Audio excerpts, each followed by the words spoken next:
over here. I took a few steps in her direction, a color I rarely exhibited rising up my cheeks. I was writing about her. I always wrote about her. Just some poetry, nothing special. Can I read it? I never let anyone read it. I shook my head, reaching out and grasping a lock of her waist-length blonde hair, twisting it around my fingers. I had hung out with her 100 times, maybe more, alone, with Gus, but something about this moment felt different to me. There was a tension between us, something sweet and magical, something that tasted like the early autumn air we were bathed in, something that pulled me in closer to her like a moth to a flame. I tugged gently on her hair, coaxing her forward, until our bodies were practically aligned with only inches to spare between us. "I wanted to ask you something," I said, my voice slightly jumpy, my eyes dancing along the lines of her face. My heart was skipping out of my chest as I narrowed in on her lips, so full, so pink, so pretty. Hers did the same to mine, and my blood roared in my veins. "What's that?" she asked, when I didn't follow that up. "This," I whispered, tugging again on her hair until she crashed into me. Her hands reflexively grasped my shoulders for support. One of mine landed on her hip, the other digging deeper into her hair. I grinned like a fool seconds before my lips pressed to hers. For a long second they held there, not moving, but breathing in and out. I was terrified, waiting for her to push me away.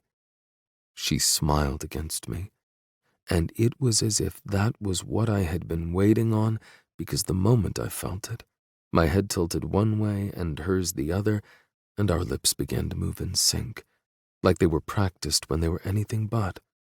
She smelled like vanilla and sunshine and tasted like candy. I pulled back an inch, stared into her eyes, and smiled the way she was smiling. Then I kissed her again, feeling drugged and weightless. I couldn't get enough of her. Fleeting pecks and deeper dives that left me dizzy, I stepped back, needing to take a breath, and watched as she licked her lips. My forehead dropped to hers. "We're tied to each other forever now," I promised. "You know that, right? A first kiss with you could never be enough." I stare at her, reliving the taste of her on my lips. I went home and wrote an entire fucking song all about it. A first kiss with you could never be enough. I bet she knows I wrote her that line too. Years later, and look at me, still obsessed with the same girl. She finally finds the nerve to glance up into my eyes. I wrap the lock around my finger, tugging gently, the way I did that day. "Your hair is shorter than it used to be." "I go to a place every year and have them cut off a 10-inch ponytail so they can donate it." "Donate it?" She nods. "To be made into a wig for people who have cancer and lose all their hair." Her fingers find the back of my head, running through my hair the way she did in Dallas on the bed. It feels so good, and she smells so good, and Gus is probably waiting on you." She shakes her head. "No, he's not." And then she climbs up and over, straddling my legs. My hand drops to her bare thighs, my gaze follows. "Why do you always wear skirts?" "I like them. I feel pretty when I wear them." "You are pretty when you wear them. You're always pretty." She removes the glass from my other hand, taking a small sip before setting it down on the side table. "How drunk are you?" "Pretty drunk," I admit, still staring down at her creamy thighs. How did she get on my lap? Why am I letting her do this to me? "What made you want to become a teacher?" I ask because if I don't ask her something ordinary, I'm going to kiss her. I can practically hear her smile. "I've always wanted to be a teacher." "Why special education? Why autism?" "Because what are the goddamn odds that Viola, my Viola, would become a special education teacher with a specialty in autism when I just so happen to have an autistic daughter? I know she didn't know. I realize she picked this before I had Adeline. I know this is a coincidence. But Are there really such things? Does this somehow mean that this woman is meant to be mine? I like helping kiddos who need a little extra help. When I was in college, I did a rotation in an elementary school. There was a little boy there who wasn't verbal and was reported to have a lot of behavioral problems, especially around other kids. Anyway, none of the other students in my group wanted to work with him, but I would catch him watching me, and one day, I sat down next to him. I didn't talk to him. We just colored together for a while, and then I had to go. The following week, I sat down beside him again. This time, I tried signing a little with him while I talked, and he listened. He didn't know much, which was surprising to me since he didn't speak at all. The main teacher informed me that his parents were in a bit of denial about his diagnosis, felt he was just being stubborn by not speaking. It broke my heart, and I started teaching him to sign. By the end of my time there, he was signing fluently, and his behavioral outbursts were less. Obviously, he had other deficits, but I felt like I really made a difference in his life. I even sat down with his parents one time, and they agreed to learn to sign and work with him on it. After that, the decision to get my master's with that as my focus was easy. What started out as a nothing of a question has totally and completely blindsided me. I didn't realize I could fall in love with her again and again. But that's exactly what just happened, right here, right now. Every goddamn day she does something, or says something, and I'm a fool all over again. How do you do that? Do what? Smile through everything. Greet every goddamn day with optimism. Don't you ever feel the weight of it? Her hand comes up, running along my jaw, and I close my eyes, leaning into her touch. Of course I do. Sometimes all that weight sits so heavy on my chest I can hardly breathe through it. My life hasn't been all that great. My eyes eat up the lines of her face, so fucking beautiful, even when she frowns the way she is now. Actually, it's been pretty shitty if we're being honest. And yeah, I could sit around and indulge in that. I could become bitter and resentful. I could give up. It wouldn't even be that hard to do. She tilts her head, her hair spilling around her narrow shoulders. But then where would I be? Her question hangs between us, and I have no answers for her. Giving up is not who she is, so I don't even bother entertaining her rhetorical question. I smiled through it, Jasper, because it's so much better than the alternative.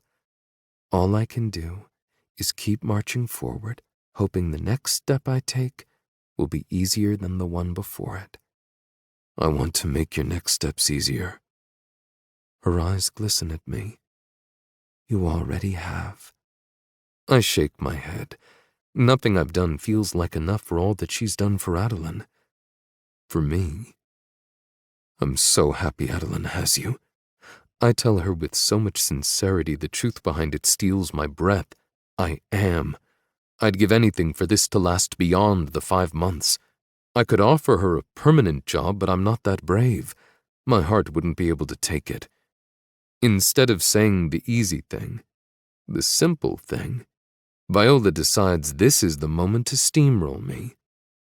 Her fingers rake through my hair, tugging until my eyes drag up to hers. I have a million reasons to leave, Jasper. A million.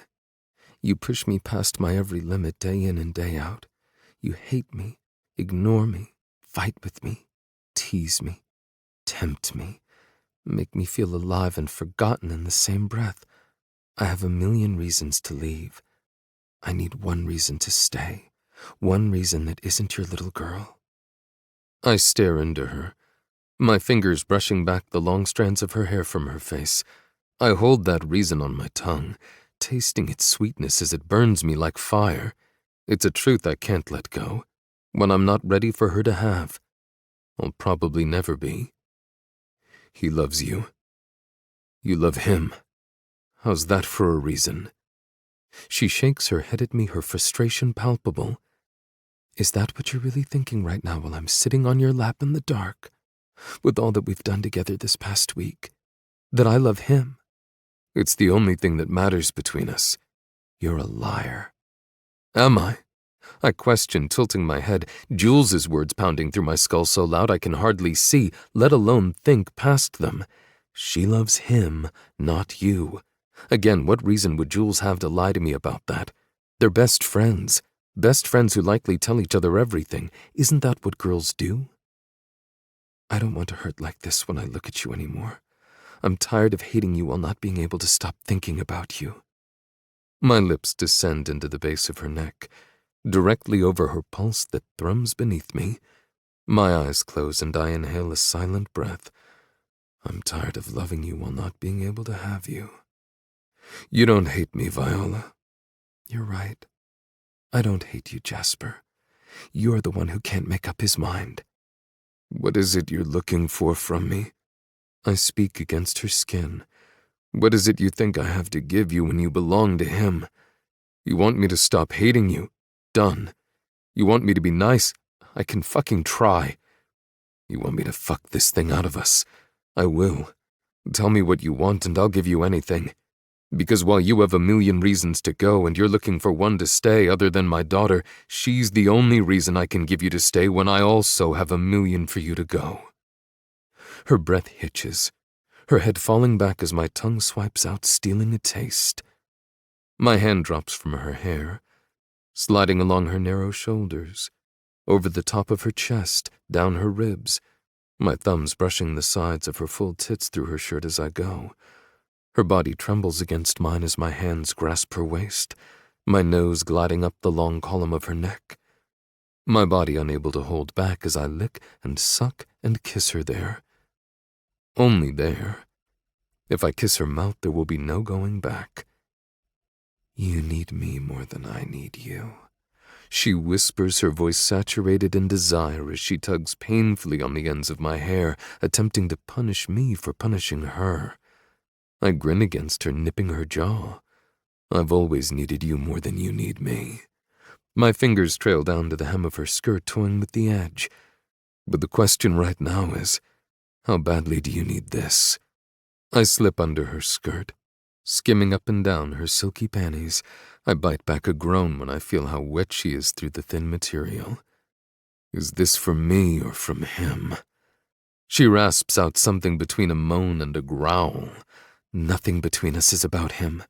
When will you finally accept that? Everything between us is about him. When will she finally understand that? Tell me what you want and I'll give you anything. I murmur again, licking and nibbling along her skin. I can't stop. I can't stop myself even though I know I should. I've never tasted her skin before. And now that I have, any willpower I was grasping to has vanished. I'm an animal with her when all I've ever wanted to be is her everything, to own her, possess her, drive all else from her mind but me. I may be drunk, but I'm so fucking high on her. She yanks back from me, my head lazily falling against the sofa as I gaze up at her, my fingers still brushing against her heat.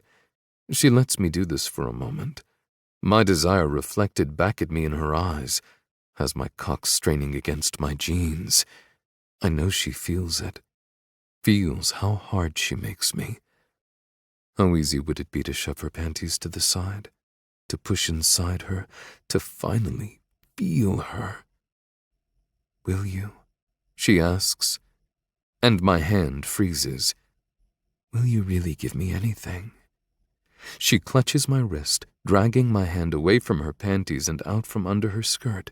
She adjusts her grip, forcing my fingers to my lips. I open automatically, and she slides them into my mouth. I suck her essence off, dying just a little at the way she tastes. It's everything and more and not enough.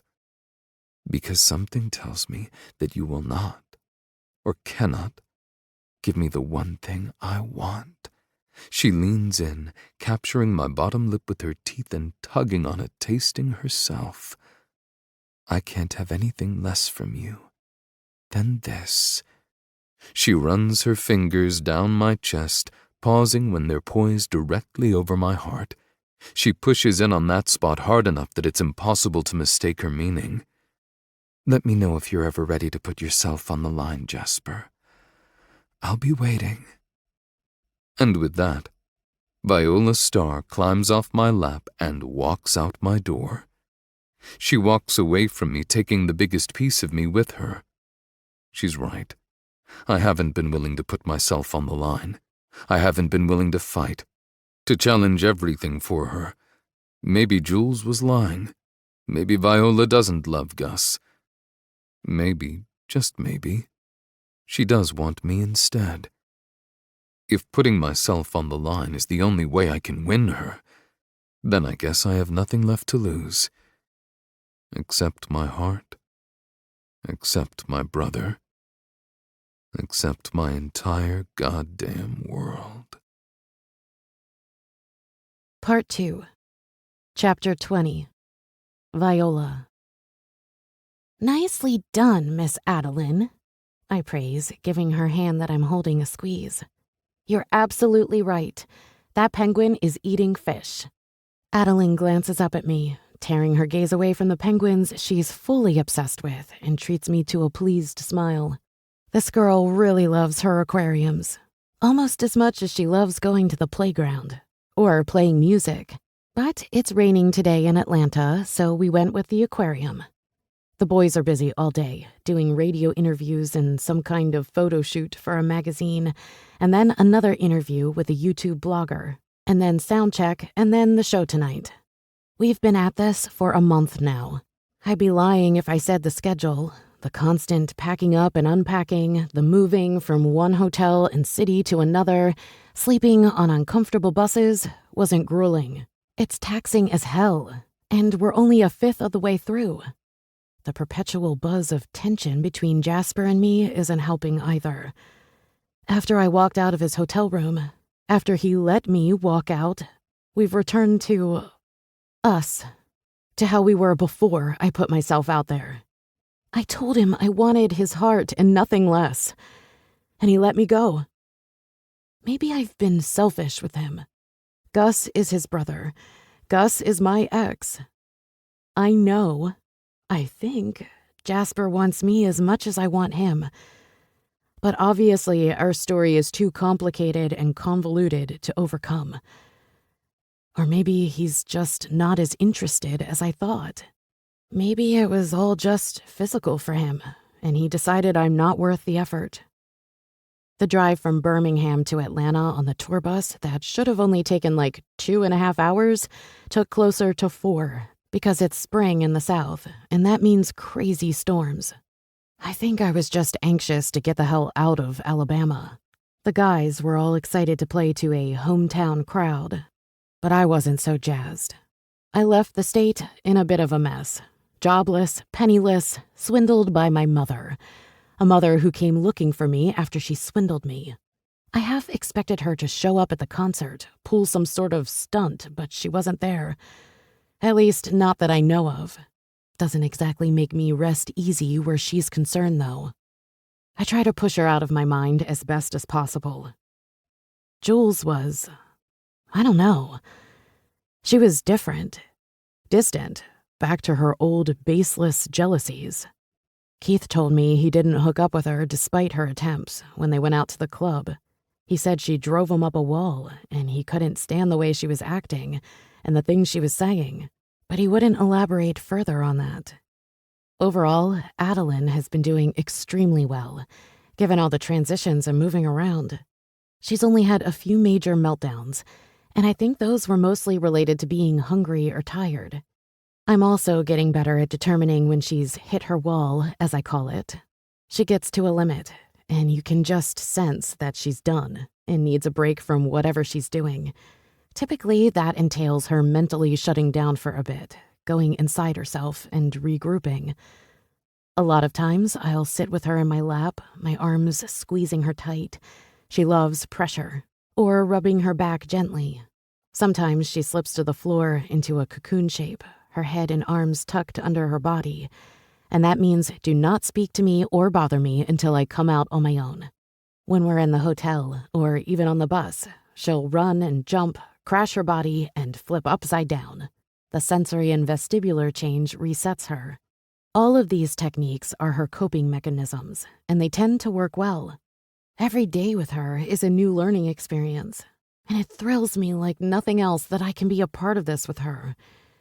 It's when she's overloaded with too much external stimuli and no way to process it or release it that she has trouble adapting. But mostly, it just makes her very clingy. And it's that clinginess that I can't get enough of. For better or worse, this girl is an absolute love bug. She's also silly and has a fantastic sense of humor. She giggles all the time, loves to play games, especially tickle games. Her energy is infectious. We've been working on her speech, and with that, some signing. And I found that when she signs something, most times she'll say the words with it, like she just did now. She signed eat fish and said, eat fish, while watching the penguins. Her primary form of language is parroting, but that's how she seems to learn best. Is it obvious yet? I can't get enough of this little girl. Watching her is like discovering that true magic exists. Are you getting hungry, sweet girl? Do you want some crackers and almond butter? The word cracker is a loose term. They're made out of lentils, brown rice, and flax. Honestly, they taste like salted cardboard, but she loves them. Especially with almond butter. I could probably lather a shoe in almond butter and she'd eat it. Adeline doesn't reply, and she's starting to get that glazed-over look to her, where she zones out, goes into her own world. Come on, let's go sit down somewhere and have a snack. If only it weren't raining, I'd try for a picnic. I tug gently on her hand to get her moving. We've already been out here about an hour and a half, and that's typically her maximum for being places. She follows along, but our progress is quickly halted by a man standing in front of us. Sorry, he exclaims as if he didn't mean to get in our way. His eyes drop down to Adeline, and he smiles indulgently. She's beautiful. How old? 3, I reply, also peeking down at her to see how she'll react to the stranger near her space. She's not paying him much attention, still staring off in the direction of the penguins, so that's a good thing. That's a fun age. I remember when mine were that young. He looks off to his left, I assume in the direction of his children, and then back to us. I saw you signing with her. Is she deaf? Wow, that's just, I don't know, very personal maybe? No, I reply and leave it at that. Doesn't talk much then, huh? What the hell? I don't reply this time. I offer him a slim smile. We need to get going. Have a nice day. I shift to step around him, but he quickly cuts me off, sliding a little closer to Adeline, and now I'm growing uneasy. Bending down, I pick her up, holding her close to me as I try again to maneuver around the guy. Adeline is either picking up on my worry or is uncomfortable with this guy's proximity. She reaches her hand out like she's trying to push him away, groaning as she does. No, say no thank you, she asserts, her mouth set in a thin line. I've worked with her on saying no thank you to someone instead of no or stop. And of course, because she parrots, she repeats it exactly the way I say it to her. What's wrong with her? The guy continues with a barely contained, knowing smirk. I mean, she doesn't act like a 3-year-old. I've been watching you with her. Who the hell are you? That's probably not the best language to use in front of a little girl, Viola. I would expect the nanny working for Jasper Diamond to display better decorum when dealing with a child who is... What is she? He glances at Adeline again, his expression growing with intrigue and excitement. It's something, right? I can tell. Her language and behavior aren't that of a normal 3-year-old. The fuck? In the next second, the guy shoves his phone in my face. A phone he had in his hand. A phone that appears to be recording and is now raised up to Adeline's face. Oh my God. I squeeze Adeline closer to me, tucking her face in my chest and plowing past him. I run. I run as I've never run before. Where the hell is our security guy? Isn't he supposed to stop things like this from happening? Dread, thick and heavy pulls in my stomach, and poor Adeline is now starting to lose it. She's squirming in my arms and fussing loudly. "Stop!" she screams at the top of her tiny lungs. Her small body twists around, kicking and thrashing, and let me tell you, this kid is freaking strong. It's growing more and more difficult to maintain my hold, and I'm terrified she'll squirm her way out of my arms and fall. "No! Stop! Stop!" All eyes are on us. All eyes. I see them, hear them whispering, likely wondering if I'm kidnapping this girl. Jesus Christ. Someone is going to call the cops on me. She's about 2 seconds from a total meltdown at Atlanta, Georgia's aquarium in front of everyone, including someone I assume is press. Or a crazy stalker. Shit. There's that possibility too. And they're filming this. Shh. I whisper into her hair, kissing the side of her face as I try to apply some pressure to her chest. "It's okay, sweet girl. It's okay. Just calm down. Listen to my voice, Addie. It's okay. I've got you. Just calm down." She doesn't. The doors have come off the hinges. Just as I reach the exit, doing everything in my power to hold on to Adeline, our security guy, Thomas, catches up with us. "Where were you?" I cry, losing control of myself completely. Tears sting the back of my eyes. This poor little girl. Who knows where whatever that guy recorded is going to end up? "What's wrong with her?" he asked. What an asshole. And really, what the fuck does he know about what's neurotypical behavior and language and what isn't? Is he a child psychologist? Give me a goddamn break. "There is nothing wrong with you, Adeline." I whisper into her ear, kissing the side of her round cheek. Holding the overwrought child closer to my body, I squeeze her tighter, hoping it helps to calm her down. "Don't ever let anyone tell you otherwise. You're absolutely perfect. So sweet and smart and silly and fun. I'm sorry, sweet girl. So very sorry I let him get to you." I'm sorry," Thomas stutters, clearly flustered. "I just went to the restroom, and when I came back, I saw you running for the exit. What happened?" I want to pummel this guy, but I can't exactly do that. I mean, he was using the bathroom. It happens, right? Just bad fucking timing. Or maybe that's what the guy with the camera was waiting on, and we were optimal prey.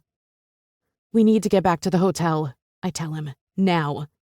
Adeline is starting to scream louder, garnering further attention. I glance around quickly, and sure enough, that guy is there. And he's recording us. I want to flip him off so bad, but that would end up on the news or something. Instead, I flee the building. Thomas is on the phone, calling the driver who works for the security team the band uses. "He's 2 minutes out." Perfect. In 2 minutes, we could have a real storm on our hands, and not the kind we're standing in now. But somehow, the rain is distracting Adeline. She pauses her tirade and stares up at the sky as cool drops of rain pelt us, wetting our hair and running down our faces. I start to sing, "Rain, rain, go away," and she's calming down, listening to me. Adeline clings to me like a little monkey, holding on so tight, her arms and legs wrapped around me. I clutch her closer, kissing her face and singing into her hair. Rain, rain is no longer doing it, so I go with the song her father wrote for her. She falls silent, becomes withdrawn, and I don't think I've ever felt so awful in my life. This is my fault. I had one job to do, one they specifically stipulated time and time again. But more than that, I hate that Addie got so upset, that her world is forever changed because I wasn't more aware of our surroundings. Jasper, I have no idea how he's going to react to this, but I imagine it's not going to be pretty. The car pulls up along the curb, and seconds later, I'm strapping Adeline into her car seat.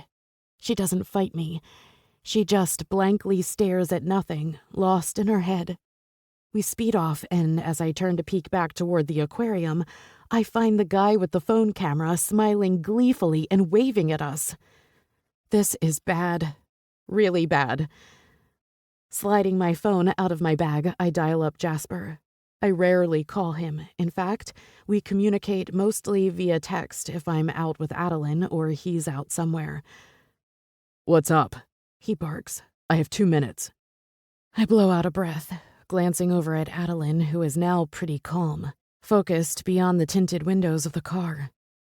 This would be easier if your father didn't hate me so much most of the time. We had a situation at the aquarium. I start, nervously chewing on my bottom lip.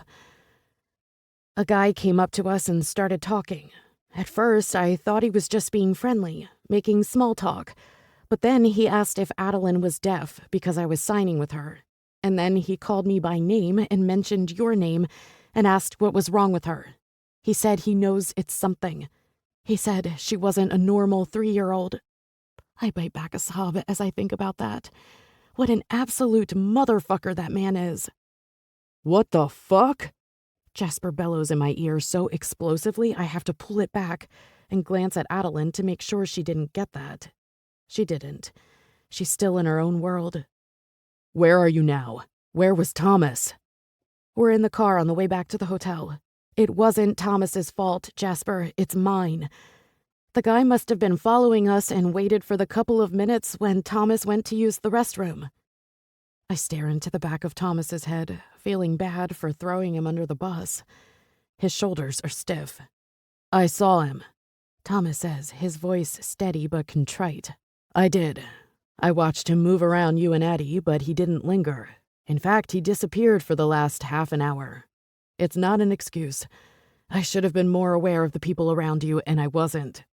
We haven't had a problem until now, so I didn't think about it. I'm so very sorry."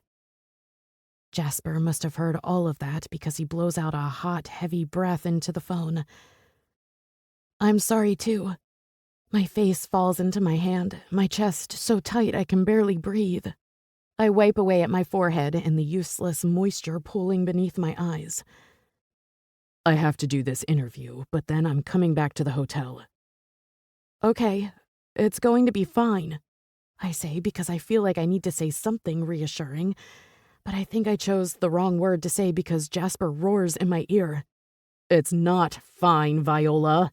Get her back to the hotel and do not leave that suite until I return." Then he hangs up on me. Crap. But I can't even hold his ire against him. I would be just as furious as he is. The world he's in is ugly. It exploits. It thrives on differences. And if Adeline were mine, I'd do everything in my power to protect her from it. The way he has. Until now. We make it to the hotel in record time, going up the private elevator until we reach our floor that the band has rented out in its entirety. On one side, it's Jasper and Adeline's 2-bedroom suite. Next to it is my room. And then each guy has his own room, as do all of the security people. I enter Jasper and Adeline's suite, carrying her over to the dining room table and setting her up with a snack just as my phone rings. It's Sophia Bloom. She might be the last person I want to speak to right now besides Jasper. "Hello?" I answer cautiously. "I just got a call from entertainment," she says coolly. "They're telling me that they have a story they're about to run. That this story comes with a video of Adeline and you in the aquarium not even 20 minutes ago. Is this true?" Adeline and I were approached by a man who seemed to be press of some kind, yes. "I knew this would happen," she snarls under her breath. "You have one job to do, Viola. Keep Adeline safe. Keep her away from the media. We discussed this on the plane before we even left Alabama. Is it that difficult for you to do your job?" I swallow hard, my hackles raising. There was nothing I could do. And the moment I realized what the guy was after, I left with her. I didn't tell him anything. It doesn't matter now, does it? Does she have to sound so goddamn smug? I realize I messed up. But I'll be damned if I allow this woman to have the upper hand. As far as I'm concerned, I answer to one person about Adeline, and that's Jasper. It's done, she continues. And now Jasper is going to have to make a statement in the middle of the tour, a statement about his 3-year-old daughter. This is only going to push more press and a bigger spotlight on her. How do you think she'll handle that? I glance down at Adeline, my stomach in knots. Well done, Miss Starr. I wouldn't be surprised if you were on the next bus back to whatever tin can you crawled out of. Bitch. That's not your call to make, now is it? I didn't mean for this to happen, and I would never do anything to hurt Adeline intentionally. Sophia scoffs into the phone. A bit too late for that now. And don't be so sure that it's not my call, sweetie. Jasper and I are a lot closer than the two of you are. I don't care what your past is with him or the band. I'm the one who's been here with him for the last few years. You're the one who just screwed up your job. And then she hangs up on me, the same way Jasper did. I don't think I've ever felt so wretched in my life. But really, what was I supposed to do? How could I have prevented this? And how the hell did this guy know where we were anyway? Who I am? It's not like Jasper, Adeline, and I have been out together much, or like we've been photographed when we were. As of 2 nights ago, I was still an unknown. Well, they know who you are now. An hour later, the door to the suite opens and Jasper and Gus come storming in. Jasper staring me down like I just killed his cat and cooked it up for him for dinner. My hands jut out reflexively, like I'm trying to stop whatever he's about to say or do. Jasper, don't, he snaps. Not in front of Adeline. Gus will watch her while you and I talk in your room. With that, he spins around on his heels and marches back toward the door. I glance sheepishly over at Gus, who is now sitting beside Adeline while she plays with her Mickey and Minnie figurines. It's already out there, Vi. That video, it's ugly. I try to swallow down past the lump clogging in my throat, but it's impossible. I'm sorry, I whisper shakily, unsure of what else to say. Words haven't been invented yet to convey my level of shame and regret. I'm 2 seconds from sobbing, and Gus sees this. He shakes his head, reaching out and grasping my hand. He squeezes it before intertwining our fingers, and instead of comforting me, it decimates my last semblance of composure. I'm sniffling and wiping away at my face, sucking in ragged breath after ragged breath. I can't get control. Babe, it's okay. He stands up and holds me, immersing me in his warmth as his arms slink tightly around me. His lips press into my temple and I breathe out, absorbing the feel of him, his familiar scent. Stop freaking out over this. You did the best you could with a seriously messed up situation. It was bound to happen at some point, and Adeline's diagnosis is nothing to keep secret. He knows this, babe. He does. He's just upset. He'll calm down. Go talk to him. It'll be fine. But it won't be fine, will it? How can it ever be? Chapter 21. Viola. I reluctantly leave Adeline with Gus, wondering if I'll be seeing them again as I head over to my room. Jasper is already inside, the door propped open with that metal bolt thing. I push the door, flip back the latch, and then close it behind me. Jasper is facing the window, his eyes trained on the rain beyond, his back to me. I told Sophia I didn't want you. He begins without any preamble, that there are hundreds of other people who could do this job. I freeze mid-step, his words stunning me completely. I didn't realize that he didn't want me for this job. I also didn't realize it was possible to feel worse than I already do. But I was wrong. This man has the ability to cut me up like a paper snowflake. She told me you were it, that if I didn't want her to do it, you were the only one. And now, my daughter's face is all over the internet. Her throwing a tantrum, fighting in your arms while you yell at the guy taking the video is all over social media. His hands go to his hips, his back rising and falling with his heavy breaths. I'm so sorry. He spins around, his eyes narrowed and dark, enmity dripping from him like blood dripping from a wound. Do not tell me you're sorry, Viola, he yells. Do you know what they're saying about her? The insensitive prick who videoed you referred to her as mentally challenged. I gasp, covering my mouth, sick to my stomach. Bile climbs up the back of my throat and I swallow it down, hating people and their intrinsic cruelty. Well, then he's the asshole. Who the hell uses words like that to describe a little girl? To describe anyone? Uneducated halfwits, that's who. But it doesn't matter now, does it? I launch forward, only to stop short when I reach the center of the room. I'm lost in here. I'm so enraged and revolted, and I don't know what to do. It feels like my skin is crawling, agitation boiling up inside of me. My hands ball into fists. My toes scrape against the insides of my docks. The hell it doesn't, Jasper! I yell back at him. You can't let someone use words like that. You can't let them get away with doing this to her. Me? He points to his chest. Do you think I don't have people on this right now? Do you think I haven't just spent the last half hour talking to Sophia and my PR team, demanding that they get this removed? He takes a step, staring down at me with fire and a fury I've never seen before. One job, Viola.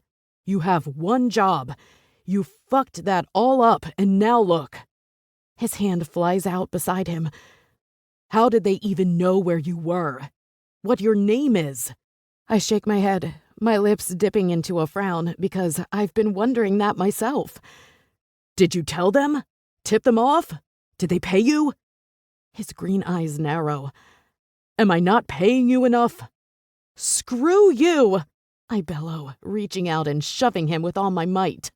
He barely moves, doesn't even flinch, and it's so damn unsatisfying.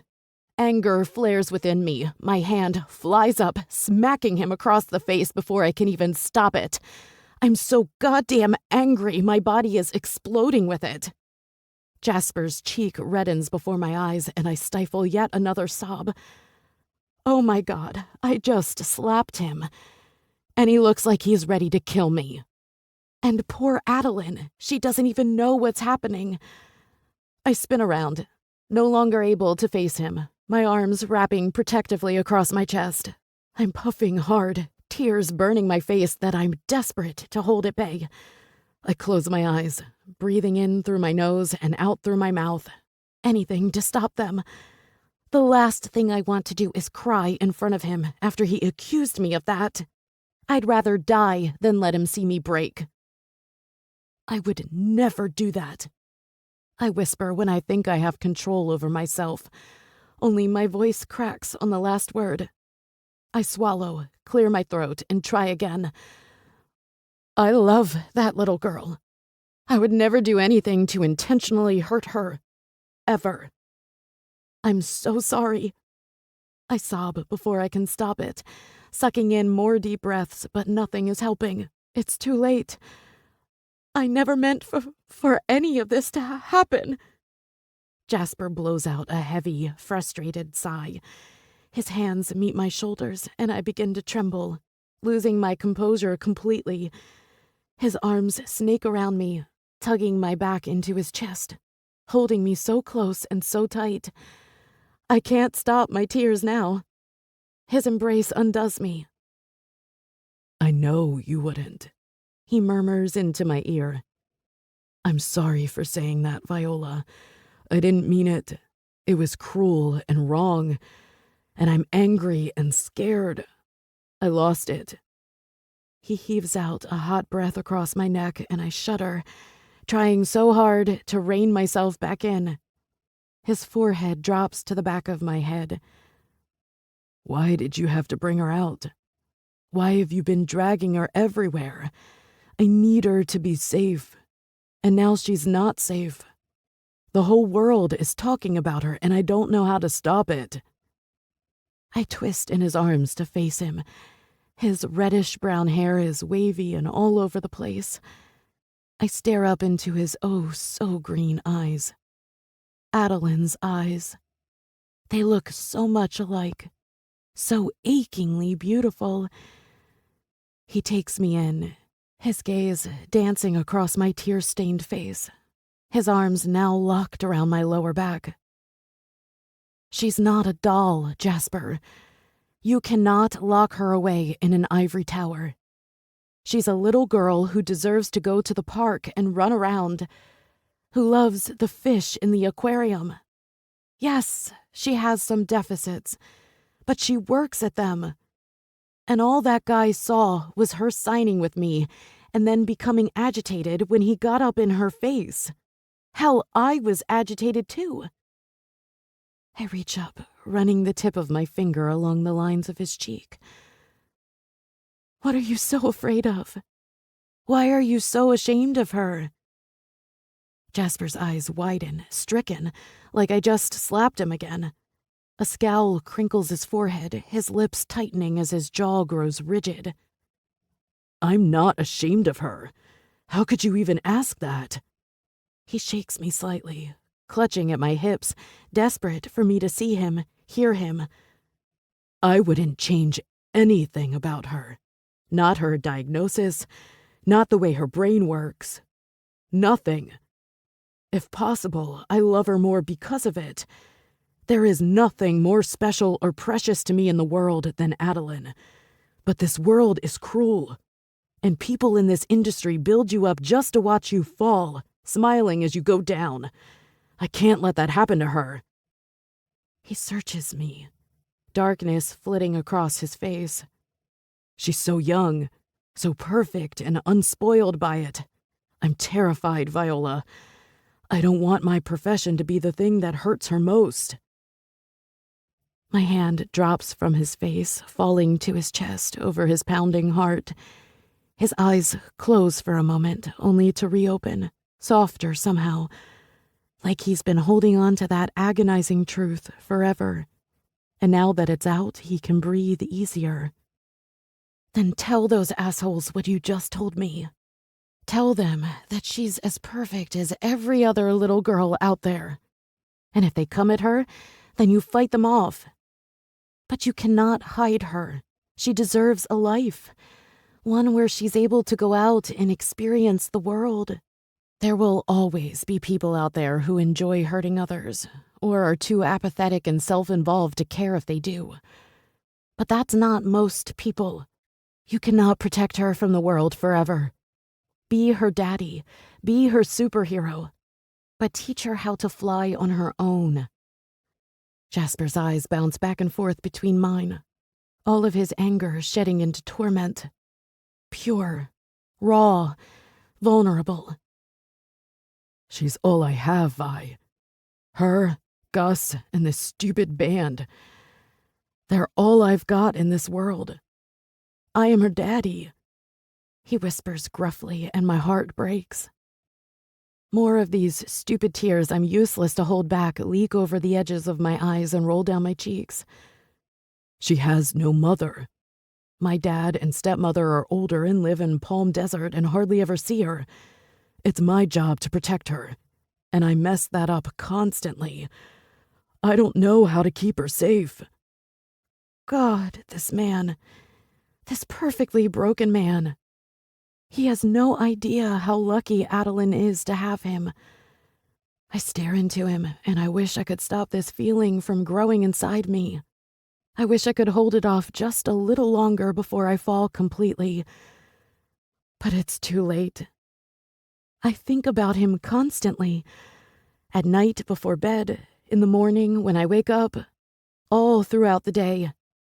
Visions of his furtive glances when he doesn't know I'm watching him haunt my dreams. Somewhere along the way, I gave this man my heart. Only he doesn't know it.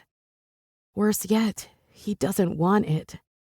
And I'm a fool for letting a man who treats me the way he treats me have it. It's everything else about him that owns me. Yes, you do, I tell him, cupping his face with my other hand. the one not pressed against his heart. A shuddered breath passes his lips at my touch.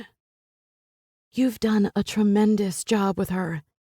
I know you don't want the world to focus on her, but maybe they're so interested because you've been so secretive. Once you say, hey, this is who she is, what else do they have to go after? He shakes his head in my hand before releasing me, taking a step away and forcing my hands to fall. I'm cold without him, and that feeling of being lost consumes me once more. He's still here, standing in front of me, but he's now shut himself off from me. I can see it, like pulling down a shade and blocking out the light. He gives me a sobering look, so terrifyingly serious that my heart starts to race right before he cripples me with his truth. They'll find something. They always do. Chapter 22. Jasper. Viola expels all the air from her lungs and takes a measured step back, like she needs to place more distance between us. She nods, swallows thickly, and stares me down. Am I fired, then? Her cheeks cling to their rosiness, remnants of her tears and anger, and I don't think she's ever looked more beautiful. It's funny, or not funny, that she asks. Sophia told me I should fire her, and I considered it. I didn't want her for this job, and not because I didn't think she was qualified or capable. Maybe I should fire her. I'd give anything to miss her again, instead of having my heart ripped out day after day. No, you're not fired. Because even though I'd like nothing more than for her to leave this tour so I can fucking breathe again, Adeline loves her. I'm sorta in a bind with that, considering there is no one else. At least, no one else who would be right for the job. Plus, I watched the video. Twice.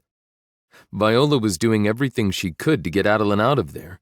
It's not her fault, even if it's easy to blame her. Fuck, why didn't Thomas tell her sooner about the guy who was following them? It's his goddamn job. It's going to get harder before it gets easier. It's impossible to keep safe what others want to break. She nods her head slowly as she contemplates what I just said, before her gaze shifts away from the window back to mine. Tell me what you want me to do, and I'll do it. If you want me to stay in the hotels or buses with her, I will. I do and I don't. I'm not sure what the right answer to this is. Viola tilts her head, a strand of her wild blonde hair falling across her face. She walks over to the bed and drops exhaustedly onto it. Leaning back on her elbows and crossing her legs, she stares openly up at me. I shouldn't be in here anymore. I should be going to the sound check, or spending time with my little girl. I shouldn't be in here looking at this woman on her bed. I'm forever fighting a battle I'll never win. I've spent these last couple of nights since she was on my lap in that suite, since the tour started, putting up wall after wall, barrier after barrier, doing everything I can to keep my distance, to keep this professional. And I fail, repeatedly, like right now. Want to talk it out? No, I don't want to. She pats the space next to her on the bed, and I should walk out of here right now, because her hazel eyes are darker somehow, and her blouse is clinging to her beautiful breasts that are enticingly pointed in my direction, and the scent of her is like a drug. And I step toward the bed and sit beside her, dropping my elbows to my spread thighs, staring down at the gold leaf pattern of the carpet. Anywhere but at her. I wonder if she's aware of the burning she ignites inside of me, or if she thinks every touch I've given her is based purely on lust. I can't decide which I'd rather she believe. She stands, sashaying in front of me over to the minibar, where she bends forward, opening it up. Dear God, does she not realize she's wearing a skirt? A short skirt? I can see every inch of those long, creamy thighs all the way up to, I'm thinking we need a drink. Her head rolls over her shoulder, and my gaze drops back down as quickly as it can, hoping, praying she didn't catch me eye-fucking her ass. I'm thinking that's the worst idea I've ever heard. Okay. Shut up. Shut up. Roll your tongue back into your mouth, ignore the hard-on about to escape the waistband of your jeans, and get the hell out of here. Johnny Walker or Maker's Mark? Whatever. Slipping a few bottles from the fridge, she twists the caps, pouring the contents of the small bottles into 2 glasses and then handing one to me. Then she sits beside me again, crossing those long bare legs, bouncing one of her Doc Martens up and down. Cheers. She holds her glass up to me. I don't exactly have a toast since this afternoon was probably one of the worst of my life, but fuck it. I need this. I smile at that and clink her glass against mine, downing the shot in one smooth gulp. She has no idea what a worse day is like if this was one of them. Scotch. She shrugs her shoulder. I wanted the bourbon. I'm sorry I made you cry, I say, staring down at the slow glide of the remaining liquid in my glass. I'm sorry I accused you of that. I know. You already apologized, and I already apologized, so I think we need to move on. The truth is, I'm tired of fighting with you, Jasper. I turn to look at her. We don't fight. Anymore. You're right, she scoffs with a bitter note. You'd have to exchange more than 1 or 2 word sentences for that to happen. I try with you and you push me away. I'm friends with Gus and that wanker cheated on me. I've known you since we were 8. 8, she emphasizes. I don't know why you hate me, Jasper. I don't hate you. I bristle, my eyebrows knitting together. Besides, you're the one who said you hated me. Her cheeks color and then she laughs. Yeah, I guess I did. But only because you were being an asshole. She bounces into me, her shoulder brushing against me, shooting a zing of electricity through my body. So you like to tell me? She smiles brightly at that, showing off all her white teeth. She shrugs with a sorry not sorry expression before she sobers up once more. But frankly, I know you never really liked me all that much in high school. At least, she trails off, the pink in her cheeks growing to a deep crimson. At least, it's always seemed that way, and your attitude toward me since I've arrived here hasn't reflected anything different. We've had our moments, she grins, looking away for a beat. But those aside, you and I need to be completely on the same page with Adeline. We have to communicate better or this is never going to work. I feel like I'm stumbling around blind with her a lot, and I know you have all these rules and ways you want things done for her. She's right. I have been an asshole. It's like I'm 16 all over again, and I don't know how to be around the girl I can't stop thinking about without her knowing I can't stop thinking about her.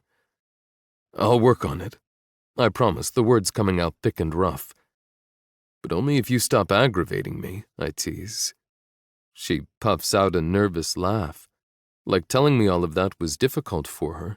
She does that body-leaning thing again, brushing the same spot on my side, and it feels so good having her touch me.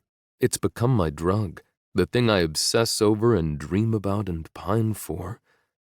I'll take it any damn way I can get it. Only if you stop being an asshole. Otherwise, I make no promises. Her smile grows mischievous. It's like a challenge. It's oddly fun. How can I get under Jasper's skin today? I chuckle. If only she knew she was already there. Wow, she muses, her eyes growing comically wide. Is that a smile, Jasper Diamond? Like a real, genuine smile? Who knew you had so many teeth? I smile all the time. You've just never given me much to smile at you about. Ouch! She grabs her chest like I've wounded her. Forever the asshole. Her elbow glides along my flank, and some more of her warmth seeps into my cold soul. I'm staring at her, and she's staring at me, and I can't make myself stop staring at her. Not now that I've allowed myself to. She's so beautiful. Everything about her. Everything you can never have. I clear my throat and force myself away from her. So now what? That's the question, right? Now what? Now the world knows Adeline is autistic. That's the statement my PR people put out in addition to requesting privacy. It was something I was going to make public after the tour anyway. It just happened a little earlier than I had planned. The bastard who called my little girl mentally challenged and asked what was wrong with her will be fired because I've threatened to sue the hell out of entertainment. And now we take her out for ice cream because we're not the only ones who've had a bad day. Ice cream, eh? I shrug. We can't very well give her a shot. Viola rolls her eyes at me. What happened to your sound check? Gus and the guys can handle that. Okay, she hums and then stands up. Let's go get her ice cream then. I reach out and take her hand, admiring how small it feels in mine, how warm and soft it is. I stare at my hand holding hers and I wonder how that happened. It certainly wasn't a conscious thought. I feel Viola's eyes on my face, and I know I shouldn't look up, because if I do, if I look at this woman right now, after all the ways I've bared my soul to her, after all the secret moments we've shared, I'll kiss her, and then everything in my world will crumple around me. I look anyway. I have to. And instantly I feel it. This perpetual tension and heat that sparks between us. Her eyes are so bright, so pretty. Her other hand, the one I'm not holding, comes up running through the side of my hair. She likes that, I realize, toying with and touching my hair. She's done it every time we've been alone like this. My eyes close, succumbing to her touch. I open them again, finding her just a bit closer than she was before. We stare into each other, having a conversation with only our eyes, telling each other things we're incapable of vocalizing.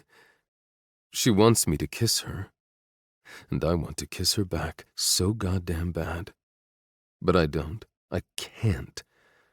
I can't kiss you, Viola, no matter how much I want to. No matter all the things Gus does and says. There are certain lines that can never be crossed. If I do this, if I cross it, all this will blow up in my face. My band will be over, my relationship with my brother decimated, my world annihilated. I can't let that happen. Not again. Jazz? She whispers, when I don't so much as move or breathe. Instead of kissing her, I grin, desperate for some levity. Have I ever mentioned that I love it when you call me that? Better than asshole. My grin slides up into a smile. Definitely better than asshole.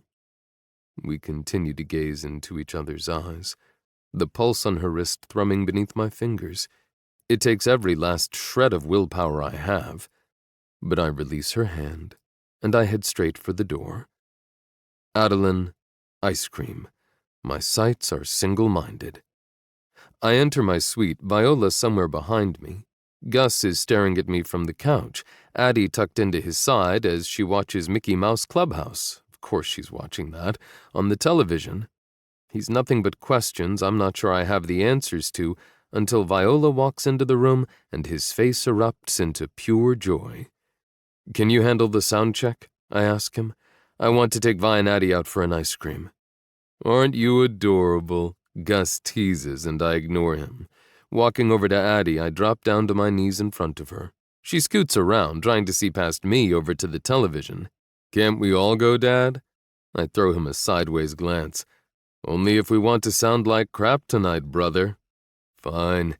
You win this round, Dr. Evil. A zing of pain shoots through the back of my skull.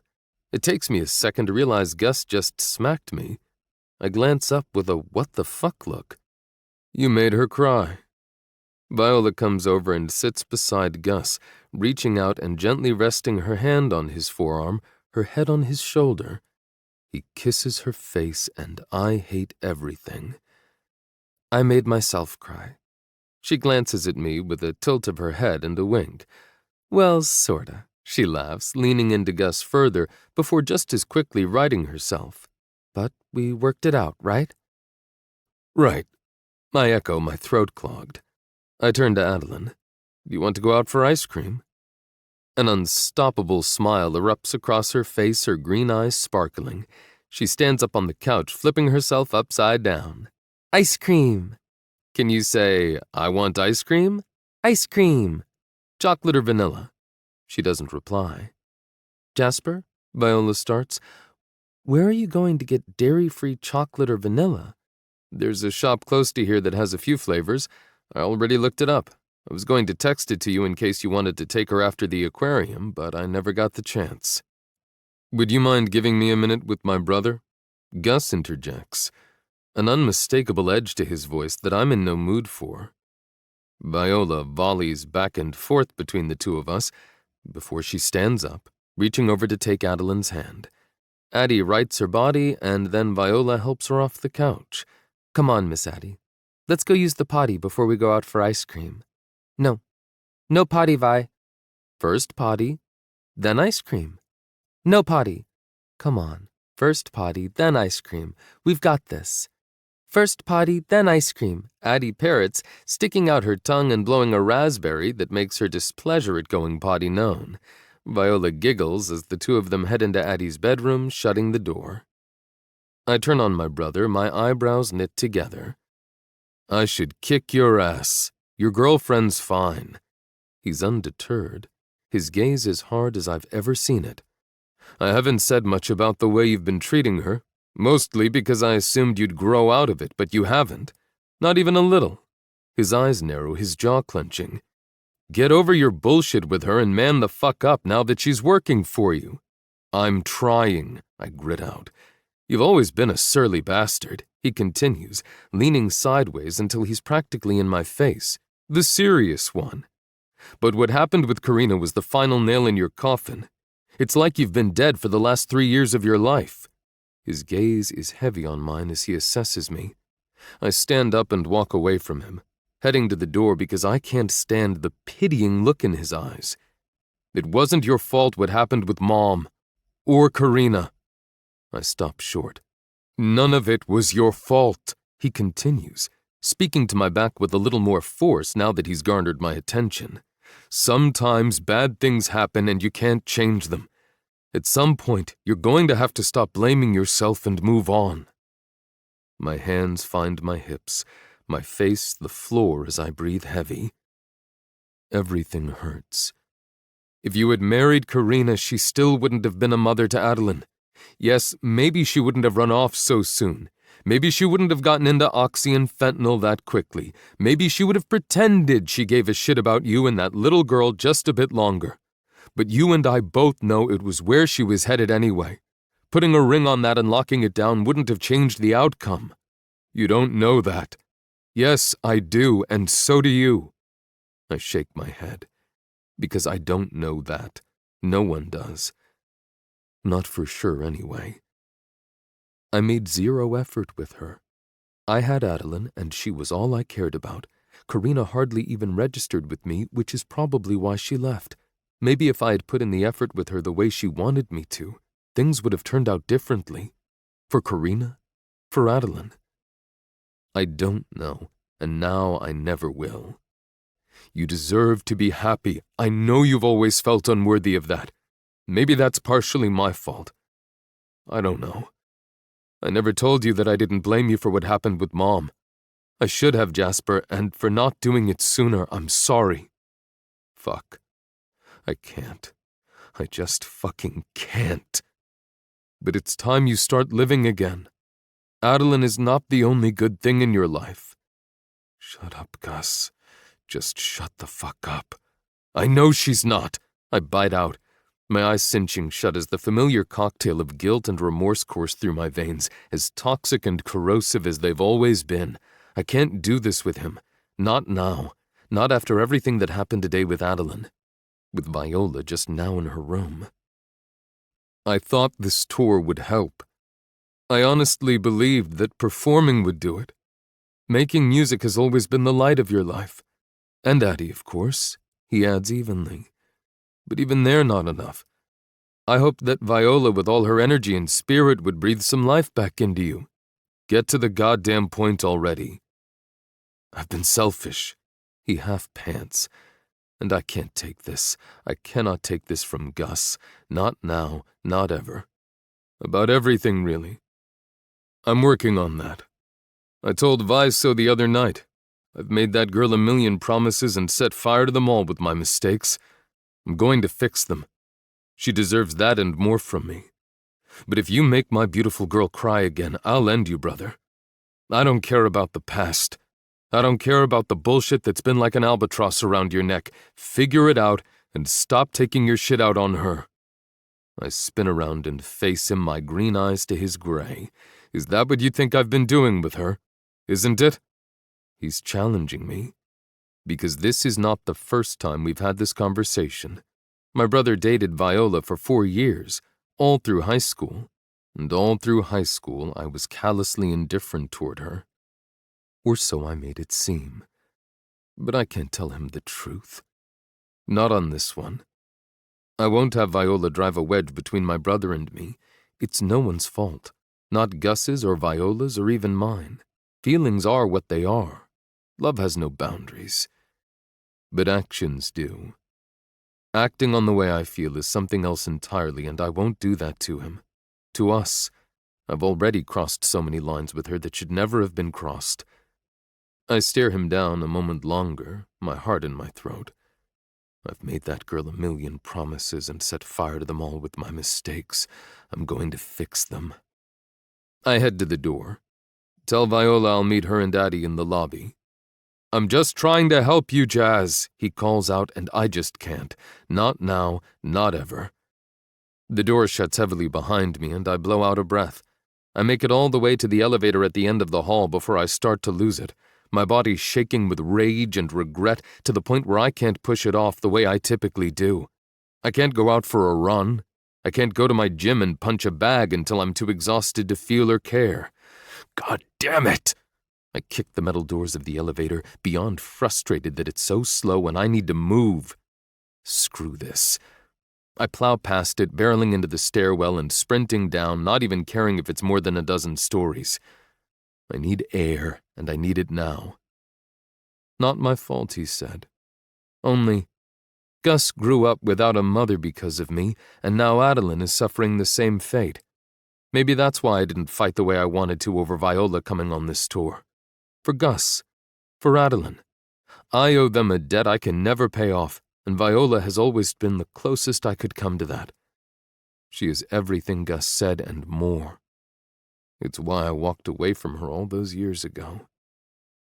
Gus deserves her. I don't. Chapter 23. Jasper. The show ends. The 4 of us marching off stage into the blackness as the crowd continues to cheer. Despite the day I've had, the show went extremely well. Viola and I took Adeline out for ice cream, and no one bothered us. No one followed us. I'm not sure what I was expecting, but after what happened to Viola at the aquarium, the quiet was surprising and nice. The 3 of us ate our almond milk ice cream, talking and laughing.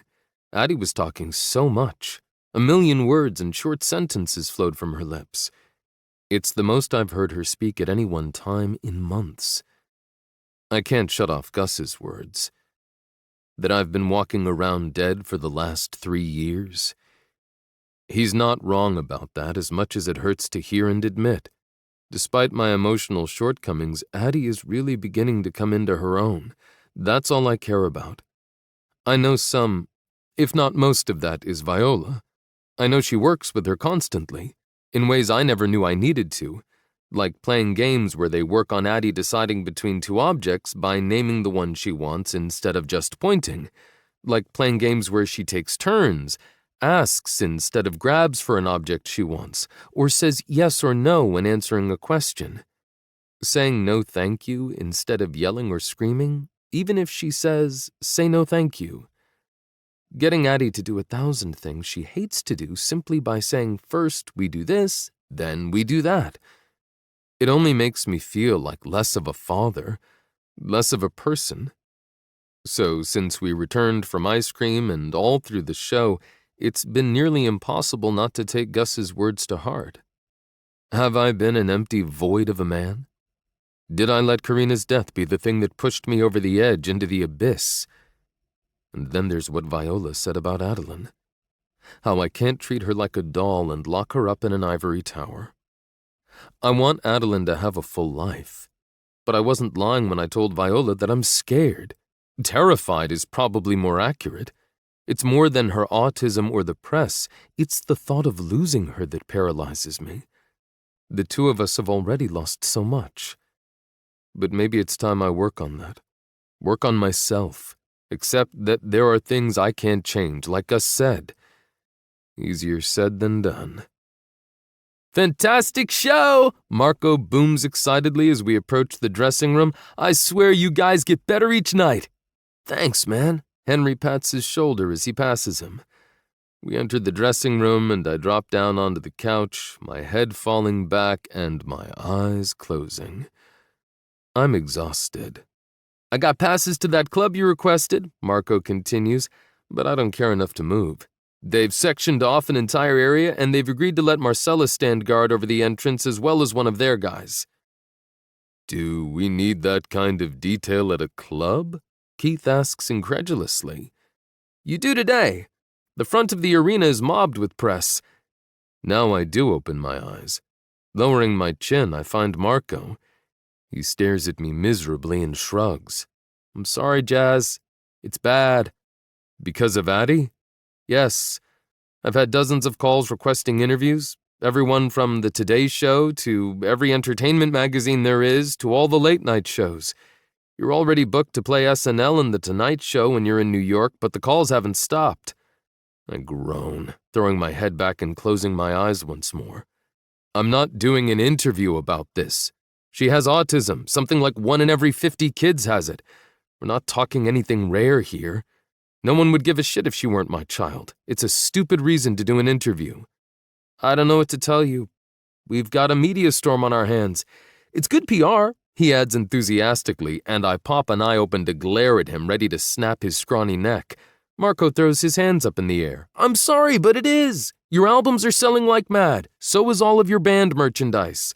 My daughter is not PR, and I will not make her PR. If people want to ask us about our music or our band, awesome. Adeline is off limits. Right, Marco replies. But it's not an agreement. Jenna has been trying to push them all off. Sophia said she's all over it. We'll see if it slows down. I'm sure it will. I mean, it all happened today. In the meantime, are you going to the club? No, I state firmly. I think I've had enough for one day. Marco frowns, but knows enough not to push it. Don't worry, brother. Gus jumps onto the couch, elbowing me in the side. We'll take care of all the pretty ladies for you since you're on a celibacy quest. Tossing his sweaty arm over my shoulder, he shakes me side to side before I push his annoying ass off. He chuckles, wiping himself down with a towel. If I wasn't so tired, I'd give you a black eye, then see how many pretty ladies you get. Probably more, Henry snickers. Girls love that shit. Makes you look tough. Then maybe I should fuck up your face. Might help your chances of getting some action. Keith laughs, chucking a full bottle of water at Henry. He ducks to the side, and the bottle goes crashing to the floor, spilling water everywhere. Bring it on, bitch, Henry growls out with a playful smirk. Keith flips him off. You remember the hot chick I got the other night in New Orleans? You know, the one you were all over until she chose me instead? Henry raises his eyebrows, folding his arms across his chest in satisfaction. Keith and Gus burst out laughing, practically cackling, and I open my eyes to see what I'm missing. Dude, Keith manages through his laughter, bending over and holding his side like he has a stitch from laughing so hard. That chick was a guy. Bullshit. Henry turns beet red, his eyes narrowing, but suddenly, he doesn't look like he's so sure. Well, Gus says, smiling like the devil as he tries to hold back his amusement. Not anymore, but she was once. He throws his hands up defensively when Henry twitches as if he's about to charge him. I'm not judging, he adds quickly. She was hot. I'm just not sure if she had completed all her surgeries, if you know what I mean. Did you fuck her? Keith asks, picking up a bottle of his signature Jack Daniels and taking a swig. No, Henry replies quietly, looking like he's swallowed a bug. She just sucked me off. Now we all laugh. Relax, dude. What happens in the back room stays in the back room. And if she was hot, I trail off. Henry glances over at me with relief in his eyes, nodding vigorously. She was definitely hot. I shrug. Then it's all good. Only Gus and Keith are still laughing their asses off. And Marco is grinning like the cat who ate the canary. What? I ask him. Marco glances over at Henry, and then back to me, his grin growing by the second. I hooked up with her later. My eyes widen, and my mouth pops open. He laughs loud and enthusiastically, head thrown back and everything. She most definitely had not finished her surgeries. Gus and Keith lose it, actually falling to their knees as they laugh. I'm right there with them, but Henry does not find this as amusing as the rest of us do. Sorry, Henry, I'd welcome you to my squad, but getting head from a transitioning woman hardly makes you an honorary gay man. It's a shame, really. I've always found you kinda cute. Fuck, Henry hisses out, snatching the bottle of Jack from Keith and chugging it down. Keith grabs the bottle back as Henry wipes his mouth with the back of his hand. To the grave, boys. This goes with us to the grave. He points to each one of us in turn. Stop being such a drama queen, Marco says, and we all burst out laughing again. You'd think a chick with a dick sucking you off is like the worst thing ever. Grow up here and man up. Sex is sex, bitch. And you got head out of it.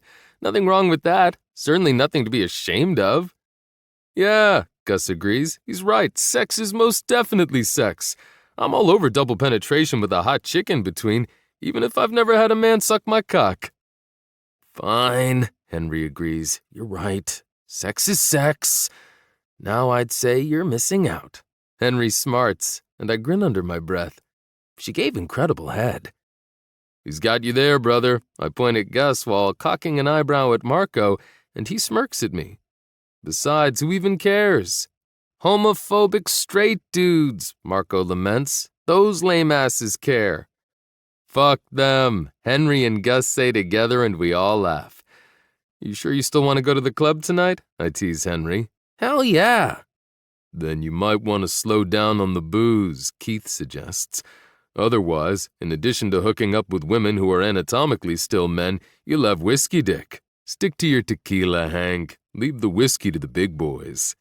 I hate you, Henry declares, pointing at Keith and then the rest of us. It's official. You all suck. Isn't that what she did to you? I ask. Everyone cracks up.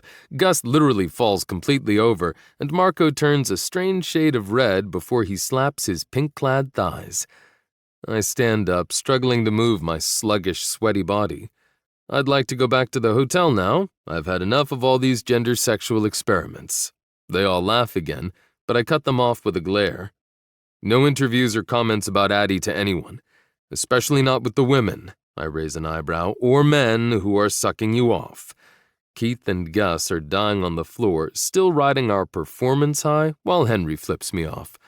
I look to Marco, who is having the worst time controlling his amusement. Is there someone who can take me if Marcellus is going with you all to the club? He nods, biting down on his smirk. Yeah, Thomas can. He's waiting on you. Thanks, man. Have a good night. And Marco? He turns back to me. Don't let them do anything you wouldn't do. They all laugh harder, well, except for Henry, and Marco treats me to a wink. I throw everyone a wave and head for the door. Thankfully, the stadium we played in tonight is in Atlanta. When we play in certain stadiums that are not in a city, we end up having to sleep on the tour bus because it's nearly impossible to get through the after-show traffic and back to the hotel. Thomas is waiting for me in a private area, and in under an hour, I'm waltzing into my suite. My dark and quiet suite. Usually, Viola's head pops up when I enter, and then she immediately leaves for her room. But tonight, no Viola. I was friendly with her when we went for ice cream. I can do friendly in short bursts. I don't think I have any other choice. She's right. We need to be allies for this to work. I peek into Addie's room, and she's there, her small body sleeping on top of Viola, both of them tucked under the covers. I watched them sleep for a moment. That warmth that seems to crash into me when I see the two of them together spreads through me. They're my elixir, my antidote. Didn't I write that for her? Neither wakes, so I take a quick shower, change into a pair of gym shorts and a white tee, and then I enter Addie's room to wake up Viola so she can return to her room. Only now when I enter, she's already awake. "Hey," she whispers, smiling up at me in the darkness. She peeks down at Addie, whose head is on her chest, breathing slow and even, and back up to me. That same smile still there, and I wonder how I'll ever survive this intact. My daughter is sleeping on her, head over her heart. Mine most definitely hurts. She had a lot of trouble going down. I snuggled with her for a bit, and I guess I fell asleep too. I smile, edging closer to the bed. It's fine. You can roll her off you if you want. She's typically a pretty heavy sleeper. "She's warm," Viola admits with a small giggle. "How was the show tonight?" "Good. Really good." "Since I'm already here, you can join the guys out if you want." I shake my head slowly, taking in how beautiful she looks with her sleepy eyes and light hair sprawled across the white pillow, with my daughter sleeping peacefully on top of her. I'm exhausted. "You look it." "Thanks." I deadpan, and she casts up a sorry but it's true smile. "Come lie down with us," she offers, patting the bed gently beside her. I hesitate. I shouldn't. Climbing into bed with Viola is the last thing I should do, even if my little girl is right there, even if I really, really want to. "At least for a few minutes," she pushes. "I want to talk to you and I'm afraid to move her. She already woke up twice when I tried earlier." Drawing back the sheets, I climb in bed, keeping as much distance between us as I can. But it doesn't matter. I can still feel their body heat under the covers. I can still smell Viola's shampoo on the linens. I take a deep breath, sagging further into the soft bed. Maybe I should have stayed above the covers. Rough night?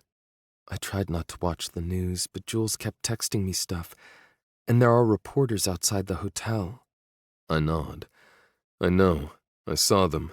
They were outside the arena, too. She blows out a breath, her eyes glittering. "Why?" I shrug a shoulder. No idea, honestly.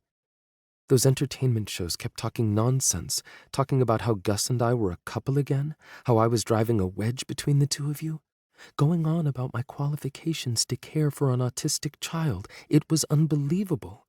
Where did they get this crap from?" I stare blankly up at the ceiling. I guess it's not entirely without merit what they're saying. Viola and Gus may not be officially together, but I know that's ultimately what he wants to happen. His future wife, he called her, promising to fix all the mistakes he made with her. So yeah, not so far off base. Other than the driving a wedge between Gus and me stuff, I won't let that happen, which is why after that night on the couch, I haven't done anything, haven't tried anything. But admittedly, her question is a valid one. Where do they get that crap from? Is it simply speculation, or is it from someone else?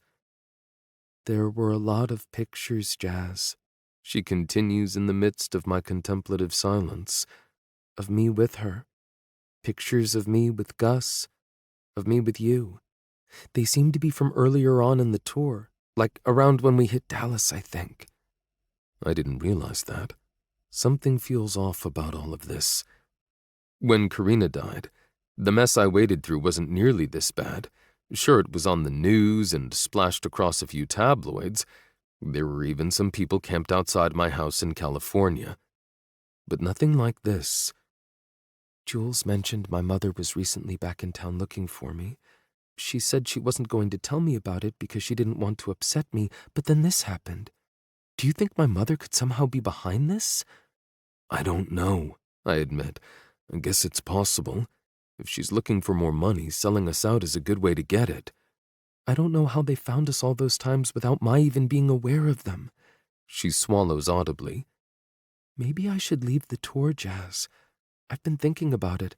That Sophia woman mentioned that she offered to take care of Addie, and obviously I'm missing things I shouldn't be missing. No, I tell her emphatically. Addie does not particularly like Sophia, and she has zero experience with kids. I puff out a breath. To be honest, she drives me nuts. She laughs lightly. And I don't? It's different, I concede. Regardless, you're not leaving the tour, and you're not leaving Adeline. That would make things a million times worse for her. You'll just have to be more cautious when you two are out. We fall silent, and this is the moment where I should climb out of bed. But I don't. I don't want to leave in spite of the conversation that crushes my chest like a lead weight. Can I ask you something else? Sure, I answer, reaching over and rubbing Addie's back beneath her pajama shirt. She still has that baby-soft skin I can't get enough of. Addie lets out a delicate hum and then a loud snore, making both Viola and I laugh. I heard you talking with Gus earlier before we went for ice cream. I freeze for a beat before resuming my rubbing. Is that your question? No. I grin to myself in the dark. Are you afraid to ask it? Yes. My grin spreads into a smile. I roll over onto my side, propping myself up on my elbow and gazing down at them. I lean in and kiss Addie's head before meeting Viola's eyes. You can ask me anything, Viola. I'll either answer or I won't. Her expression is lined with apprehension. What happened to your mother? That's not what I thought she was going to ask. I assumed she was finally going to challenge me on things between us. My mother's death is not something I speak about. Not with Gus. Not with my dad. I told the police what happened that morning, and after that I couldn't relive it, at least not with other people. But the idea of opening up to Viola feels different somehow. I want her to know, to understand me. Even if it feels like making a deal with the devil. I reach out and brush some of her hair from her face, curling the silky strands between my fingers.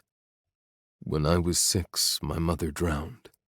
Viola gasps, her eyes instantly glazing over like this pains her to hear as much as it pains me to say. This was before we moved to Alabama, obviously. Before we met you. Gus and my father didn't come with us to the beach for reasons I can't remember. There was a strong riptide warning in the Gulf, but it was still filled with people swimming. I was playing, splashing around, while my mother watched me from the beach, and I ended up wading in too deep. I felt the riptide pulling me out, and I didn't know what to do. I panicked, which only made things worse. My mother came rushing in after me, but I trail off, swallowing hard as I think back on what happened.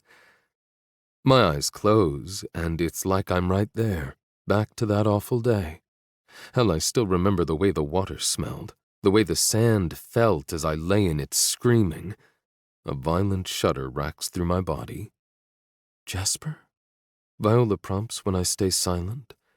If it's too much, you don't have to tell me. I open my eyes and I stare into hers.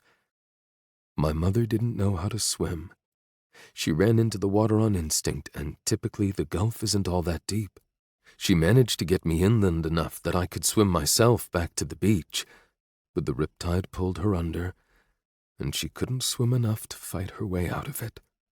A tear rolls down Viola's cheek, and I reach out to wipe it away. Someone found her, pulled her out, and they worked on her for a while, but there wasn't anything they could do. She had been under too long. Viola glances down at Addie, like she's desperate to move her and embrace me, and I've never been so grateful for my sleeping daughter in my life. Viola hugging me might just be my total undoing. That's why you told me I had to stay by the shoreline with Addie when we were at the beach in California. I nod. I'm so sorry, Jasper. That must have been horrifying to watch. to live through. She takes a deep breath as if she needs it to stop her tears and steel her nerves. Gus is right, though. It wasn't your fault. Except he grew up without a mother because I went in too deep. You grew up without a mother, too. And I've experienced those riptides. They pull you back before you even know how deep you are. It was just a horrific accident. That's twice today those words have been said to me. It wasn't your fault. The impact no less severe now than it was the first time. I'm surprised Gus never told you the story before. She shakes her head. I asked him once, and he told me it wasn't his story to tell. I guess it wasn't. Thank you for telling me. You have a habit of breaking down my resistance. I meant to say that in a light way, in a joking way, but it came out as anything but.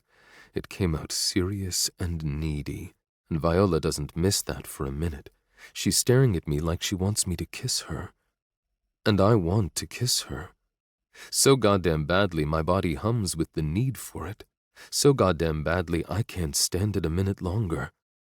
I have to kiss Viola. My face inches toward hers, our eyes locked, her warm breath tickling my lips. A couple more inches and my world will forever change. If I do this, there is no going back. My breath hitches with anticipation. My stomach tightens. My lips crave. Inches. That's all there is until I cross this irreversible line. Just inches before my lips press to hers and I lose my mind completely. Can I do this? Can I betray Gus like this? Then the word, Daddy, stops me dead in my tracks. Or, better yet, saves me from committing the ultimate mistake. Chapter 24. Viola. I had the day all planned out. We hit Washington, D.C. early this morning, and on the bus, yes, we're still on the damn bus, right up from Charlotte, North Carolina, I was informed that today would be my day off, and I could spend it however I wanted. Now, I'm a teacher, right? So the idea of touring our nation's history was like handing a loaded needle to a junkie. Too good to pass up. Jasper's father and stepmother were scheduled to land here yesterday, and we're planning on spending all day today with Addie. As much as I love Adeline, I won't fight over having a day off, especially when the stupid paparazzi have been sticking to us like dog shit on a shoe. Because as far as I'm concerned, that's what they are. I have no idea what they're after, why they freaking care. But they do. It's become their life's mission to get to us. They made it so that Addie and I could not leave the event area in North Carolina. I don't know if it's me, or Addie, or Jasper, or the band, or what, but our faces are everywhere. Marco went to the pharmacy to grab me some supplies and came back with 5 different rags, covered with photos of us. It didn't take long for the press to discover who I am, and that I once had a relationship with Gus. Now, it's all they talk about. All about my secret relationship with Gus. About how the band is on its last legs and Jasper is threatening to walk because he hates me. How I'm only the nanny to Adeline because Gus demanded it be so. Essentially, I'm painted as the devil, the harlot who is breaking up the world's favorite band. And they all talk about Adeline's diagnosis. One referred to their article as an exposé into the epidemic known as autism. An epidemic, by definition, is a widespread occurrence of an infectious disease. Yeah. Last I checked, autism isn't Ebola. And maybe they should have fact-checked because their shit was so off, it was the epitome of bad journalism. If she were any neurotypical child, none of this would be a discussion. I'm embarrassed and angry and sick and jittery. It feels like I have a constant red spotlight on me, and if it's bad for me and Jasper and Gus, it's a million times worse for Addie. So yeah, this day off was going to be fan-bloody-tastic. And then Jasper and Gus's parents' flight was canceled for no real reason we could discern, and they decided to wait until we returned from overseas to meet up. Marco said he'd step in and hang out with Addie while I took a few hours to explore. But then Addie got sick. And not just any old sick. I'm talking stomach bug or food poisoning sick. Marco calls as I'm exploring the Smithsonian Art Museum, gagging into the phone. "I can't do it, Vi. I'm trying, I swear." Gag, dry heave. "But the smell, it's killing me. And Addie may like me, but she doesn't love me, you know? I don't think she's enjoying me holding her hair back either. And wow, her hair. Girl, the baby needs a bath or a shower or whatever you give kids her age." It's been like, 6 weeks? Something like that. And I've had so very little time off. Tell her I'm on my way. Sigh, groan, fake cry. I'm doing all of those. You're an angel. So they tell me. I huff and puff all the way back to the bus, because that's where we're sleeping tonight, where poor Addie is sick. Seriously. All I can say is, it's a wonderful thing that she's not old enough to be embarrassed by bodily functions, because those buses are tight, and those bathrooms are tiny, and she's got it coming from both ends, according to Marco. I pull into the FedEx field, and all around the gate that separates the private area from the rest of the place is lined with press. What they're expecting to see, I don't know. But I'm tempted to give them access to Addie right now, if that would get them off our asses. The door to the bus is already open, and Marco is standing there, waiting for me. His dark skin has a green hue to it, his hair is a mess. And he most definitely has something on his shirt that I don't want to think about what it is. If he saw himself, he'd cry. He holds his hands up in supplication when he catches me approaching. "Do you hate me? Don't hate me. I don't hate you. I've been giving her Coke and those awful crackers she likes with almond butter." He starts, and I sigh aggressively. "What?" "She's 3, Marco. Don't you have Google? She should be drinking Pedialyte or something like it. And no food, especially not something like almond butter. At least until she's 24 hours without vomiting or diarrhea. Plain crackers maybe would have been okay." "Fuck," he hisses, running a hand across his stomach, because he'd rather die than muss up his perfectly coiffed hair or bronzer. Too late for that, I'm afraid.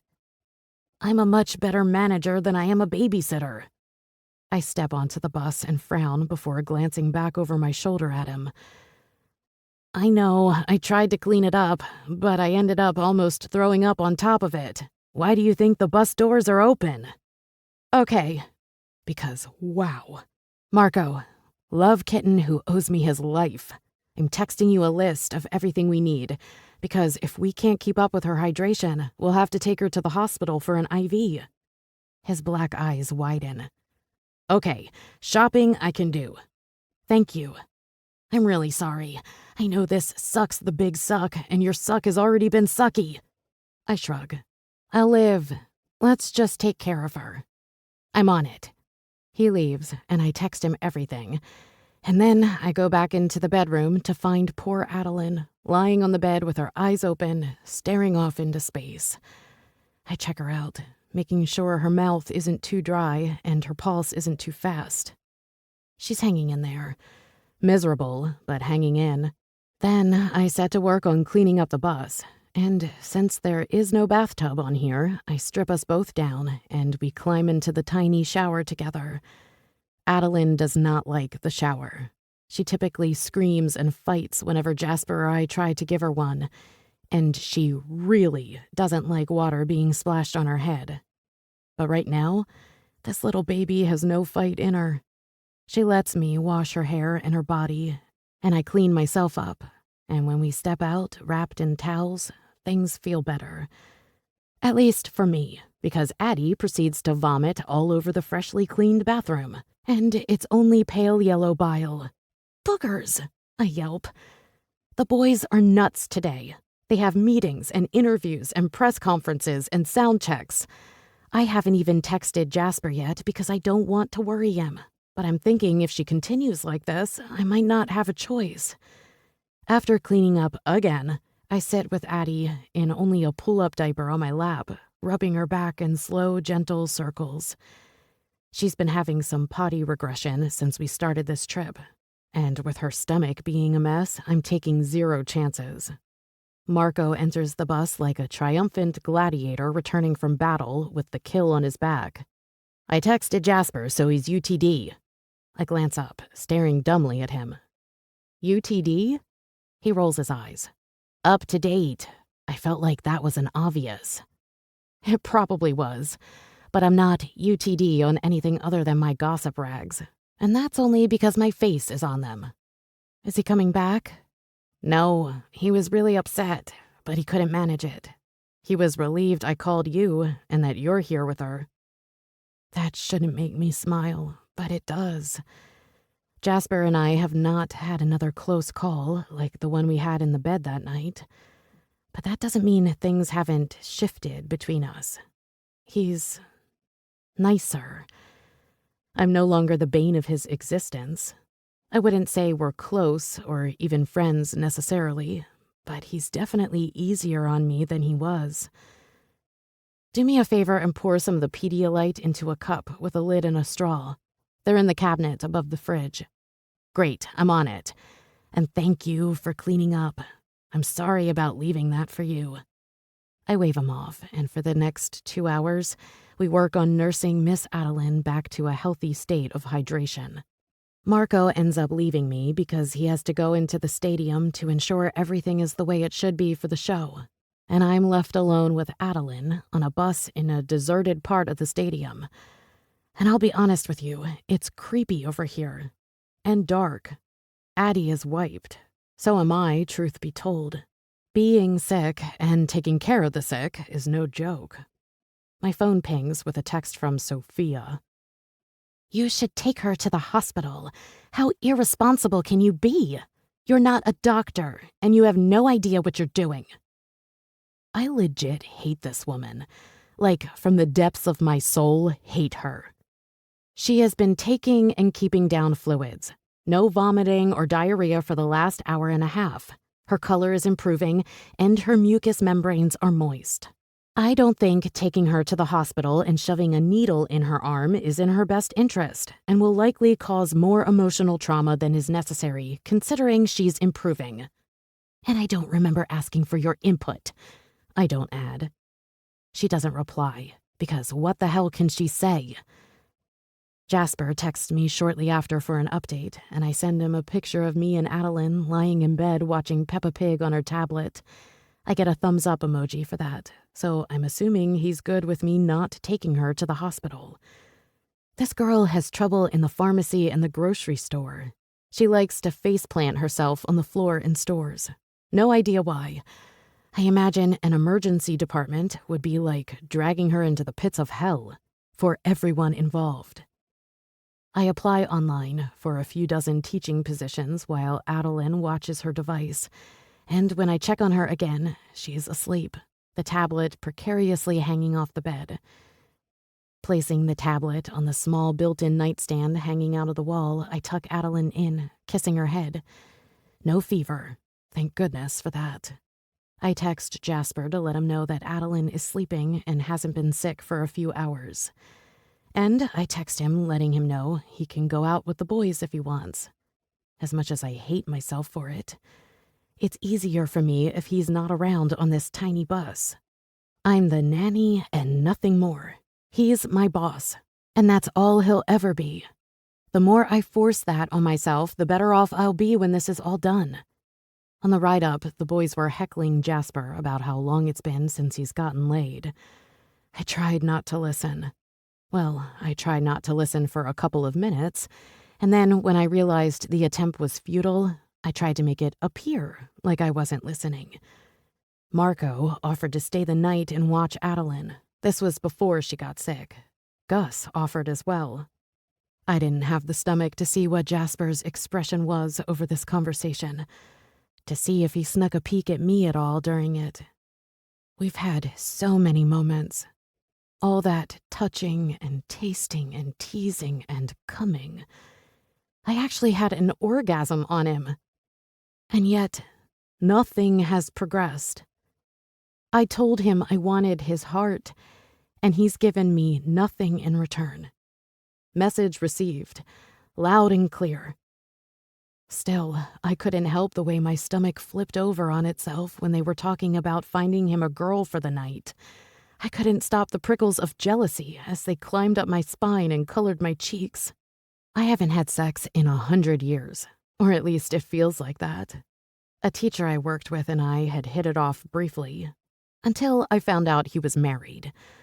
That was an all-time awesome moment. That was close to a year ago now, and I can't even say the sex was all that great. Mediocre at best. Before him, I dated Spencer for about 6 months. Nothing spectacular there either. Listening to the guys talk about their various conquests is depressing. But listening to them try and find Jasper some wild hot sex makes me want to throw up the way Adeline has been all day. So when I get a text from Gus informing me that he's staying in with me tonight so Jasper can go out, I can't stop my growl of frustration and irrational jealousy and stupid, purposeless heartache.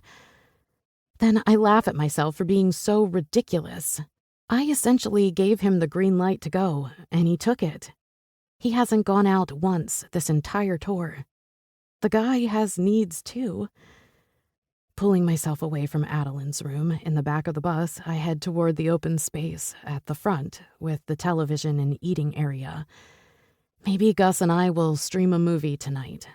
I'd make popcorn, but that would stink up the whole bus and might make Addie sick again. I'll let Gus pick the flick, but I'm in charge of snacks. I need dairy and chocolate and gluten. The sound of the doors to the bus opening startles me while I'm face deep in the back of the pantry, which is really just a small cabinet where they keep the food. "Hey," I call out. "I thought we would watch a movie tonight and eat something non-Adeline approved since she's asleep." "Sounds good." Jasper's voice startles me so bad I jump, smacking the top of my head on one of the shelves. I slide out of the cabinet, my eyes wide. "You're not Gus. I got a text saying Gus was playing babysitter with me tonight so you could go out." Jasper's eyes narrow, his expression hardening. "Sorry to disappoint you, but I didn't feel right about leaving Addie while she's sick. I guess you'll have to deal with me tonight." He tilts his head, taking me in. "Unless you want to change and go meet up with them. You haven't had a night out either, and today was technically supposed to be a day off for you." I shake my head before I can formulate words. I don't want to go out. I want to stay here and watch a movie on this bus with Jasper while I eat my weight in chocolate and carbs. "It's fine. I can hang out." "You don't have to." He presses, and there is something in his voice that I can't quite figure out. "I know Gus would love for you to join them. He's been talking about nothing but you tonight." My cheeks color at that.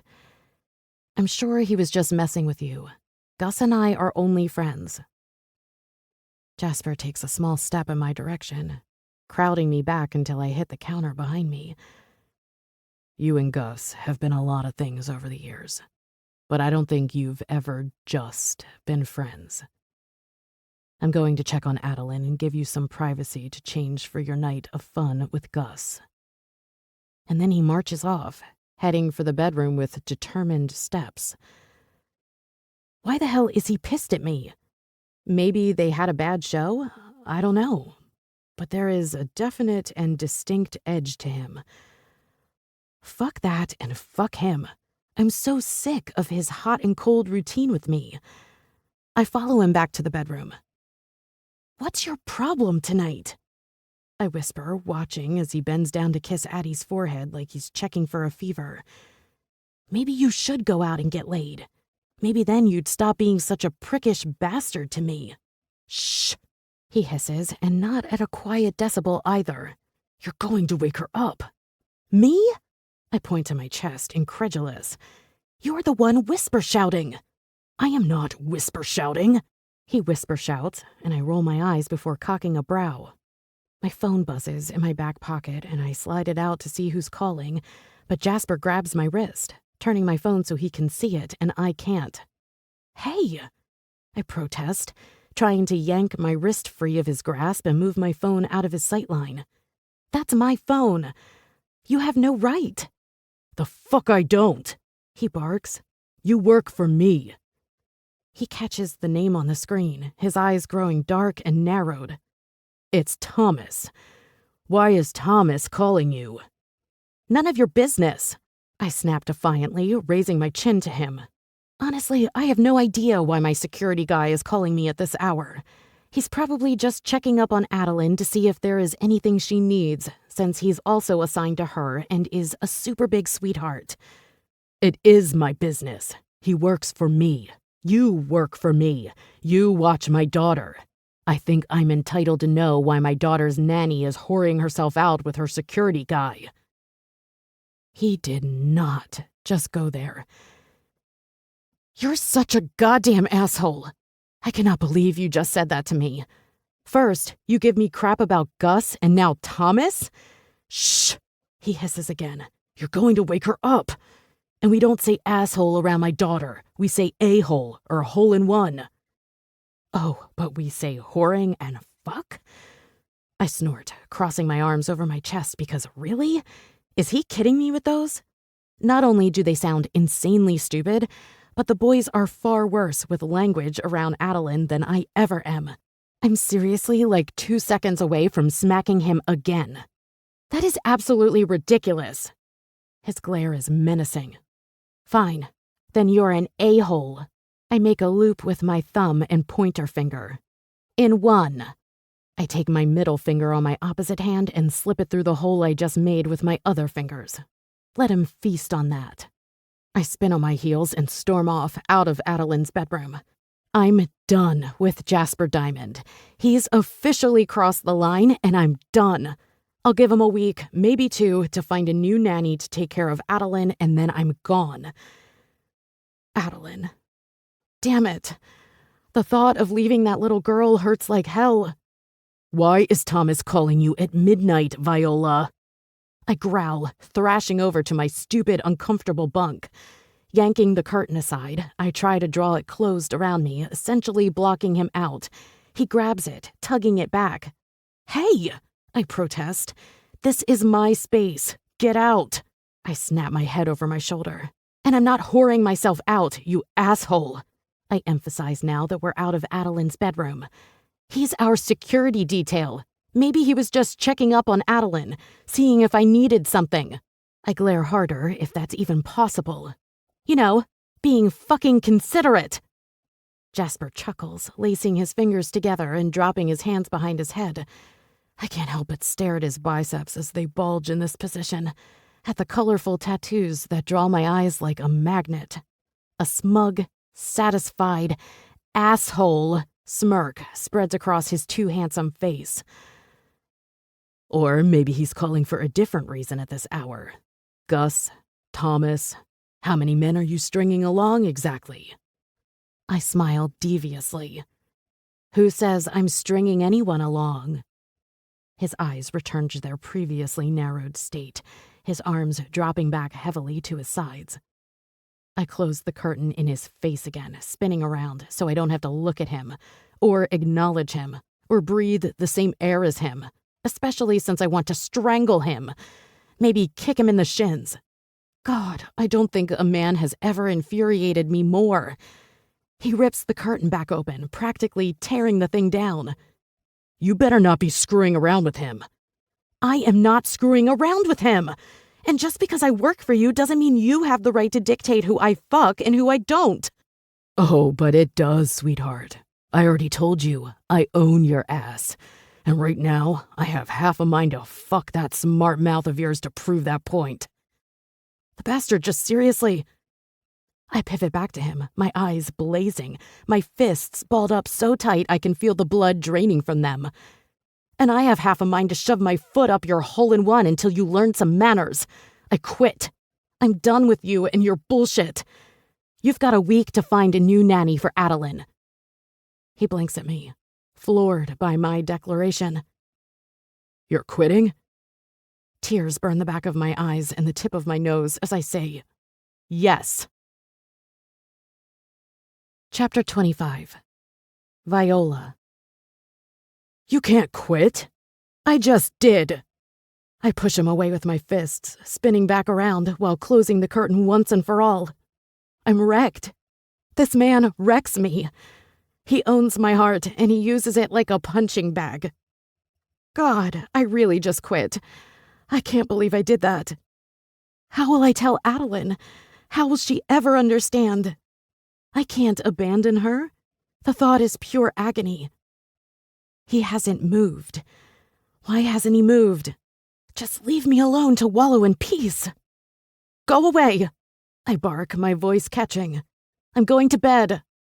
He doesn't say or do anything for a moment, and I take that as my win and his loss, and I start to pull my shirt over my head. "No," he clips out, tugging that damn curtain back again and finding my back to him in just my bra and jeans. "You're not quitting. You can't just walk away from Adeline like that." He pauses, clears his throat. "What the hell are you doing?" "I told you." I snap, trying to unhook my bra, but it's so damn old that the hook is all warped and is naturally picking this moment not to come undone. "I'm getting ready for bed." I punctuate my words as I struggle against the stupid clasp. Jasper's hands glide up my back, and I freeze, my eyes widening, knowing he can't see them. My teeth slam into my bottom lip, and it takes every ounce of power in my body not to move or shudder or even fucking moan. His touch is so freaking light, like a butterfly flapping its wings against my skin. Only he's not usually the gentle butterfly. Not with me. He's the tsunami at the end of the chaos. He manages to unhook it, and I mumble out a "thank you." Sliding my threadbare tee on with my back still to him, I manage to rein myself in. And when I think I have some semblance of control over myself, I say, "I don't want to leave Adeline. She's the reason I'd stay. I believe I already made that clear to you." He's right behind me. Closer. So close I can feel his body heat pressing into me. The scent of his cologne and anger permeating the air. I undo the button on my jeans, sliding the zipper down. The metal hooks falling apart is the only sound, shooting sparks into the thick, statically charged atmosphere. "Is she the only reason?" He asks, his voice husky and deep. His hand runs along my hair, sweeping it over one shoulder and exposing my neck to him. The tips of his fingers skirt along the column of my neck, and I erupt in delicious, tingling chills. "No." I push out and refuse to elaborate further, because if I don't hold on to my last shred of pride, then he'll unquestionably have all of me, and I'll be left with nothing. I get my jeans undone, slip them down a little, and bend forward to take them off, smiling to myself as I do. That is, until my ass presses against the huge, hard bulge in his pants. Oh my God. He's got a freaking steel pipe in there. I don't think my eyes have ever bugged out of my head quite like this before. So much for me winning in that round. Jasper groans, reaching out and clasping my hips like he doesn't know whether to push me away or pull me harder against him. I somehow locate my shorts, dragging them on, and Jasper releases me, taking a small step back. It doesn't help.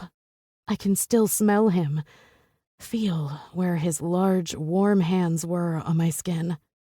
How can I still yearn for this man, even after everything he's put me through? Love is a determined, resilient beast. It won't be destroyed without a fight. It won't give up, even when you beg it to. Even when you sincerely hate the one you love. No, love likes to hang on and beat you down until you're unrecognizable, despising everything, especially it. I hate that I love him. Are you intentionally trying to be a tease? Yes, obviously. Duh. I turn around to face him, and it's quite possibly the biggest mistake of my life. Even more so than never removing my mother's name from my bank account. Because Jasper Diamond is staring at me with dark, hooded, lust-filled eyes. His large, muscular chest is rising and falling heavily, straining against the cotton of his white tee. He looks so goddamn sexy like this, I can hardly stand it. Me? I snap, losing the last shred of my composure. You're the one who's hard. A slow, sly grin crawls up his lips as his eyes eat me up inch by inch. He pauses briefly on my hard nipples that are practically saluting him through the thin fabric of my shirt, and then dips lower to the exposed flesh of my stomach, on down to my shorts. And I bet if I slipped my hand in those tiny shorts, Nanny, I'd find you wet for me. Again. I shake my head. You called me a whore. He shakes his head back and forth, encroaching on me, his eyes blazing into mine. I didn't mean it. You drive me up a motherfucking wall, Viola Star. I can't think straight with you. I say shit, and then I regret it. I never had this problem before, but then again... He trails off, his gaze slowly trickling along every inch of me once more. I was very much a boy back then, and you definitely remind me that I'm very much a man now. My throat bobs on an audible swallow. How hard are you for me, Jasper? His eyes snap back up to mine. He licks his lips, almost reflexively, and any last shred of his restraint evaporates. Rock hard. How wet are you for me, Viola? Soaked. His lips crash into mine, the force of his kiss slamming me against the top bunk before we tumble into the lower one. His body presses into mine, covering me in his incredible heat. For a second, I'm too stunned to move. Jasper Diamond doesn't give in. He doesn't relent. I've wanted this man's mouth back on mine since that first kiss when we were 14, and 12 years later, I'm finally getting it. That stunned second passes quickly as his hand roughly cups my jaw, angling me to him, so his mouth can devour mine. His tongue forces his way into my mouth, battling with my own. A slow, sexy growl rips from the back of his throat the moment our tongues meet. I've never felt such out-of-control need in a kiss before, such ferocity. Weeks and weeks of fighting and dancing around each other, and now we're ravenous. I don't care about tomorrow. I don't care how ugly this will all end. I want this man, and I'm going to put everything I've got into this moment, even if it's fleeting. Even if it rips out my heart, I know I won't regret it. I grip the back of his shirt, balling up the soft cotton in my fists as I let him take the lead, as I let him own me. His mouth moves to my chin, nipping and licking as he glides down the length of my neck with harsh, hot kisses. The coarseness of his stubbled jawline shoots sparks of painful pleasure straight to my core. My neck arches to give him better access, my eyes closing as I lick my lips, tasting him. My fingers dive to the back of his head, running through his thick, wavy auburn hair, still slightly damp from the shower he took after the show. His mouth captures mine once more, and I groan, clutching him as if I'm afraid he'll disappear if I relent even an inch. He smells of masculine body wash and lust. He tastes like Jack Daniels and mint toothpaste and raw, burning desire. For me. This man wants me like I'm his next breath and taste better than the most decadent dessert. His hands clutch my hips, his forehead pressing into mine as he pants, smiling down at me. You're driving me crazy, dream girl. I grin against him. I thought I was Nanny. Reaching out, his teeth capture my lip, nibbling gently on it. He squeezes my hips and stares into my eyes. No, baby. You've always been my dream girl. Christ. I tug him back down to me, claiming his mouth before I find his neck, sucking hard, memorizing everything about this moment, the way he feels, the sounds of his heavy breaths. He moans, dragging my mouth back up to his. Our tongues dance, sliding across each other's, our lips fused. The pressure of them is so much, and yet not enough. It's the type that curls your toes and rolls your eyes back. The one you don't want to ever end, because it's just that good. It's everything and simultaneously not enough. I yank hard on his hair. I want to hurt him. I want to mark him. Force him to think of me every goddamn time he looks in the mirror. Forget him owning me. I fully intend to own him right back. First, foremost, wholly. There is no one else but him, and it's time he realized that. He breaks the kiss, breathing hard, his heart pounding against mine. Our eyes lock from inches apart, and he stares into me as if he's never seen me before. Viola, he whispers, but then stops, and I know he's waging a war within himself. Is this what you really want? He pauses, searching me before taking in each one of my features. Because it's what I want. What I've always wanted. I open my mouth to tell him that I've wanted this for so long that I can't remember a time when I haven't wanted him, but I can't make the words come out. I'm too stubborn, too proud, and part of me still doesn't believe this is real. My life is not a bed of roses.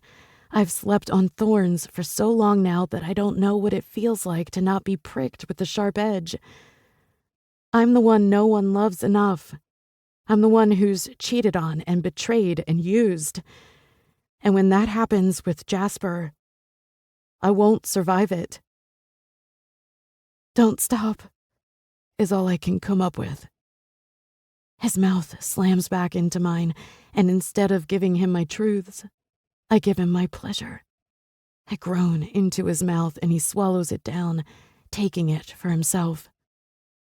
His fist grips angrily at my shirt, and before I know what's happening, he rips the fabric from my body in one effortless motion.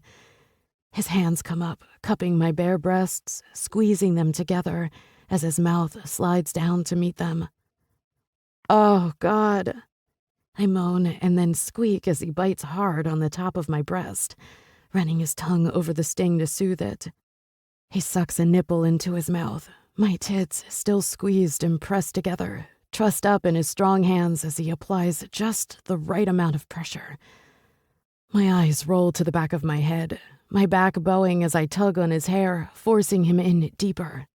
He alternates between biting and licking, sucking and kissing. It's driving me wild.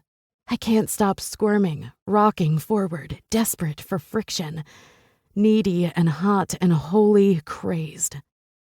His hand slides down my stomach, dipping into my cotton shorts and beneath my thin panties, rubbing up and down over my pussy. I've had so many fantasies about this, he says, his voice hoarse, his breathing harsh. His fingers continue to slide up and down, spreading my moisture across my clit without applying any pressure, without sinking inside. It's so much, and not nearly enough.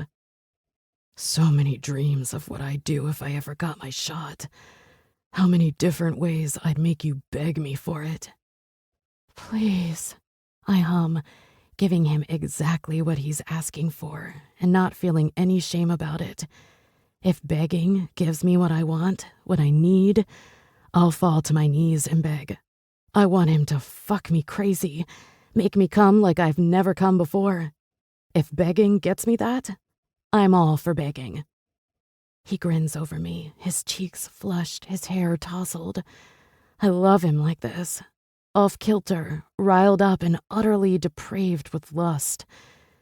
He's going to ruin me, and I will relish every damn second of it. Viola. His fingers continue their maddening pace, and I whimper, grinding up against his hand, urging him on. Not yet, greedy girl. I groan, my head flopping back, and he laughs, kissing along my arched neck. I want to take my time with you. We raced through those other times. Not tonight. Screw that. Tell me, Jasper. I breathe out, frustrated with pleasure. Tell me all about how you jerked off to me. Tell me what I did in your fantasies that made you explode your hot cum in your hand. Tell me how good it was, because I can promise you, this will be better. I've officially lost my flippin' mind. Fuck, he hisses, his hand sliding out of my shorts and sucking his fingers into his mouth. His cheeks are red, his chest rising and falling rapidly with his harsh breaths as his eyes consume every inch of me, lingering on my breasts, my lips, the marks on my skin he's left.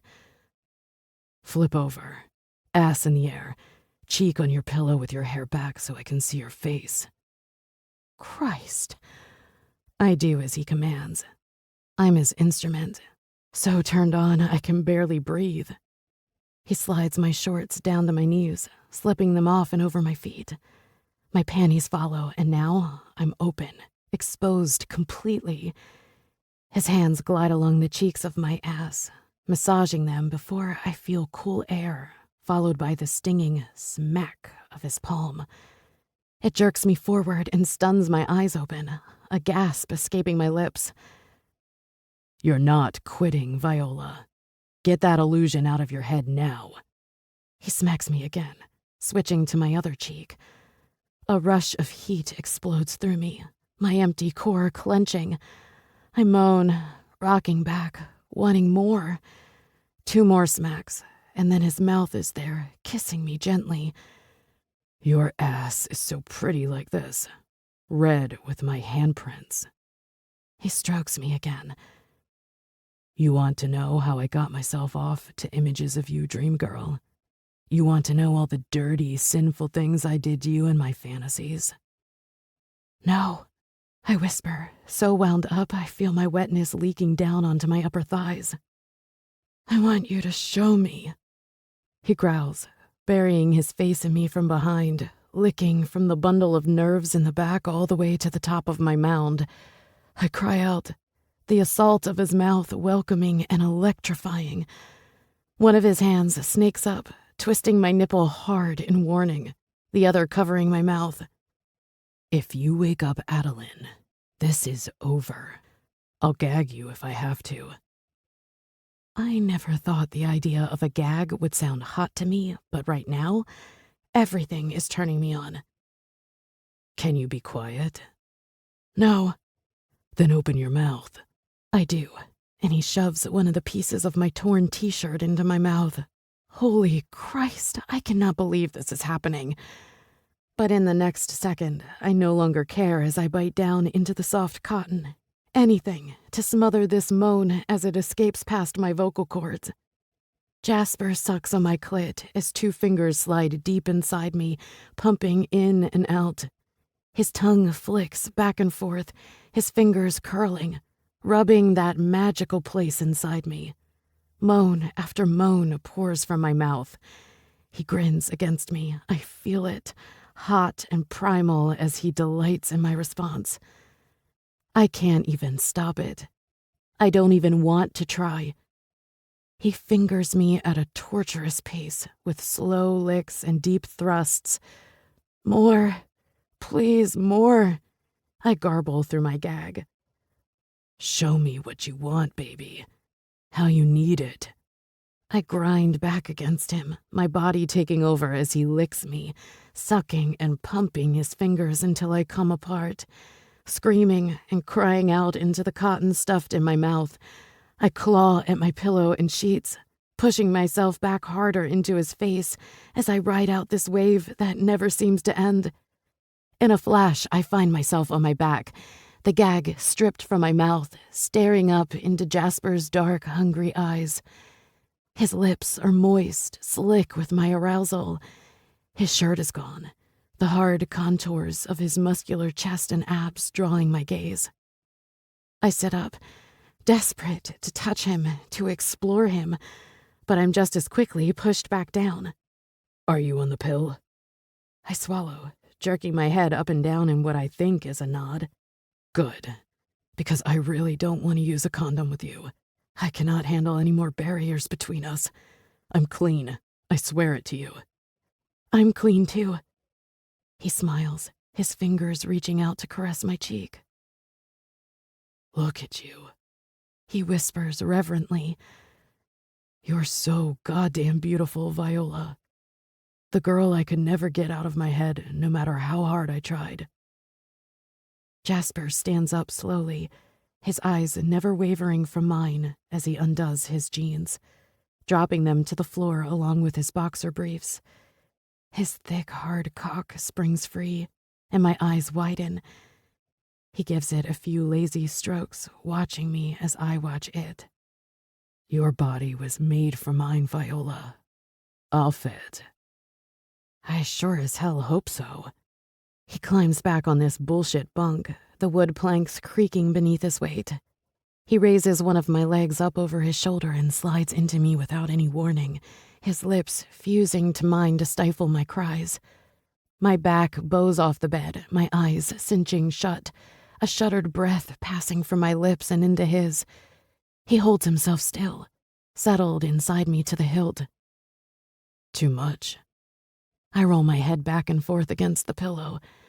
Breathe, baby. You're squeezing my cock like a vice. Your pussy is so damn tight I'm about to explode. His hand cups my cheek, his thumb gliding along my lips. Open your eyes, Vi. Look at me. I do, and I find him smiling down at me.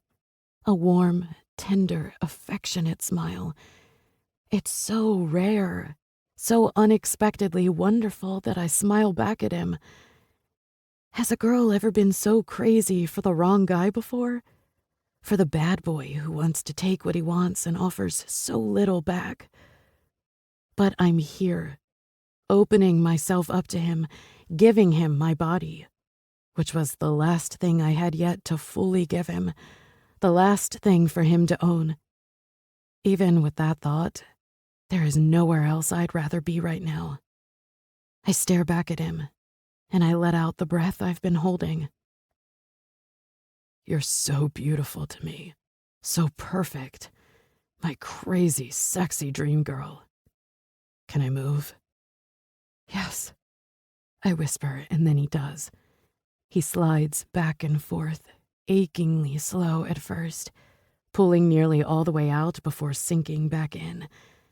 He does this repeatedly, staring down at where our bodies are connected, alternating between that and my eyes. It's maddening and delicious and so good and yet not enough. And only when he knows I'm ready, when I'm clawing at his skin, scraping my nails impatiently down his back, begging him for more, does he pick up speed. My knee is bent up, one pressed against his chest, the other above his shoulder, as he pounds into me with a relentless rhythm. Yes, I say again, only this time it's a moan, an expletive, an echo of something I've never experienced before. His teeth sink into my breast, branding me to him. A flash of pain shoots through me, and I cry out, the sensation raising this to a whole new level. His mouth finds mine, his tongue takes over, swallowing down my cries. I can't slow down. He rasps into me, breathing hard, sweat coating his forehead. I can't stop. It's too good. You feel too good.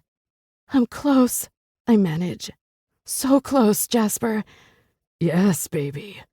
He picks up the pace, pounding into me, skin slapping against skin. Both my legs are over his shoulders now as he bends me in half, his mouth all over mine. His fingers dip between us, finding my clit, and stars dance behind my eyes. My orgasm begins low, slow, slinking up my spine and tingling my toes before it grows, multiplies in intensity, skyrocketing through me like a bolt of lightning. Fuck, Jasper hisses as my body convulses around him. Yes, just like that. You're so hot, so tight. Fuck. Nothing has ever felt this good. My thoughts exactly. My kinky imagination has nothing on Jasper Diamond in the flesh. He shakes, shuddering and biting out a slew of curses as his face drops into my neck, riding out the last of his orgasm. He's panting for his life, his heart slamming against his chest, against my chest, mine matching his, bleeding into him. You're so much better than the fantasy, he whispers, and I repeat, my thoughts exactly. He chuckles against my skin, pulling back and meeting my eyes with a lazy, sated grin. Hi. Hi. I return his grin, mine equally as lazy and sated, I'm sure. I bit you. I know. I think I left a mark. My clothes will cover it. He peeks down at his handiwork, tracing what I assume are his teeth marks with the tip of his finger. Does it hurt? I shake my head no, and he looks relieved, that small grin pulling up the corner of his mouth. Good, because I have to admit, it's pretty damn sexy. He leans in slowly, eyes locked on mine before he kisses my lips. You're a kinky little slut, aren't you? He asks playfully. Me? I snap, smacking at his arm, trying for indignant and coming up way short. He's laughing at me now. You're the one who gagged me, and spanked me, and bit me. You loved it. Can't deny that. I'm sure I'll come up with more for next time. Next time. Don't do it. Don't smile at that. Don't allow that giddy, excited anticipation to take over. Now who's the kinky little slut? I never said I wasn't. His expression sobers, and I feel my heart picking up a few extra beats. You're not really quitting, are you? His eyes search mine, suddenly cautious. Was this your way of getting me to stay? He frowns, and I wish I hadn't said that. His eyes tell a completely different story about what just happened between us. Unfortunately, I don't think I can leave Adeline. You, on the other hand? I trail off, and he drops his forehead to mine, closing his eyes and releasing a slow, even breath. He whispers something so faintly I can't make out any of it. And then his lips meet mine, relief coursing through them and into me. His kisses shouldn't feel so right. Being with him shouldn't feel like everything I've been missing and searching for all at once. And it definitely shouldn't terrify me for what I fear is next to come. I feel him growing hard in me. More? I ask, desperate for this never to end. More, he agrees. More. Chapter 26. Viola. I wake up alone. I fell asleep with Jasper's body covering mine in a tailspin of bliss. I fell asleep to soft words and gentle kisses that contradicted everything he had just done to my body. We fucked like animals, only to be wrapped up in each other like lovers after. 2 more times, and then I was done. Utterly spent. I don't even have to open my eyes to know he's gone. His warmth, the scent of his skin, his touch, none of it is left. I roll onto my side, sore and tired and hurting. What did you expect? Honestly, I'm not sure. He looks at me with love, touches me with fire, and speaks to me with hate. We fought, and we screwed and exploded with the raging inferno that had been burning between us. Maybe that's all he needed. To fuck me out of his system. To eradicate me from his dreams, his fantasies. I have no idea what time it is, and I'm not sure I care all that much. My day off was taken from me, and the band doesn't have anywhere they have to be until the show tonight. That should give me all day if I take it, which I frequently don't. I like spending time with Adeline. I like being around the boys I grew up with. It makes me feel connected instead of suspended alone in midair. I have no idea what today will bring, but I'm not going to dwell on it. I went in with my eyes open. My mind replays our dirty night. Every touch, every word. The images swirl, my cheeks blushing, and my overworked lips spreading into a smile of giddy delight. He cannot take away this feeling, and nothing else registers as I comb through detail after detail, my body reigniting into a heat only he's given me. Except, I'm the nanny for his daughter. And his brother is my ex-boyfriend. And he left me alone with no trace of him to be found. And he can be such a mean bastard that it makes me question my basic sanity for loving a man like that. You said you weren't going to let it get to you. I did. But insecurity is a nefarious bitch, pledging her devotion to the dark side of the Force as she gleefully takes over your common sense and rationality. Because waking up alone after a night like that sucks. Any way you slice it or figure it. I catch the faint sounds of Adeline fussing, so I draw myself up and out of bed, pulling on the first outfit I come upon, which mercifully consists of yoga pants and a vintage Guns N' Roses tee. I pad barefoot, ignoring my screaming bladder until I reach the back room. Opening the door, I find Adeline tucked into Jasper, her small body naked except for a pull-up covering her adorable bum. He's rubbing her back in gentle circles as his eyes meet mine. She woke up early, he explains, like it's the reason I woke up alone. I didn't want to wake you. You looked so peaceful sleeping. I hate that I love you so much. He's the definition of conflicted heartache. I walk into the room, crawling onto the bed and running my hand through Adeline's hair. Thank you, I whisper, my stupid cheeks heating like I've never had sex with a boy I like before, or a morning after with one. Maybe I haven't. Not on this level, at least, and that's the difference in my butterfly-filled gut. How's she feeling? Better, I think. I have the pull-ups going as a precaution, but so far she's kept down some of that Pedialyte stuff you got her. That's great. I smile, leaning in to kiss the back of her head. Morning, Miss Adeline. Did you sleep well? She doesn't answer this question. She never does when I ask it, but she does turn her head to peek over at me, and her green eyes are much clearer today. Did you have good dreams? She drops a kiss onto Jasper's shoulder, much the way I did on the back of her head. Good dreams, she parrots. Silly daddy, she tells me softly, scrunching up her nose with a happy smile on her soft lips. Me? He says with mock indignation, but the smile on his face isn't exactly selling it. You're the one who's been giggling all morning. He tickles under her chin, and she shrieks shrilly, laughing and squirming around on his lap. I plug my ears, wincing at the sound. I think you just woke up everyone within a 10-mile radius with that bug. I lie back on the bed, still so tired. Speaking of, I wonder what time the boys got back last night. I muse, and then freeze, peeking over at Jasper to catch his expression.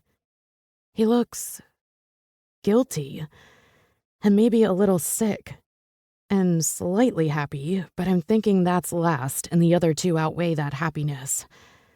It's the same expression he had after our encounter in the bathroom. Only this time, I'm done running and hiding. Are we going to talk about this? I don't know what to say. He starts, his eyes bouncing between me and Adeline, who he's still tickling and roughhousing with. Darkness creeps across his features, and I know this is going to hurt. You're Adeline's nanny, which means I'm technically your boss. But more than that, you're Gus's. I shake my head no, but he cuts me off with, yes, you are. It doesn't matter if you don't think of yourself that way. He thinks of you that way. He's my brother, and you're his ex, the woman he still admittedly loves. That's an automatic off-limits if there ever was one. He's loved you since we met you. So yeah, I don't know what to say. My heart sinks. My lips tighten as disappointment, thick and heavy, coats my stomach, and I have to swallow to hold back my emotions. I want to ask if he regrets it, but I don't think I can handle his answer. Even if he says no, I know a part of him does, and anything else he tells me would be a lie. I'm certainly not about to say something stupid like, it's okay, or we can just forget about it. Because I can't just forget about it. And it's not okay to pretend like it didn't happen. My pride won't allow me to be swept under the rug as a mistake. If that's what he wants to do, then he has to be the one to do it. To say it. I've put myself out there with him so many times only to be pushed back and brushed aside. With jerky movements, I try to get up and off the bed. I can't be near him right now. He didn't just fuck my brains out. That was only the first course. That man dug inside me and greedily tore out every single resistant piece of me I had been clinging to. I'm open now, exposed, and I don't like it. Especially when he says things like, I don't know what to say, and that's an automatic off-limits. He reaches out before I can make my escape, grasping my hand and giving me a firm squeeze. I'm not sorry for it, Viola. He waits me out until I'm able to meet his eyes, and then he smiles at me. A type of smile that warms my iced-over blood. A type of smile I'm not sure he's ever given me before. I meant everything I said to you last night. All of it. Last night was... His grin grows boyishly. Mischievously satisfied. Impish. Goddamn adorable. His thumb brushes over my knuckles, and I hate my reaction to him. Christ, Vi. Last night with you was my dream come true. I just don't know where we go from here, and if I told you anything else, it would be a lie. Damn him and his stupid honesty. I think I would have healed faster if he said he just got carried away and lost his mind, and oops, he screwed me 3 times like a man on a mission. I'm not even making sense anymore. Me either, I admit. Because it appears Gus, his twin, his best friend, his bandmate, is always going to be the divide that keeps us apart. I suppose in some way, I understand it. I even respect it. It's like a guy code or something. But upped a level since it's his brother. A brother who sleeps around with groupies and girls from clubs. A brother who cheated on me before we broke up all those years ago. Whatever. It just sucks. A lot. I numbly shrug because I offer no real answers. How about we start with coffee? He asks gently, his tone laced with sweet hope. Let's all go out for coffee. I haven't slept in 100 years and I could use some caffeine. Then, maybe later, Addie will take a nap with me. And maybe Marco will watch Addie tonight if she's better, and all of us will go out after the show. Together. He adds, like it's not a date or a one-on-one thing. Thanks, I get the message without the elaboration.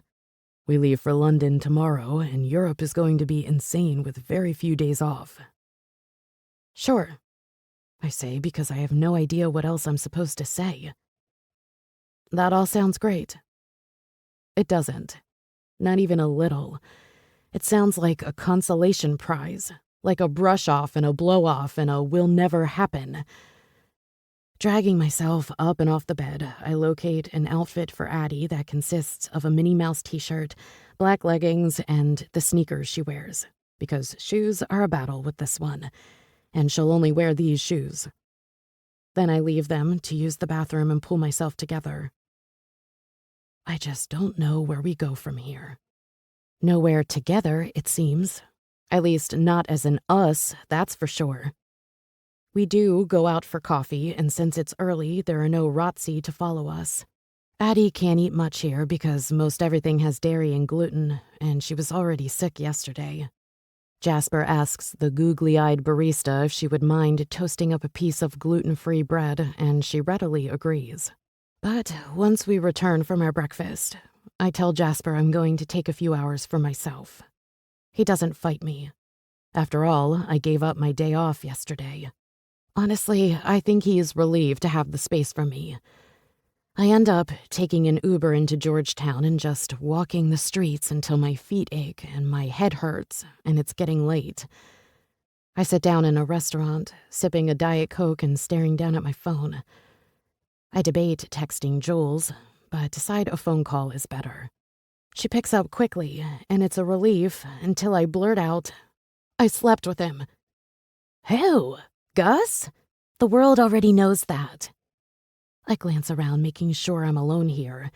I wasn't followed, and truthfully, no one gives a shit about me without Adeline or one of the boys with me, so I don't know why I'm bothering.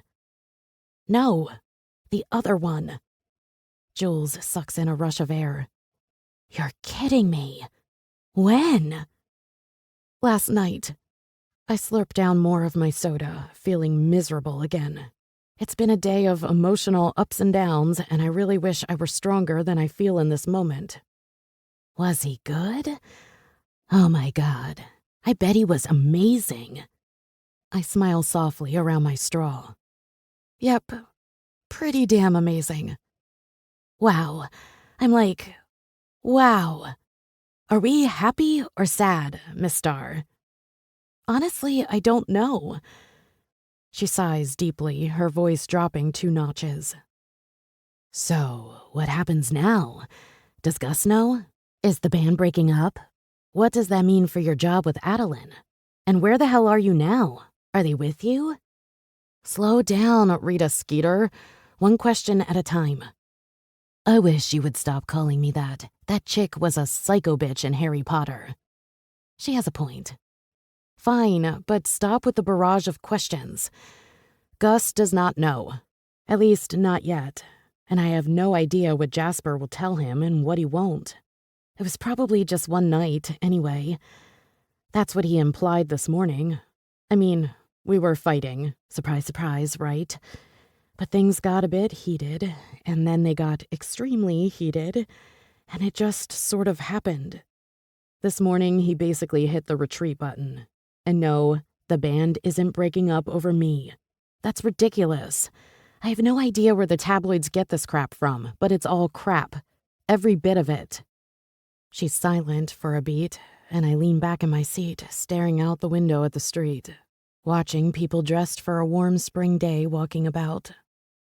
I realize I don't even know what day of the week it is. It's like I have no concept of reality anymore. I'm a teacher without a job. I'm a girl traveling the world without a home to return to. My mother stole everything I had.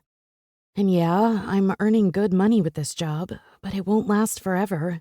And I really need to get myself together.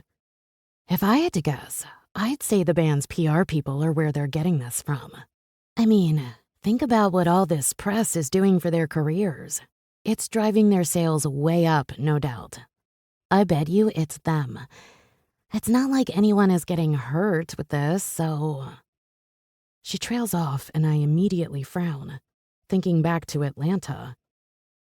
Except Adeline. She's 3, Vi. She'll live. I doubt she even knows what's going on, and her rich daddy can make it all better for her. Don't stress out about that. I scrunch my nose up at that. I hate the way she's speaking about them. that's not who Jasper is, and certainly not what Adeline's world is. In any given situation, our perceptions are often wrong. Reality is typically so much uglier than we imagine. Perfections, the grass is always greener, are illusions we manufacture. Jasper's life and the way he leads it with Adeline is certainly no exception to that. That's not how her world works. That's not how any of this works. Who cares what they do for a living or how much money they have? These are people's lives. A little girl's life. She hums. I know, and you're right. I'm sorry. I didn't really mean that. But this is what PR people do. Whatever you do, do not tell them you screwed their frontman while the world thinks you're in love with the band's second. I suppose, I mumble, my body slinking down further into my seat. She's probably right. I feel like someone has to be feeding the gossip mill to keep it churning like this. And there is no one else it could be other than those awful PR people I spoke to on the phone that first day on the plane. I'm gonna be honest with you, Vi. I sorta hate you, she snickers. Hot rock stars throw themselves at you, and you're traveling the world, earning serious scratch for it. I'm insanely jealous. Any woman would be. So why the hell do you sound like Adeline peed in your Cheerios? You should be so happy right now, babe. Because it's not the pretty package the illusion comes in, I retort defensively. They're not rock stars to me. They're Gus and Jasper and Keith and Henry. This traveling stuff is miserable, uncomfortable, and exhausting. The press follow us all over the damn place now. I am playing with fire with Jasper, and I'm already feeling the burn. I sigh out, rubbing my hand across my weary forehead. Am I sweating, or just losing the last of my coping strategies? I'm a mess, Jules. All of this is getting to be too much. And I know I have no right to complain about any of this, right? Boo freaking who. But I have no idea how Gus will react to it. He's so hard to gauge with this stuff, and I don't want to cause a fight between Gus and Jasper. Oh, Vi, it's going to be okay. Really. You won't cause any issues between Gus and Jasper. You already said that Jasper hit the retreat button, so take a breath and relax. You did nothing wrong with Jasper. Then why does it suddenly feel like I did? Because you're you and he's him, and you're both a mess. Think of the bright side. If he tries to fire you, you can sue his ass for sexual harassment. She laughs loudly. I roll my eyes at her mocking tone. That's not what I meant. I'm not quitting, and Jasper is not firing me. Yet. I hear her blow out a breath into the phone. I was kidding. Yikes. You need to stop worrying so much. My advice is to go for it with Jasper and Gus. Try with both of them. Have fun. Enjoy this unique situation for what it is. You really have nothing to lose at this point. Except the job and the little girl and my lifelong best friends and their relationship with each other. Hang in there. It'll all work out. I gotta run, babe. Class is about to start, but text me when you get to London so I know where you're staying and what you're up to there. Talk soon. Love you. Then she hangs up. But instead of feeling better the way Jules intended, I feel worse. Her words unsettle me in the worst of ways. Gus, Jasper, Adeline. There is no telling how any of this mess will turn out. Chapter 27. Viola. By the time I return, the boys are getting ready for the show, and Marco is playing with Adeline in the dressing room of the stadium. Vi! She exclaims, her face lighting up. Hi, Vi! Hi, Vi! Hi, Vi! Hi, sweet girl. I interrupt, picking her up and giving her a kiss. I feel terrible that I was gone so long. How are you feeling? All better? She doesn't answer, just squirms out of my arms and onto the floor. What's that noise? I tilt my head and then glance over to Marco, who shrugs helplessly. What's that noise? What's that noise? You hear Daddy playing? I ask, but she falls quiet, not responding. She's been doing that, repeating words and actions a lot, like running and jumping from the coffee table to the couch, flipping over, and then doing it again and again. What's that called? She's counted to 16 like a million times over. I can't stop her. She's like the Energizer Bunny. Perseveration. And you realize you just totally dated yourself there. Perseveration, he repeats. Right, that. And I'm not old, just gorgeously mature. I snicker. Age aside, I'm not sure how to stop her, so I just try to shift her onto something else. That's perfect. I take it she's feeling better? Yes, Jasper said she hasn't been sick once today. Awesome. And I'm sorry I'm so late. Marco brushes me off. You deserve the time off. Jasper, God of all things, has commanded that you go out with them tonight. He waves a hand up and down my body, scrunching his nose and shaking his head in dismay. Get changed into something else. I glance down at my outfit and back up to him. What's wrong with what I'm wearing? Other than everything? I cock an eyebrow before my gaze drops again, and I stare down at myself. He actually might have a point. Just put on something hot, okay? Because I'm playing babysitter tonight. I have nothing to wear, I admit, giving Addie a good squeeze, and then setting her back down to play with the Shopkins set Gus got her. They're choking hazards, if you ask me, but she loves them, and thus far hasn't tried to put them in her mouth. Yes, you do, Marco says in an admonishing tone. I've seen you in those leather pants of yours, or that hot little flared skirt. Pair either with some sort of sexy top. He searches around the dressing room and then spots a rack off to the corner. Getting up off the couch and going through the rack, he tosses me a short black sequin tube top. I eye it like it's Satan, but he gives me a look that says, don't try him. That will make your tits look fab. You have to wear it. It's not a choice. I don't suppose you have anything other than your beat-up old Chucks and those goth girl Docs? I have a pair of yellow ballet flats, I offer meekly. No. He covers his eyes, extending his other hand like he's warding me off. I can't even hear that. My ears are burning at the idea of those. Go with the Docs. You'll rock the slutty bad girl emo Barbie thing. Just straighten your hair and do up your eyes by making them smoky. Better yet. He smiles devilishly, his dark eyebrows bouncing up and down. I'll do your hair and makeup. No. I shake my head. Yes. He nods emphatically. Addie and I will play dress up with you. We'll make you look hot. Not skanky or cracked out. Promise. Now go. I need you back here in 10 because I have to put my best little lady to bed soon. You're adorable when you're maternal. I know. I'm multi-talented. I like it much more than being a bot. He glances down at Addie. Booger. He corrects. To venue owners. But you're wasting time. Marco points to the door. Run and get those pants, Viola, and come back to us. We'll be waiting. I roll my eyes, but I leave them to fetch my faux leather pants because I'm actually a bit giddy at the prospect of going out. I cannot remember the last time I had a night out. Back in Alabama, after a day of teaching kids, I would go to work at Spencer's bar for extra cash. Any free time I had, I spent sleeping or relaxing. And I wasn't exactly rolling in boyfriends or friends, so I stayed in most nights. I show my fancy backstage VIP badge to a few of the security people. But the sound of the show, of the guys playing, draws me over to the stage instead of the exit. I stand in the shadows. Security and roadies and even a few groupies line the area, but they don't pay me much attention. Even if they did, I wouldn't notice because I can't peel my eyes from the stage. From Jasper. His black t-shirt is soaked in sweat, clinging enticingly to his chest and abs, giving every girl in here a peek at the perfection beneath.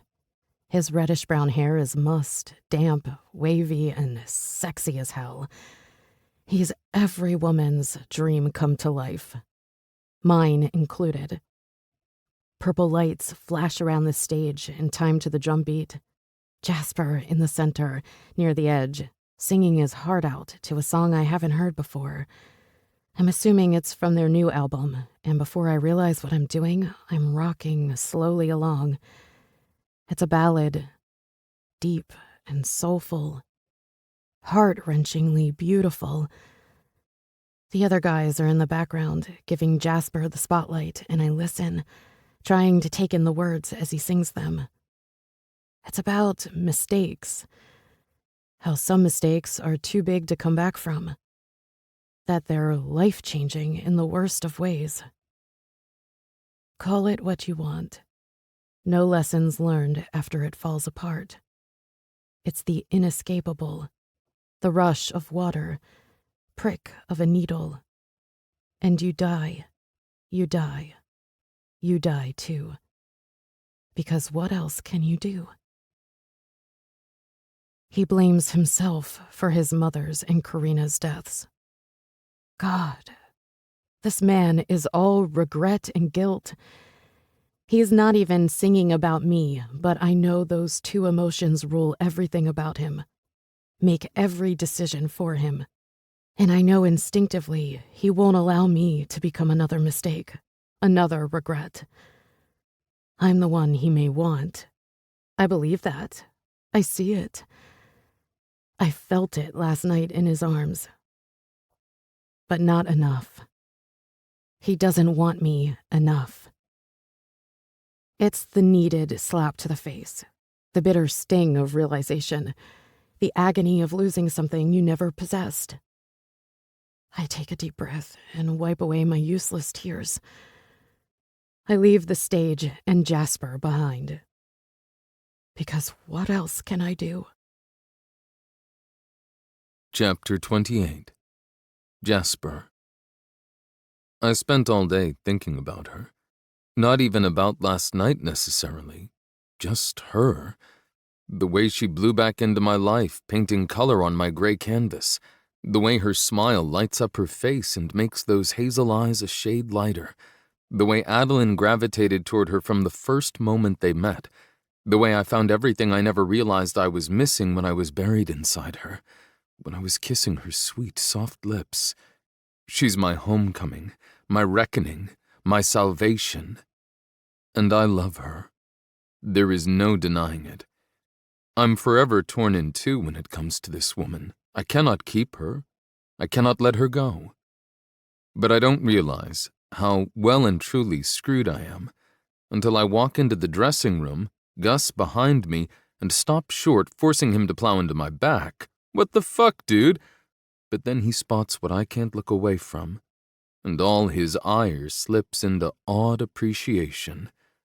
Christ, she's a goddess, he whispers, and I can't help but agree with his sentiment and despise him for it at the same time. Because Viola is a goddess, a sexy siren who calls to me, hardening my cock and making all that brilliant resistance I built up today evaporate. She's wearing a tiny black sequin top that shows off the smooth, toned expanse of her lower abdomen while hugging her perfect full tits, revealing a crest of cleavage above. Her pants are skin-tight, black leather, and her long, normally wild waves are pin-straight and so glossy they reflect the overhead lights. Her eyes are lined in black liner with smoky, deep purple shadow on her upper lid, and her lips are their natural deep rose, but shiny. She's facing the mirror, staring at herself as if she's unsure if she likes what she sees. But when she catches the four men, dumbly standing frozen in the doorway, she smiles, and my chest clenches. "Too much?" she asks, peeking down at her outfit and then turning around to face us. "No," Henry replies quickly, walking past Gus and me, who still haven't learned how to walk again. "You look beautiful, Vi. I hardly recognized you." "Gee, thanks," she laughs, and Henry's head drops back as he lets out a self-deprecating groan. "That's not what I meant. You're always beautiful. I just meant—" "I know what you meant," she interrupts, cupping his jaw. "I'm just messing with you." "Thank God. I was terrified you'd smack me." She laughs, leaning up to kiss his cheek, wiping away the smear of gloss after. Her eyes meet mine, and I can see all her pain and reluctance in them, all her restraint and uncertainty. I can't claim her as mine, and that's killing me in ways I will never rebuild from. Marco is on the bus with Adeline, and I was told to wait here for you boys, but she wrinkles her nose, turning back to Henry and away from me as if I no longer exist. You're going to shower before we go out, right? Everyone laughs. Everyone except me. She meets my gaze once more and smiles. I smile in return, giving her everything so she knows. The effort behind it somehow unknotting my limbs as Gus and I finally managed to drag ourselves into the room. Pushing past me, he saunters over, throwing his arms around her, pressing himself as close as he can get. You saying I smell, babe? Ah, she cries, shoving him away and laughing as he attempts to drag her back in. You're sweaty, gross. He tugs her against his chest. Gus, you're going to ruin my pretty. Marco will cut off your balls if you muss me up. It's impossible to ruin your pretty, darling. You're a work of art. His eyes rove over her slowly, making a fucking show out of it, and my jaw ticks. You want to go dancing with me? Make out like teenagers on the dance floor the way we used to? Viola smacks his chest, prying herself free of his clutches. My chest is so tight, my stomach in a million knots. Fuck all this sin. This hurts. Her eyes meet mine, a visible question in them that I cannot answer. She stares me down, and I still can't come up with anything. My lips tighten and my body tenses. Her expression calcifies over, and I can't stand it. Can't stand the casual indifference, both from her and from myself. You did this. It's your fault. I know, but that doesn't make it any easier to handle. What time is our flight to London tomorrow? Keith asks, grabbing his requisite bottle of Jack and opening it up. Everyone is totally oblivious. I can't go out with them tonight. I can't watch her with Gus. Christ, if he kisses her in front of me, I'll lose my mind. I'm liable to kill him with my bare hands. That's how strong this jealousy is. It's eating me alive. This was my idea, my plan, and it's completely backfired on me. 8 tomorrow evening. I tell him, my voice smooth and even despite the war raging within me. Walking over to the bar, I grab the first bottle I see. Viola's eye catches mine again, and this time I'm rewarded with a small polite smile, but that's it. That's it? She's goddamn beaming at my brother. I can't do this. I thought I could. I thought I could push it all down and act like nothing has changed, but everything has changed. Or maybe that's just me. Last night obviously didn't mean a tenth to her what it means to me. She was gone all day. Didn't even try to find me before I went on stage. No calls or texts either. I told her I didn't regret it, that I meant everything I said to her last night, and she hasn't said one thing in return that indicates she's there with me. Apparently I was just a way of firing off our excessive heat and energy. God damn it! I take a swig, swallowing down vodka. I don't even like vodka, and everyone here knows it. Why did I think all of us going out tonight would be a good idea? You know why. Yes, because I'm a masochist. Because I was hoping that if I saw Viola and Gus out like that, it would serve as the reminder I need. I think I'm gonna bail on tonight, I grit out, setting down the bottle and trying to find something else. I snatch the Jack from Keith and take a hearty swig. Whoa, brother, what's gotten into you? That's Keith, and I wish he would shut up. You're coming, Gus demands, marching over and standing directly in front of me, his gray eyes all over my face, trying to read everything I don't want him to see. It's our last night in the States for like 2 months, and you haven't come out once. I want to go out with my band, my brother, and my girl. His girl. I am the ultimate traitor.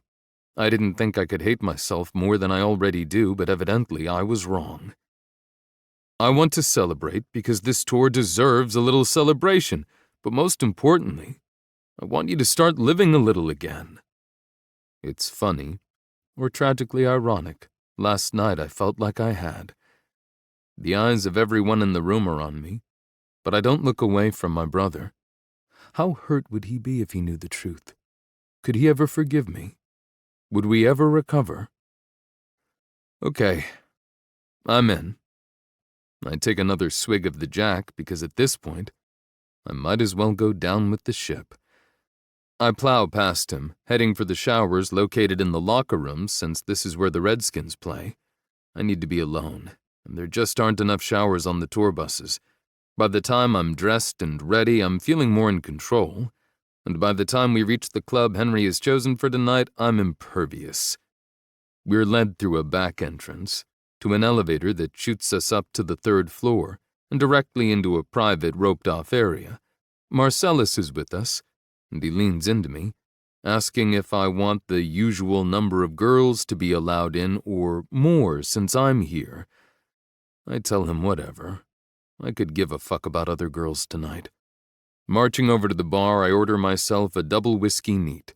There are already 3 bottles of whatever bullshit Keith and Henry ordered on the table, but I want to have a drink without curious eyes watching me have it, without noticeably staring at the woman who is now dancing with my brother. His arms are wrapped around her body, holding her close as he stares adoringly into her eyes. I can't see her face, but his is enough to get where this night is headed for them. Just fucking perfect. I need another, I tell the bartender before the last drop is even across my lips. She's young, pretty, has a nice set of perky tits, and my brother isn't in love with her. But I don't see her. Not even when she smiles seductively. Not even when she tells me that whatever I need tonight, she can give me. I doubt that, I want to say. There is only one person who can give me what I need, and it's not her. Chapter 29. Jasper. I take my newly refilled glass and find my way over to join the other guys at the table. But now there's a group of scantily dressed women all over them. The music in here is loud and heavy, the beat matching the pulse pumping through my ears. I sit down dejectedly onto the unforgiving bench seat, and instantly, there is a brunette beside me, so damn close all I can smell is her aggressive floral perfume. "Hey!" she yells over the music, leaning into me further and pressing her large, fake breasts up against my arm. It does absolutely nothing for me, and I happen to be a guy who typically doesn't mind fake breasts. "You're Jasper Diamond." "You're kidding me," I come back with. "And all this time I was hoping I was Gus." She laughs. I don't. "I really love your music. I'm a huge fan. Do you want to dance?" I stare into my drink. She hasn't even offered me her name. What does that tell me about what she's after? How much she cares about anything other than my wallet and my profession? "How many musicians have you fucked?" I ask, still staring down into the amber liquid swirling around my glass. To her credit, she doesn't even seem affronted. "None," she admits, and everything about her is wrong. Her voice is too high, too sharp. Her fragrance is too floral, too strong. Her hair is brown, not blonde. I can't even speak to the rest of her because I haven't cared enough to look. "But I'm hoping to change that with you," she presses when I don't even acknowledge her words or presence. At least she's honest. She's honest and I'm... drunk? "No thanks." "For real?" She's incredulous, which probably means she's beautiful and men never turn her down. "You're not her." "Who? Your nanny?" I finally managed to glance up, if only to glare. She is pretty, but nothing all that special. "What? I saw you watching your brother with her before. She's his girlfriend, right? I read all about them in eBuzz magazine. Word has it that you guys are splitting up because you hate her and he loves her? Or are you referring to the mother of your daughter? Do you still love her?" The fuck? Have a good night. She's a reporter or way too into her tabloids and is hoping to be on the cover of one. I stand up and catch Marcellus's eye.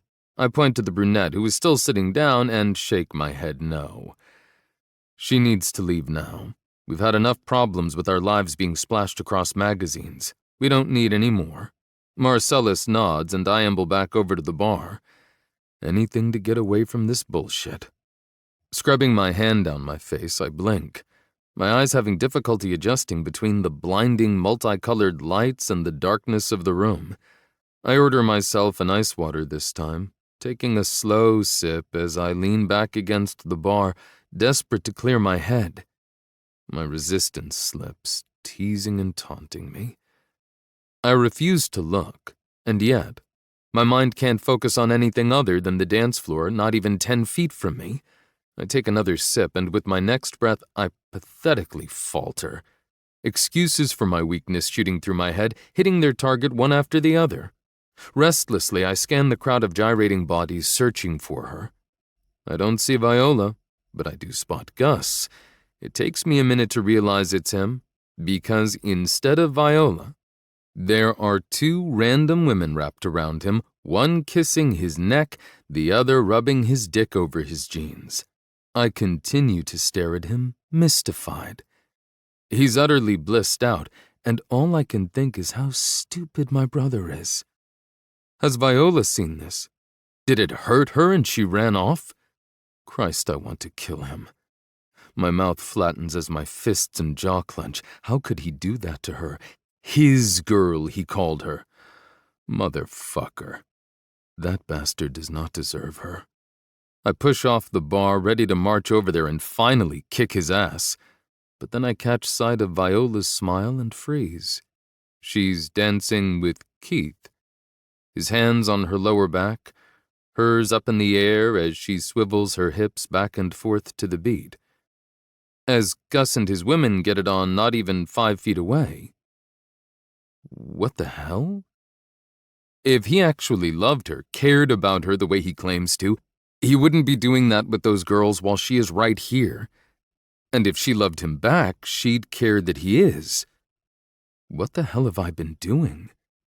Moping like a petulant little boy who lost his prized possession?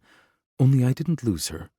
I've been pushing her away, believing she belonged to Gus, that he was trying to win her back, that he was the better man. For the first time in I don't know how long, I feel deserving. I deserve Viola Starr, because if she were mine, I would never cast her aside the way Gus has time and time again. I would never cheat on her.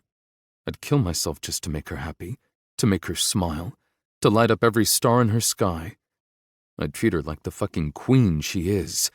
I march across the dance floor, halting my steps once I'm directly beside her and Keith. "Sup, brother?" He grins at me, his eyes glittering with amusement. "You finally deciding to have a little fun?" "Something like that," I reply, staring at Viola, who's smiling. It's one of her full smiles, one of her uninhibited ones. It's her happy smile, and it's aimed at me. "Dance with us," she offers, and I step in, yanking her into my arms. Some of her smile slips, and she stumbles a step. Keith's hand is thankfully still on her back, and he rights her, pulling her back up.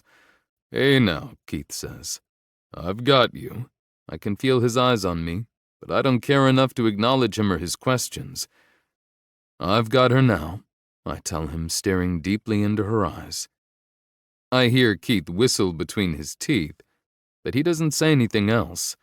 I don't even know if he's still there or if he's gone off in search of another woman to grind against. And I don't care. Viola snakes her arms around my neck and mine encircle her waist, gliding along the exposed skin of her back. I pull her into me, and the knot inside my chest begins to unfurl. Her body against mine is what home feels like. "You okay?" she asks when I don't speak. "No, I'm not." Her fingers twirl up the ends of my hair above my neck, as a soft frown gently touches her lips. Her hazel eyes slay through mine as she says, "I don't want to be a problem for you, and I can't have you be one for me." What does that even mean? It means I can't keep playing this game with you. The hot and cold, the fuck me and hate me. The fuck me and break me. There's too much at stake for me. Are you walking away from me? Her teeth bite into her lip and she stares out into the crowd. I squeeze her tight, holding her closer against me, terrified that she'll slip away any second. My palms rest fully on her back, partially beneath her shirt. I can't lose her. Last night, I can't let you go. Her eyes flash back to mine, a tense silence building between us as more of my control slips. Did you hear me? Her mouth tightens, but her eyes show so much vulnerability it knocks the breath from my lungs. I don't know how I'm still on my feet. I won't be used, Jasper. I won't be the one you fuck because I'm here until someone else comes along. Stepping in, I press our bodies together until we're flush, my forehead all but touching hers. Our eyes lock and I let go. I hold nothing of myself back. It's all hers anyway, she might as well know it once and for all. Viola Starr, there is no one else. There has never been anyone else. There has only ever been you. There will always only be you. Always. Her breath hitches, her eyes bouncing back and forth between mine as if she's trying to determine if I mean it or not. I do. And the moment she realizes that, she swallows hard, something resembling hope sparkling in her hazel depths. I don't want to be here in this club dancing to this music. I want to be somewhere alone with her, somewhere I can touch her and talk to her. Come with me, I demand. But she hesitates, her eyes cast about the room, and if she's looking for Gus, I swear I'm going to lose it. She quickly finds me again, her expression guarded, nervous. Please, I want you and no one else. I don't give her the chance to second guess. Reaching out for her hand, she takes mine, and this time, she doesn't let go. I drag her away out of the VIP area of the club toward a back stairwell. We burst through the door, still holding hands as we fly down the heavy cement steps that thunder beneath our feet. What are we doing? She shrieks, her voice slightly alarmed as I make for the door that will lead us outside. Jasper? I still don't answer. Are you drunk? Where are you taking me? I am drunk. On my need for her. I'm high, on the knowledge that she wants me and not him. I'm utterly intoxicated on this feeling, on the sweet criminal bliss that courses through my veins. The stale, warm air of the back alley hits us as the heavy metal door slams shut behind us. It's quiet back here, as the crowds and the long line to enter the club are all the way in the front. Come here. Snaking my arm around her waist, I lift her off her feet. She yelps in surprise, and I inhale the sound, my lips crashing into hers. Walking us further into the darkness of the alley, I press her into the bricks and lose my mind. Her mouth opens for me on a moan, her fingers raking through my hair, yanking hard on the strands. That's right, Viola. Give me all your anger. Give me all that stubborn fucking pride I love so much. I want it all. Everything. I want this kiss, this passionate fight between our tongues and lips, this vicious spell she's put me under to be my death, to be the last thing I ever feel. Because now I know. I fucking know. It will never be this good with anyone else. She's it. And I refuse to waste another second without her. I wrench down her top, exposing her tits to the air. A startled cry explodes from her as my mouth covers one of her pink-peaked buds. Jazz, she groans, pushing my face further into the soft swell.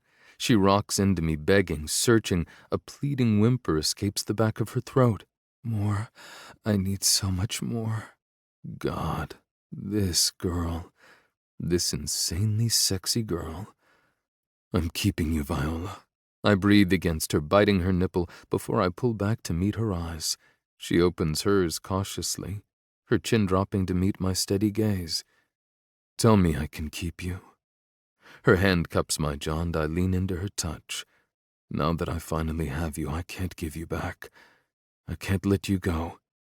You're everything to me and I need to keep you. Her face brightens with a smile as we stare into each other. I just opened my heart to this woman. And though I'm terrified this will all fall apart on us, I meant what I said. She's my world and I can't let her go. My hand slides into the front of her leather pants and panties, my fingers finding her slick clit. She lets out a breathy gasp as I glide up and down, my eyes never leaving hers. You're so wet for me. Only for you. A feral growl climbs up the back of my throat. Setting her on her feet, I tug down her pants enough to give me access before I undo mine, freeing my cock, jerking it slowly. This is not the best place for this, but I can't wait. Is this all right? Yes, she whimpers, her movements growing more frantic as I continue to rub her clit before pushing 2 fingers into her. Damn, she's soaked.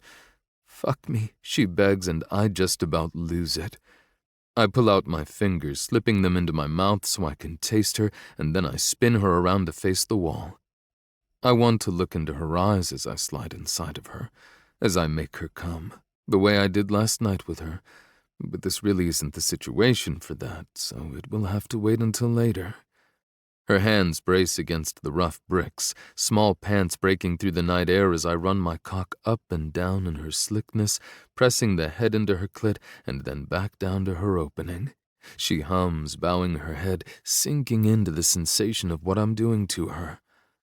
I slide into her, slowly, savoring every inch as she expands to my size, squeezing my cock with her tight heat. I can't get enough of her moans, of the sounds she makes as she comes undone around me. I pump into her, continuing my languid pace. I want this to last forever, but the risk of us getting caught out here is real, so I drive into her deeper, thrusting my hips harder. Yes, she groans, like that. Please, harder. God, yes. One hand on her hip, the other on her breast, pinching and rolling her nipple as I piston my hips in and out at a punishing rhythm. The sounds of sex echoing off the hard surfaces we're surrounded by only spur me on to take her harder, deeper. I'm close. God, Jasper, I'm so close. I growl, bending her forward further and sliding in even deeper all the way to the hilt. Her moans turn into cries, her body beginning to shudder. My fingers slide down, rubbing her clit, and she erupts around me, milking my cock and pushing me over the edge with her. Stars explode behind my eyes, my forehead falling to her back as I continue to fuck her through both our orgasms. I slide out of her slowly, loving how my cum leaks down her leg like a brand. Mine, only mine. Kissing her spine, I flip her around to face me. I'm breathing hard and covered with sweat, but I don't think I've ever felt this light before. I capture her mouth in a fevered kiss, pressing her body against mine. Let's get you dressed and get out of here, I murmur against her. I want to do that again at least a few more times before dawn. Chapter 30. Viola. I don't think that's a good idea, I say, staring into Marco's dark eyes. Honey, it's not like she'll know if you're not here. You'll go down after she's asleep, and I'll hang out here with my boyfriend, Netflix. You'll actually be doing me a favor. I'm behind on my binge watching. It's tempting. So very tempting. I haven't seen the guys play. Not a full live show anyway, in forever. We've been in the United Kingdom and Ireland now for a little more than a week, traveling our way around. First London for 3 nights, then Manchester for 2, up through Scotland, and now we're in Dublin, Ireland. It's been a whirlwind, a treasure trove of once-in-a-lifetime experiences and sights I'll cherish forever. But the greatest part so far? Jasper Diamond. I feel like that's sort of the wrong way to be doing this, but it's true. That man.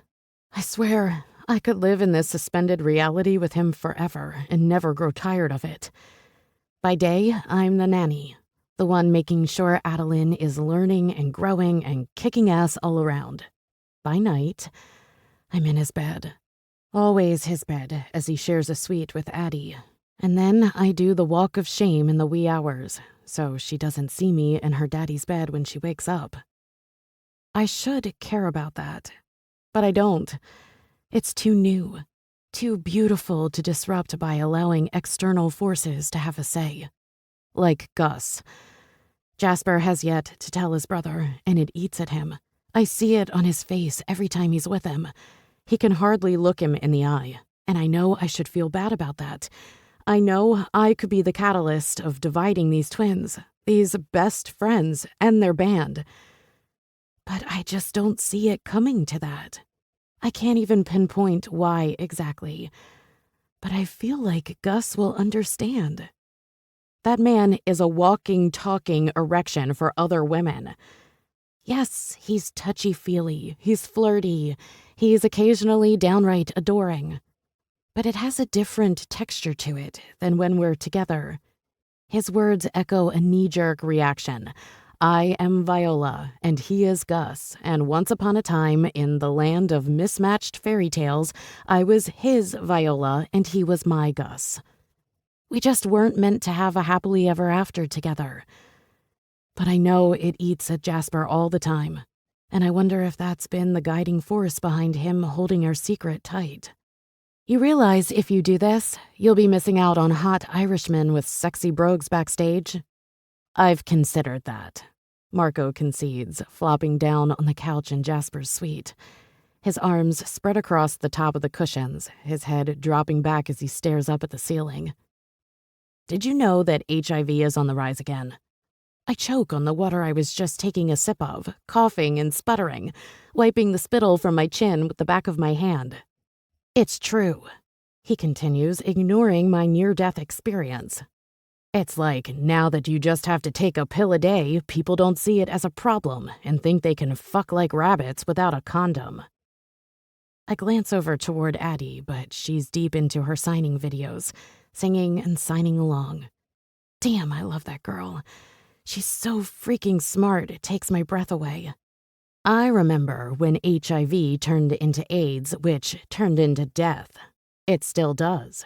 People just gloss over those facts with their own crap notions that sexually transmitted diseases are no big deal. Chronic disease, not fatal. He puts air quotes around the words. Total bullshit. Okay. I draw out the word because I'm seriously at a loss. Maybe I should have been a public health nurse instead of a manager. Those bitches are rad. I have no words for you, Marco Morales, like none. What the hell are we talking about here? His chin drops and he meets my eyes. I know, he says, and I can't even play dumb on this one and ask you know what. He knows. It's that simple. I saw him steal a kiss when he thought no one was watching. I've seen him stare at you like the lost puppy who's found his way home again. He's also been nicer, less Jasper. I can't help but grin at that one. It's true. So, well, part of me wants to tell you that you're playing with a bunch of live grenades, or a fire launcher, or whatever the right metaphor is for fucking the brother of your ex. I can't tell you to stop. So instead, I'm telling you to go to the show tonight and watch your boyfriend and your ex-boyfriend play. God, I whisper, shaking my head. You totally suck, you know that? He pats the space next to him on the couch and I run over, crawling in beside him.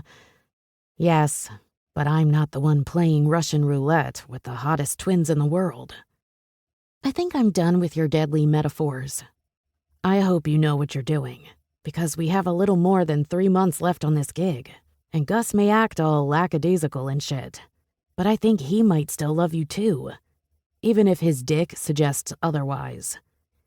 Is this your way of saying I'm going to get HIV?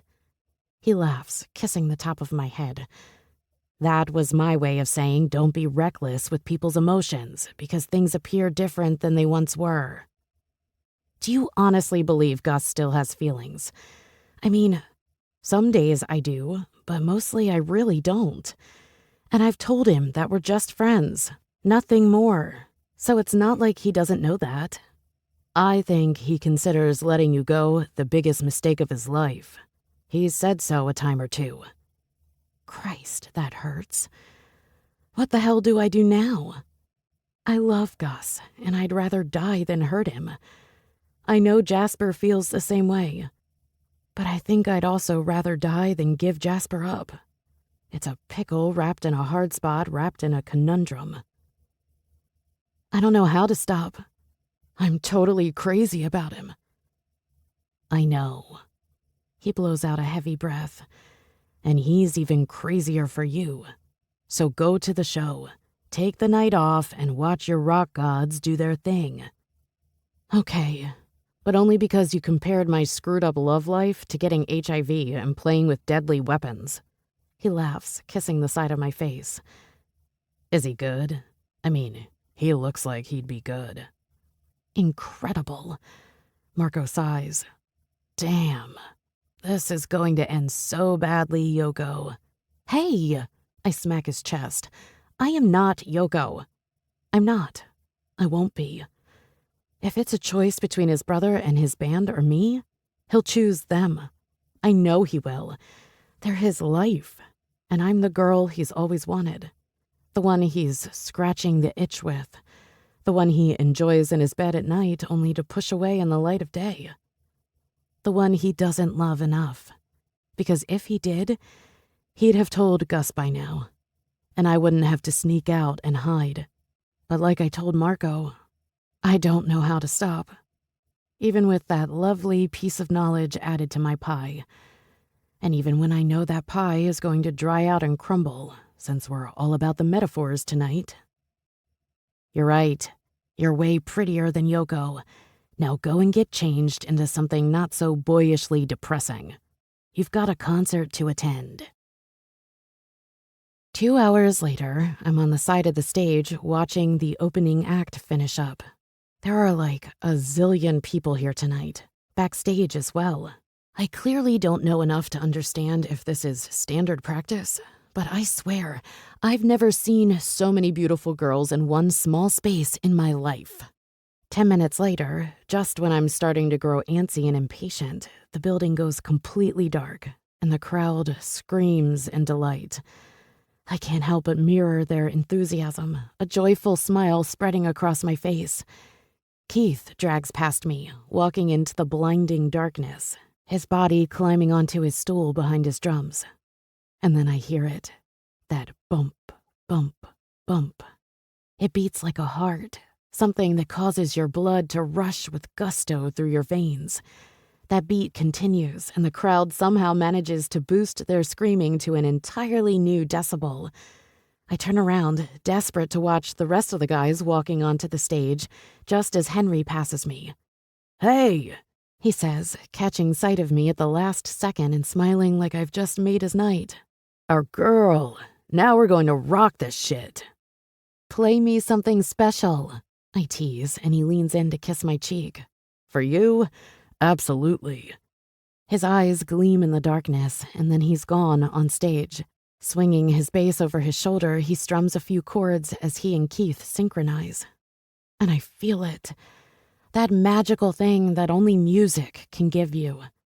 Only live music at that. It's a flutter, a palpitation, a tingly jolt across the skin. Gus comes next, Jasper right on his heels, just as a hand snags around my waist. "Hell yeah!" Gus booms, tugging me into his large, warm body, enfolding me in his embrace. "I'm so happy you're here," he whispers into me, and I hurt. I'm an awful, ugly person. "You'll watch all night?" "Yes," I promise, pulling back and cupping his handsome face. A face I still love, albeit differently. Marco's words echo in my head. "I think he considers letting you go the mistake of his life." Emotion clogs my throat. I never imagined it possible to feel so much hurt for one person and so much happiness with another. "Perfect." Gus pecks my lips, and then he's gone onto the stage, leaving me in the crowded, women-filled space with Jasper. And these women? They're exceedingly interested and not to be ignored, though he's doing a pretty damn good job. Wow. Just the sight of this man makes my stomach flutter with dopey, restless butterflies. "Why are you here?" Jasper asks, the crowd in the stands growing more impatient, more demanding. "Nice to see you, too." I do everything in my power to hold back my disappointed frown. He stares into me, And even in the blackness, covered in shadows, I feel his eyes on mine. He steps closer, his hand reaching out, intertwining our pinkies. I didn't mean it like that, baby. I just didn't expect to see you, and it worried me. Addie's okay? Addie's great. Fast asleep. Marco is with her. I wanted to watch you play a show. He glances to his right, toward the stage, and then back to me. I have to get out there. I nod, and he shifts into me, his other hand grazing my lower back, pressing me against him. He leans into my neck, whispering into the shell of my ear, his hot breath against my skin. I love that you're here, my girl, my muse. He drops a small kiss below my ear, and then he's gone, running out onto the stage as the crowd explodes just for him. My heart along with them. Chapter 31. Viola. Deep blue lights fly across the stage in strategically prepared patterns. Jasper glances surreptitiously at me, throwing me a wink before he returns to his fans, and the band launches into a song. The girls surrounding me scream, matching the decibel the fans in the seats are giving off, and I can't help but join them. I can't help but join them as the guys hypnotize us all. Their sound is infectious. They play through 3 songs straight, and since I still haven't listened to their newer albums, I'm not familiar with them the way everyone else is. After the 3rd song ends, Jasper approaches the front of the stage, sweat dripping down his temple. Hey, he says, and the crowd goes absolutely batshit crazy. How are you doing, Dublin? Deafening screams fill the air. Thousands of flickering flashes of light pop off one after the other, like lightning bugs in the summer sky. I asked, how the fuck are you, Dublin? He cups his hand to his ear, like he's straining to hear them as they go nuts before him. All right. He grins widely. Let's get this going. This song is called Wildfire, and it's my brother Gus's favorite. He throws Gus a wink, and then it's like the night really begins. They rock this place. Not a single person is sitting in their seat. I take a video of Jules's favorite song and text it to her. I can't stop dancing, even as I listen to the girls around me placing bets on who's going to sleep with Jasper Diamond first. I can't help the swell of jealousy I feel, even when I know nothing will come of their posturing. It's a difficult pill to swallow, knowing so many beautiful women want the man you've given your heart to, especially after you've already experienced the same situation once before, and were cheated on. But they don't know him. They don't know the quiet behind the headlines, the calm after the show, the reticent, lonely heart of the man who does little more than write, play music, and love his daughter. What would I give to fill that heart, to complete it? What would that feel like? To be a family with him and Adeline, a real family. Toward the end of the night, Jasper rips his soaking wet shirt over his head, and the women in the crowd scream ballistically. I do too.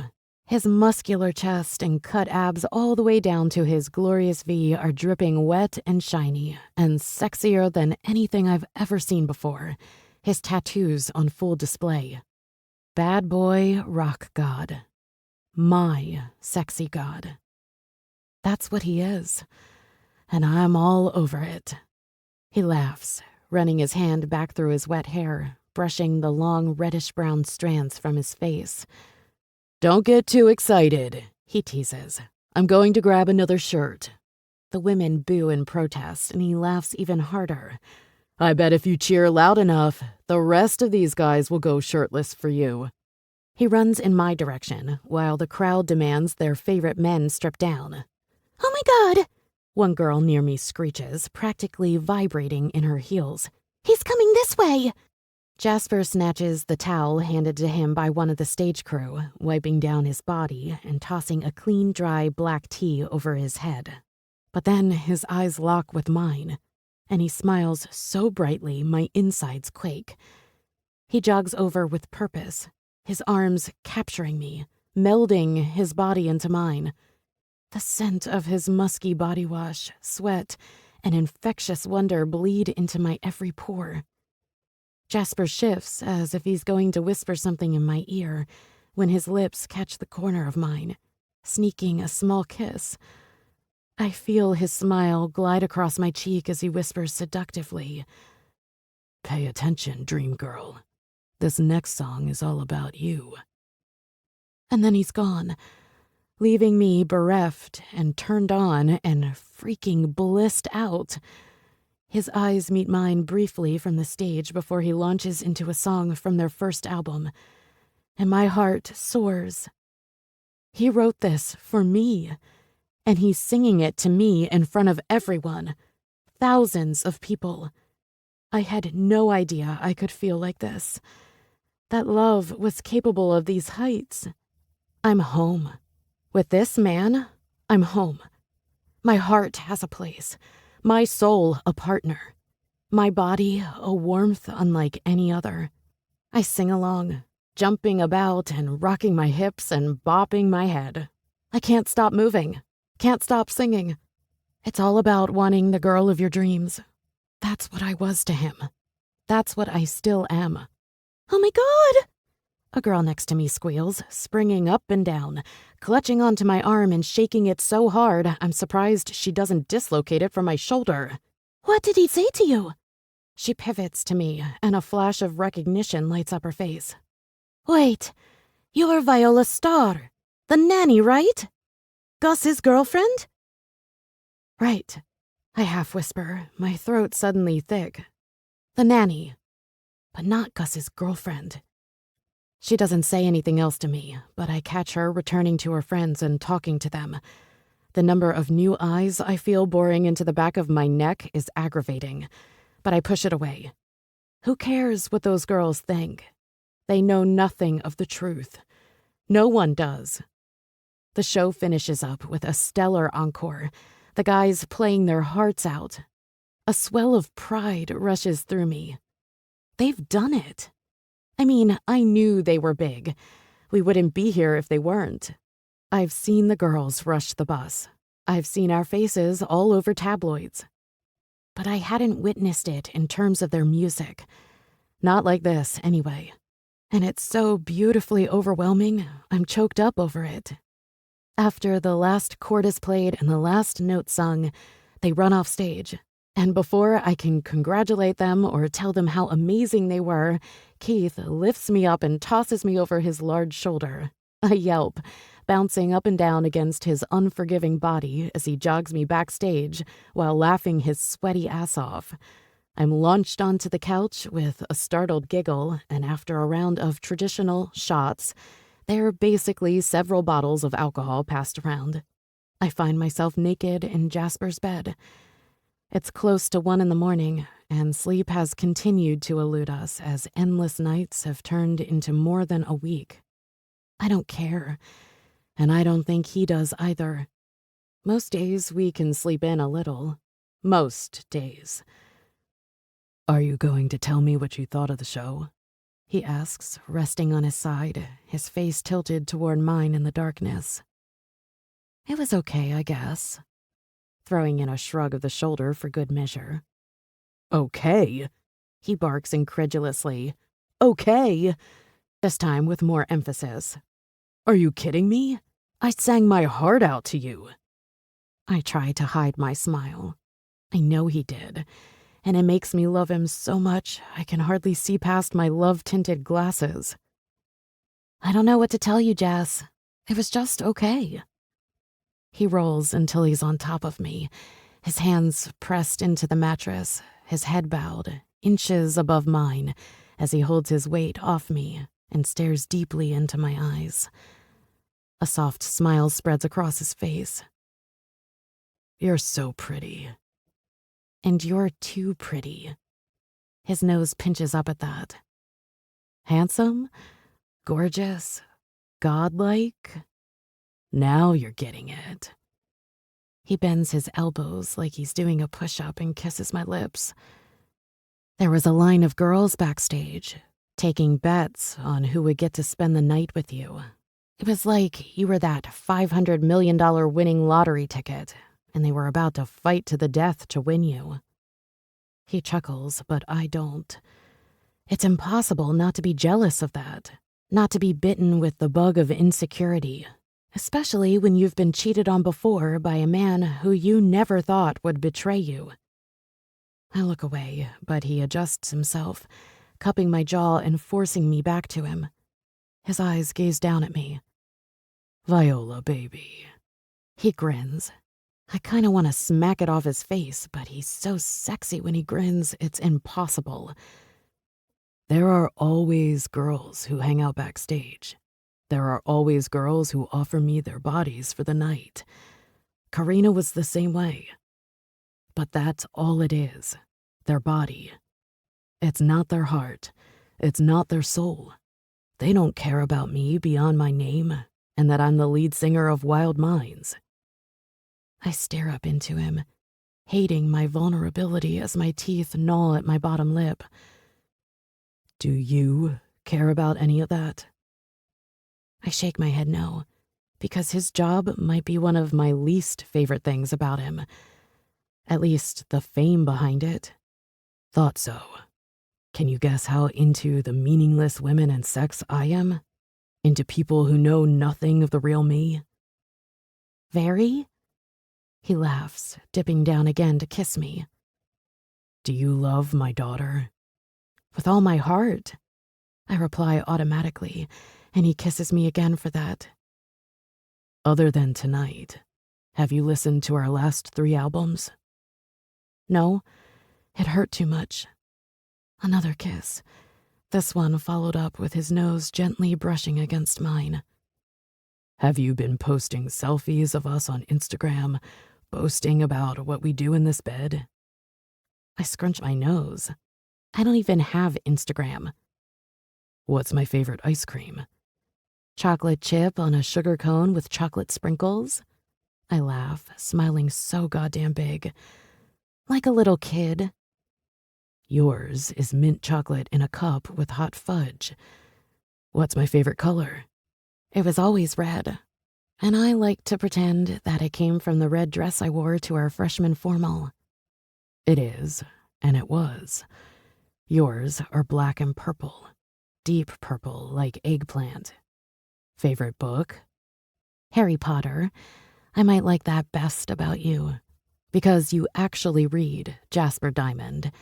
But if we're talking little kid books, you love Elephant and Piggy because they're Adeline's favorites. And they always make her giggle. We won't even get into your favorite books.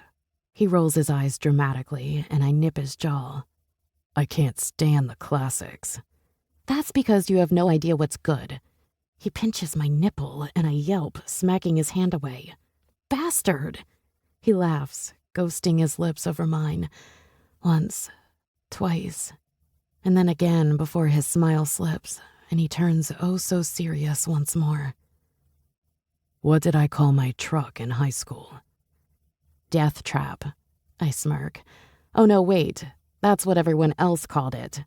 He drops his weight fully onto me, and I laugh out, trying to push him off as he smothers me. You called it Big Red because you liked the gum, and the stupid truck was red. Not all that creative, if you ask me. I didn't, but thank you for proving my point. I reach up to cup his cheek, gliding my fingers through his rough stubble, his light eyes glittering down at me. He props himself up so he can see me better. I could keep throwing out question after question, and you'd be able to answer them all about me. And I'd be able to answer them all about you.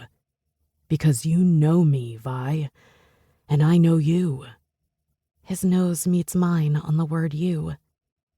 Very few people in my life actually know me, truly understand me.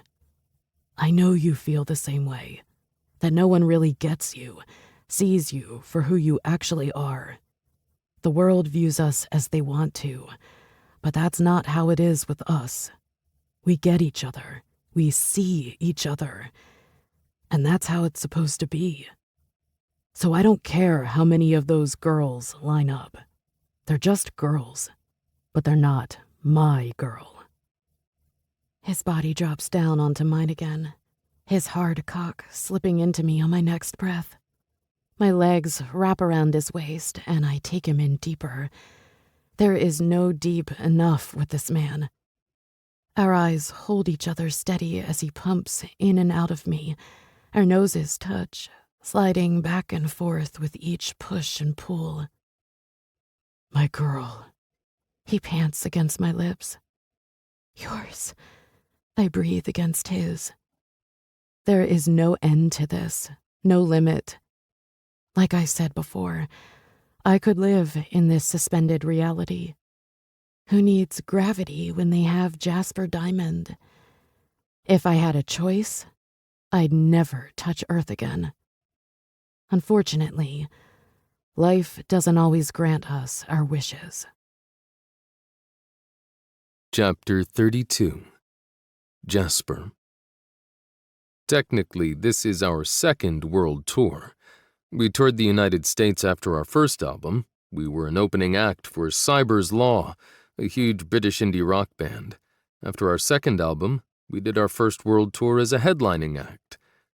That was 4 years ago. Our third album released when Adeline was 6 months old. 2 weeks later, her mother was out of the picture, and shortly after that, she overdosed and died. Our last album released about a year ago, and it's our biggest success to date. I knew going into this how important this tour would be for our band. What I didn't expect was that I would get to see the world with Viola, that I could show her the world. We spent a week touring through the United Kingdom and Ireland, and now we're in Paris, the city of love. And loving Viola is all that occupies my thoughts. That and Adeline. And fucking Gus, because I still haven't manned up and told him. The only excuse I can come up with is, even though I know I love Viola, I don't know if she feels the same. I should be jumping into this with both feet, but I can't seem to make myself launch. I'm terrified of wading in too deep again, of drowning, terrified that I'm going to make the wrong decision and then she'll leave me, leave Adeline. So I don't tell her the words that burn my lips every time she enters the room. I keep it all locked away, restricting myself to loving her at night when we're the only ones awake or around. But hell, it feels so wrong on so many levels that I'm succumbing to a different form of guilt. And what happens if Gus can't accept it or forgive me? Add to that the foreign press. They might actually be worse than the American press. I thought that once we hit European soil, everything would fade into background noise, but they're everywhere. Most keep their distance because somehow my PR people manage something, but they're still there. They just photograph us with a better lens. Viola, being the stubborn, tenacious woman that she is, insists on taking Adeline out. She refuses to restrict her life because people are crazy over nothing, to use her words. And part of me, begrudgingly, agrees with that. So today, we're walking along the various bridges, or ponts as they're called. Adeline is on my shoulders, since she won't go in a stroller, and Gus is jabbering away while he steals licks from Viola's ice cream cone. It's driving me insane, and I can't say anything to him about it. She pushes him off and smacks at him when he tries to reach for it, but he doesn't stop.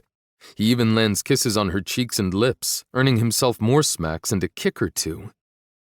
I spent every day for 4 years being jealous of my brother and his relationship with this woman, and now I'm with this woman, and I'm still jealous. I know Viola senses this because she keeps throwing me furtive glances, offering me weak smiles that are meant to be reassuring. They're not. "Who's up for something other than ice cream?" Gus asks as we approach a cafe with outdoor seating overlooking the Seine. "Addie, baby doll, you want some French fries?" "French fries!" she repeats gleefully, and he reaches up for her, taking her off my shoulders and holding her against his chest. She gives his cheek a kiss, and he returns one on hers. "Then let's get my best girl some fries. I'd love a glass of wine and some French fries." Gus carries Addie toward the cafe, and before I can follow, Viola grabs my hand, forcing me to turn and look back at her. I release her hand instantly as I can see people with cameras across the pond. She frowns. "You're quiet," she comments. "You haven't said 3 words all afternoon." "I'm fine." "You're not. Talk to me. Tell me what you're thinking." I bluster out a sigh, sneaking a peek over at the stupid fucking cameras again and then back to her. Fuck it. I wanted to take you around Paris.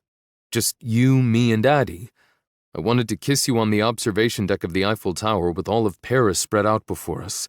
Meander our way through the Musée d'Orsay so you can see the art and I can watch your face while you take it in. Sit on the Aile de la Cite overlooking Notre Dame and the river and have a picnic while Addie runs around in the grass. I wanted to hold your fucking hand as we goddamn strolled. A soft smile pulls up the corner of her lips. What? Why are you looking at me like that? You're romantic. Don't look so shocked. She shrugs. I am a bit. I mean, I know you write poetry, and still waters run deep and all that, but you're also a surly bastard. Thanks, I mutter dryly, feeling just a bit more miserable. She giggles. The woman is laughing at me. Fantastic. My surly bastard. I would love to do all that with you, she says warmly, that smile still on her lips. It sounds incredible. And romantic. Like something out of a fairy tale. She glances over toward the restaurant Gus and Addie went into. We could have done all those things, Jasper. You mentioned going out in front of Gus. What did you think would happen? I blow out a breath, staring down at the bateau mouches as they glide along the dark waters of the river. I don't want to share you. She takes a small, careful step, narrowing the large gap between us. To anyone watching, and they are watching, it appears like we're just having a regular conversation. It's killing me that I can't take her hand, that I can't press my lips to hers in the middle of the street, that I can't walk this city with my arms wrapped around her. We're in Paris together, and I wanted this day to be so different. You don't share me, Jasper. I'm yours. But it's not so simple in the light of day. She gestures across the bridge, where people are literally leaning against the opposite wall, clicking pictures of us.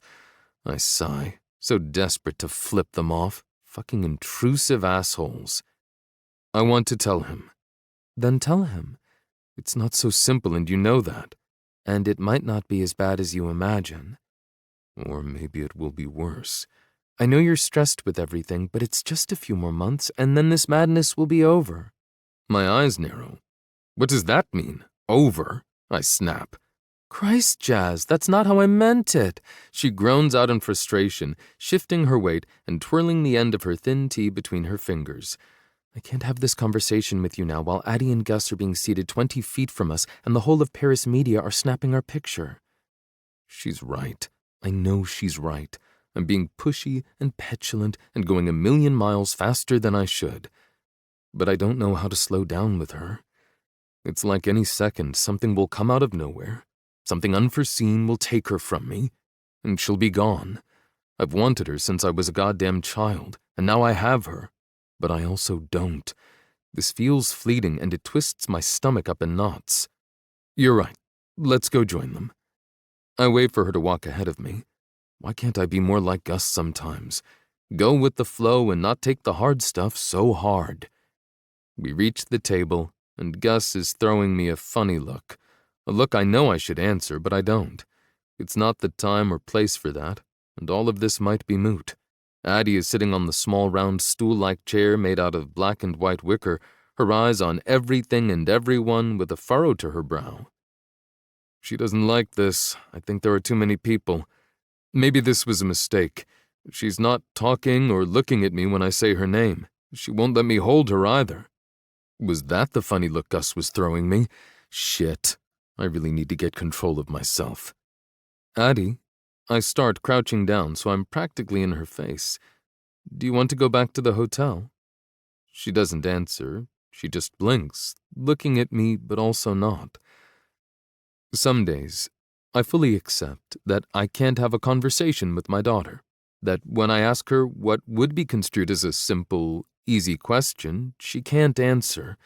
Some days, I understand that the world can be too much for her to handle, that the people in it overwhelm her, that she doesn't know how to process them, and this will often lead to her acting out or going inside her head and closing off completely. But sometimes it breaks me into 1,000 jagged pieces, cutting up my insides until I'm bleeding out. I don't want her to be scared or overwhelmed. I just want her to be happy and carefree. Are you hungry, Bug? Do you still want French fries? French fries, she repeats again, her voice distant. Okay. I cup her small, cherubic cheek in my large hand and kiss her nose. We'll get you French fries. They're probably the only thing that is gluten and dairy-free on the menu, and if you try to explain that's what you need, they look at you like you have two heads. This diet is a tricky business overseas, especially here in France. Everything is bread, cheese, and butter. We order beaucoup de pommes frites and a bottle of vin, and Addie ends up crawling herself into Viola's lap, snuggling into her. She hardly moves, her eyes staring out at nothing. And what I would give to know, to understand what goes through her mind. Are we going to discuss this? Gus asks after the wine has been poured and the French fries are in front of us. He sets his phone down on the small round table, and both Viola and I lean in to see it, while Addie absently chews on a fry she doesn't seem all that interested in. What is that? I ask, my eyes darting from the phone up to Gus's. I thought you knew about this? I shake my head no. Well, poop on a stick. He winks at Addie. Someone is aiming for us, brother. Someone is playing games. The headline is in French, but it says something along the lines of Wild Minds Tour, too much for autistic child? It's a question and not a statement, at least. In truth, we've been getting some bad press about that. About Viola. But considering none of them have spoken with me directly or seen Addie other than in random photographs or on that fucking video, they have no idea how well she's doing. And she is doing well. Viola's face has gone completely ashen, all the blood drained from it. That picture is from my phone. She whispers, horrified. What? Gus and I question in unison. I took that picture of Addie when we were in Atlanta at the aquarium, or at least one very similar. She slides her phone out of her back pocket, unlocks it, and frantically scrolls through it until she locates what she's searching for. Then she sets it down next to Gus's phone. Gus and I study the pictures side by side, and shit, they're so similar, nearly identical. How? She asks, staring down at my daughter in her arms. Her eyes are welling up, and I don't know what to do. Could someone have hacked my phone? I reach out and take her hand before I can stop myself, giving it a firm squeeze. That was the day that guy from entertainment came after you, right? She nods, swallows hard. He was likely next to you while you took it and captured the same image. You probably didn't even realize he was there. Gus rocks back in his seat, throwing his arm around Viola, tugging her body close. He's comforting her, and I can't. I release her hand, and that's just another thing to make this moment so much better. Jazz, maybe we should think about taking Adeline home. That's Gus, and his concern has me leaning back in my seat, scrubbing my hands up and down my face. I've thought of that. I've thought of all the angles, but at the end of the day, she's my daughter, my priority. I love my music and I love my band, but not as much as I love her. If she goes, I go with her. I can't spend the next few months away from her, Gus. It's not even possible. I have no idea what will happen in the future with the band, with touring. When she's older, maybe touring won't be such a big deal, but she's young and I can't leave her. Gus nods, taking a long pull of his wine. I know. I'm not even really asking that. I just don't get the hard-on over this BS with her. She's been doing so well overall, and now that they've moved past us breaking up as a band and Viola driving a wedge between us, her well-being is the tabloid's new obsession. That and when Viola and I are going to announce our engagement. Gus rolls his eyes, trying for levity in a moment that's weighing all of us down. The picture on Gus's phone is from the cover of a French tabloid. Viola looks sick as she holds on to Addie like she's afraid to let her go. I glance back and forth between the three of them. Let them take pictures. Her face is already out there, her diagnosis too. Eventually this has to die down. Right, I think, but don't ask. So you're not... Viola trails off. Regretting this? You're okay with me not sequestering us to a hotel? I stare at Addie in her lap. The truth is, I'm not good with that. What do you do when your daughter's face is spanning the globe and you're powerless to stop it? If you can handle it, I can. That's all I've got. Because I know Viola loves Adeline with a protective fierceness. Addie's mother never even cared a tenth of the way Viola does. Karina left her when she was a baby. She was more interested in money and partying and drugs than Adeline. But Viola's heart is pure light. So goddamn beautiful. She loves Adeline like she's her own. And I know she'd do anything to keep my daughter safe. She's the perfect mother for my special daughter. And I don't even know if I can keep her. We finish at the restaurant, and by that point, Addie has had it. She's fried and overwrought and needs a rest. The hotel we're staying at is along the Champs-Élysées, which is typically a busy place to be. But as I carry her into the hotel, I feel like we're finally alone for the first time all day. No one dares follow us in. Our security detail is positioned outside the front doors as well as inside the lobby, and I'm starting to rethink what I said to Viola in the restaurant. I need a nap, Gus moans through a yawn, rubbing his eyes. I think I'm getting too old for the late-night partying. Viola laughs, leaning against his arm before righting herself just as quickly. Or maybe you just need to sleep in past 7. There really is no need to knock on my door that early. I pivot to face them, because this is news to me. Gus went to her room early this morning? Why? I had to if I wanted to have breakfast alone with you, he replies, yawning again. Addie gets up at like 7:30. It was my only chance for time with you. Ugly, green jealousy claws at my skin. I can't take this anymore. I need to talk to Viola and find out where we stand, and then I need to speak to my brother. Consequences be damned. We step off the elevator onto our floor, and Gus immediately turns to me and says, I'll catch you at sound check. And then he walks off, half asleep already. He doesn't even spare Viola a backward glance, and before she can disappear into her room, I tug her into mine and Adeline's. My room is gold. Everything in it, from the draperies to the carpet and furnishings to the bed frame. It's like Louis XIV in Versailles threw up in here. I think if we ever do this again, I'm going to make all the hotel reservations instead of letting Sophia and her team do it. I set Addie down, and she scampers off for her bedroom. Good night, she says, and I chuckle, following after her because this is one of her favorite games. But Adeline, for once, is serious. She climbs into her bed, tucks herself under the covers, and within minutes she falls asleep. Wow, Viola muses. That has to be some kind of record. All that Parisian air. Come with me, I growl softly, intertwining our fingers and leading her across the suite down to my room.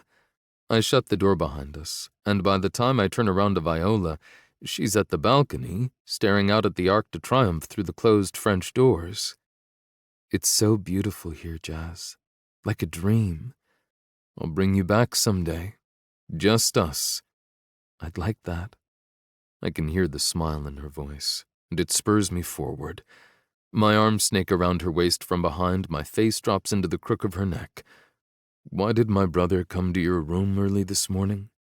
She blows out a silent breath, but I feel it all the same. Because he wanted to have breakfast with me. In your room? Alone? Yes, alone. The room part was just how it was. She twists in my arms to face me. Nothing happened, Jasper. He showed up with croissants and coffee, and we sat at the small dining table in my room and talked while we ate. That was it. If that was it, then why didn't you tell me? Her fingers brush my chin, gliding up along my cheek, past my eyes up to my forehead, where she flattens out my pinched brow. Because I honestly didn't think much about it after he left and Adeline woke up. Did he try to kiss you? No, he didn't. We talked. We caught up. Filled each other in on the last 7 years. Laughed at stupid stuff. You mean the last 7 years apart? She puffs out an exasperated breath, rolling her eyes at me. Don't roll your eyes at me, Viola. I'm fucking serious. I can see that. And I'm sorry I didn't mention it. He's my friend, Jazz. And yes, he was my boyfriend when we were teenagers. And yes, I still care about him. A lot. But not in that way. Not anymore. I swear it was nothing, really. It's not nothing. I can't take this anymore. You're mine, but you're not. And now my brother is coming to your room early in the morning, waking you up, seeing you in that ridiculously sexy outfit you call pajamas. It's not nothing, and it's driving me insane. I was wearing a robe. That's not much better. Cupping her face in my hands, I search her eyes, unable to contain the storm raging within me. I love you, Viola. I'm in love with you, and I don't want to lose you. Not to Gus, not to some job somewhere else in the country, not to anything. I love you, and I cannot stand the sick fear of losing you anymore. It's everywhere. It's constant.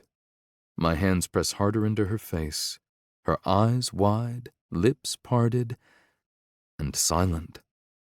She's silent as she stares at me. Shit. Maybe I did this too soon. You love me? She finally asks, her voice catching on the last word. I want to laugh at that. How could she not have known? Viola Starr, I've loved you since we were 8 and I first laid eyes on you. I loved you as I kissed you that day under the tree, and I've never stopped loving you all the years in between.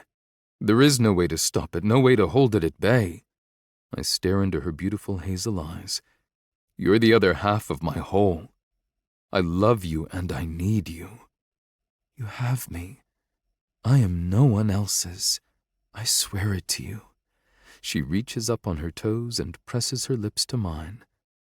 I love you, she whispers against me. Asshole and all. Say it again. She smiles into me. Asshole? I smack her ass and she laughs. I love you. I love you. I love you. Is that enough? For now, I chuckle, picking her up off her feet, holding her closer against me, our hearts pounding against each other as one beat. I kiss her eyes, her nose, her cheeks, her lips. I love you, my muse, my heart, my soul. And I love you, forever. Dear God, please let that be true. Now I just have to tell Gus.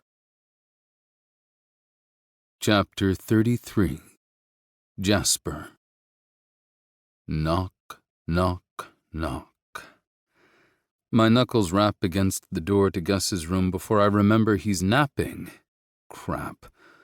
Waking up Gus to tell him that I'm in love with Viola might not be the wisest choice. I was riding the high of my conversation with her all the way down here without thinking this through. Maybe I should wait until later, or until after the show. Except, then the door opens, and my brother is standing there with his sandy hair a mess and his gray eyes the color of sleep-induced slate. He doesn't say a word. Not, this better be good, or did I sleep through sound check? Nothing. He just steps back and waves me into his room. Have a seat. I do, and the second my ass hits the edge of his bed, he says, I was wondering if this was going to happen today. What with my being all over her during our walk and then dropping the bait of breakfast this morning. I glance up at him, staring into his dark eyes and clenched jaw. He knew. God damn it, he knew.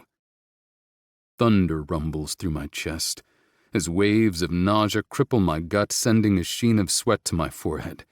I hate myself. It's not the first time, not by a long shot. It's a sensation I'm all too familiar with, actually.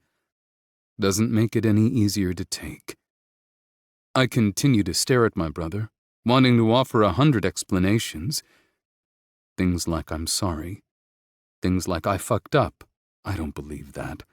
Things like "it was a mistake." That's a bold-faced lie. Things like "I tried to stay away and I'm sorry because I never wanted to hurt you and I know now it's too late."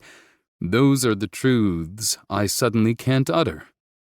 Instead, I stay silent, allowing the self-loathing to consume me. I've earned it. Gus takes his sweet time moseying across the room to me, sitting beside me, and tossing his large arm over my shoulder. A swoosh of air collapses my lungs. He shakes me back and forth the way he did when we were kids, and I smile miserably before I can stop it, the pain in my chest multiplying. He's known all this time, and I'm the bastard who tried to hide it from him. "How long have you known?" He's silent for so long.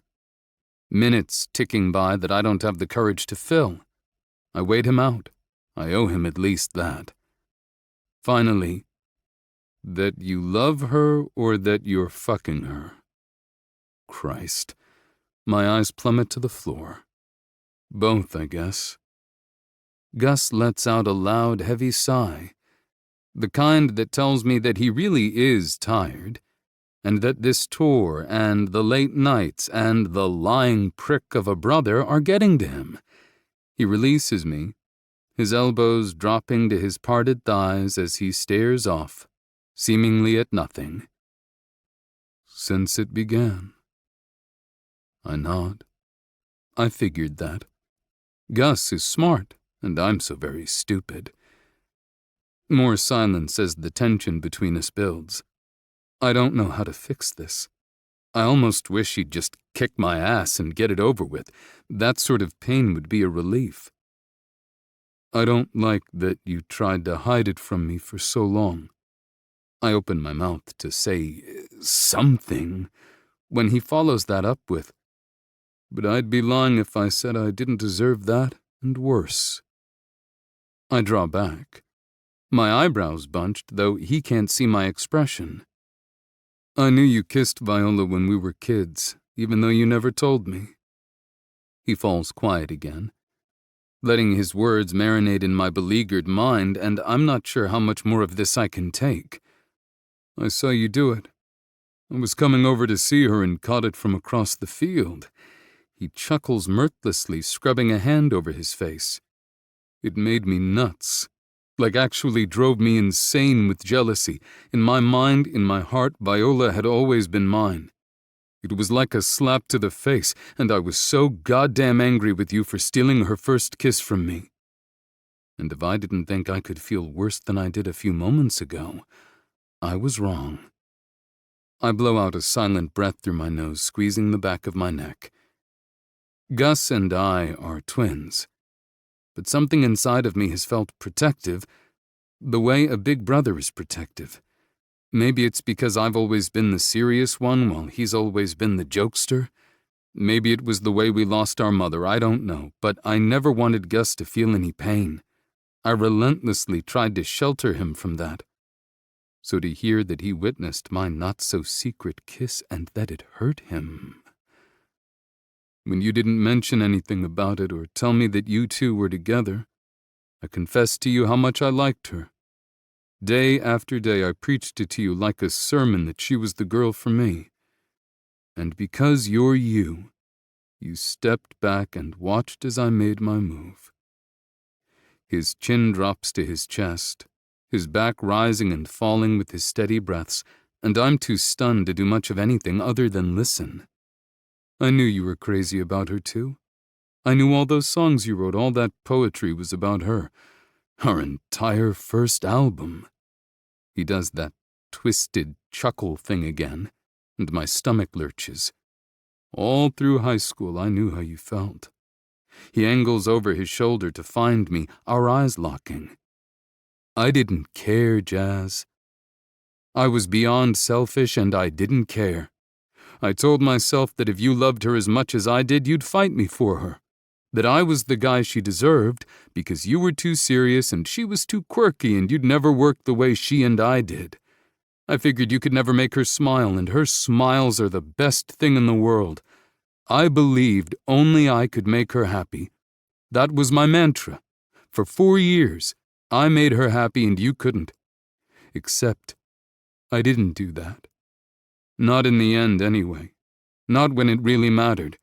Our band hit it big quick, and with that came the willing girls, and Vi was thousands of miles away, and I got swept up. Gus sits up straight, pivoting his body fully to face mine, his expression crumpling with the pain I've only seen on him once. I regret it. All of it. I regret the way I took her from you when I knew how you felt. I regret not talking it out with you the way I should have. I regret cheating on her because all those girls had no face, and hers was the only one I saw when I closed my eyes. That's why she's here, he says, his steely gaze spearing me through the heart. I mean, she's perfect for the job, right? That's just a craziness that worked in my favor. But I had always planned on fixing my mistakes, being with her again. His admission, even though I pretty much knew that's what he was doing with her, steals the breath from my lungs and replaces it with acid, something corrosive. It's eating me alive from the inside out. Except this time, I stole her from you and not the other way around. And I didn't talk to you about it beforehand. I know how you feel about her. How you've always felt. You told me so the day she arrived in California. I did that to you this time. Fuck. My face drops into my hands. I knew he was trying to win her back. From the first moment her name was mentioned, I knew that's why he put her up for the job. I know he considers her the love of his life. Everyone knows because he's not shy about telling us. And look at what I did. Gus may have been selfish in the past, but he was also a teenager. I'm a grown man, a father. I should know better. I did know better. So where does this go from here? There is no joining of two opposing forces. You were screwing all those other women, Gus. In front of Viola. Like I said, he murmurs, interrupting me.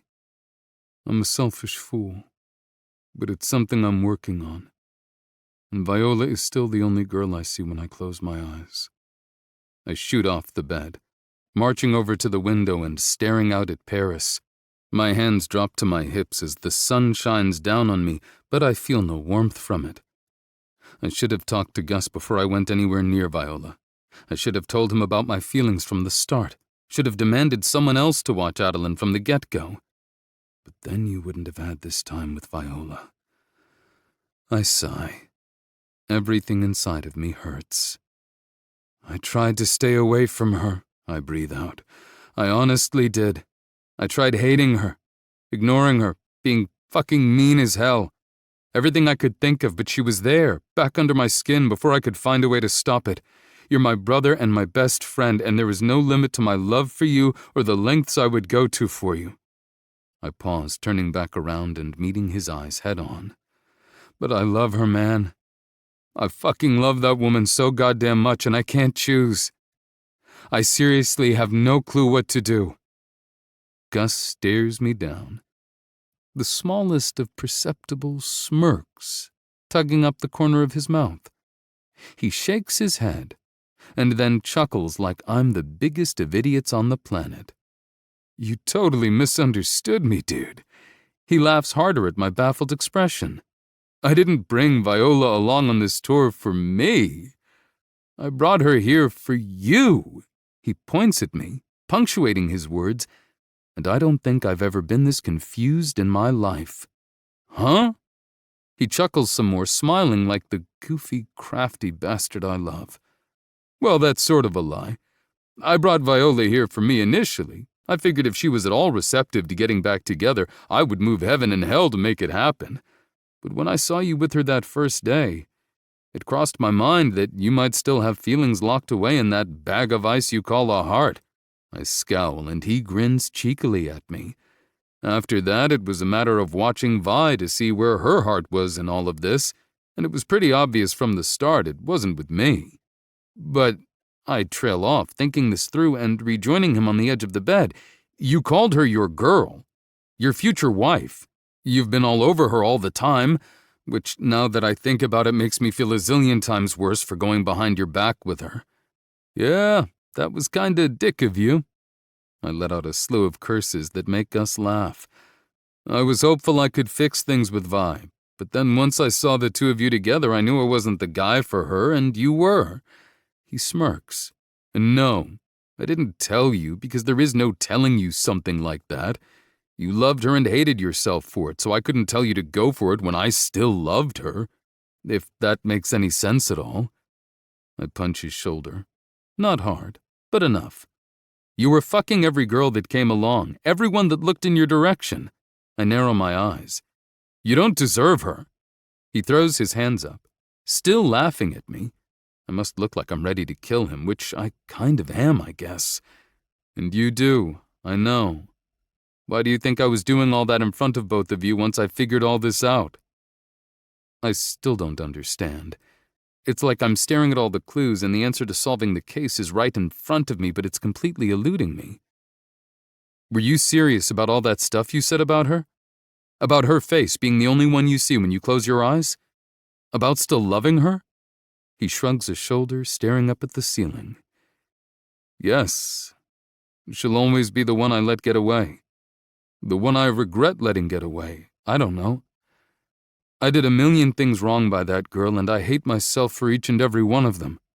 I think part of what I feel for her is wrapped up in that. I don't know anymore.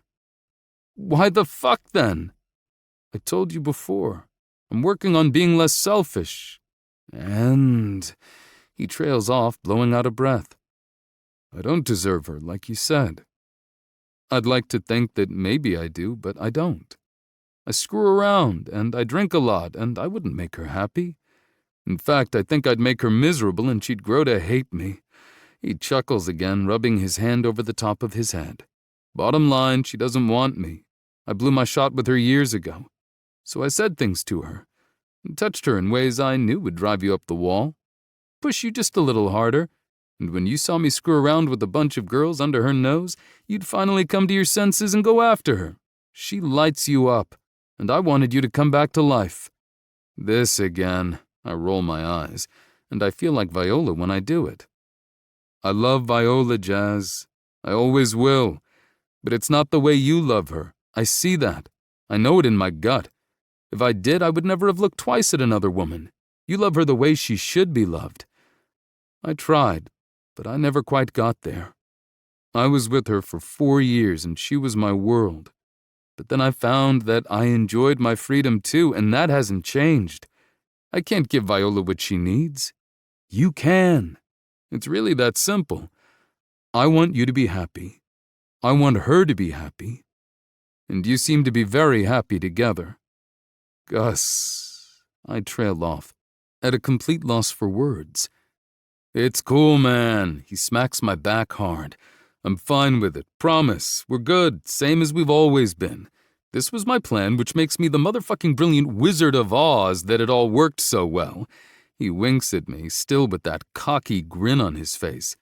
And those things I said about her, well, old habits die hard and shit like that. I'll try to stop. She's yours, not mine.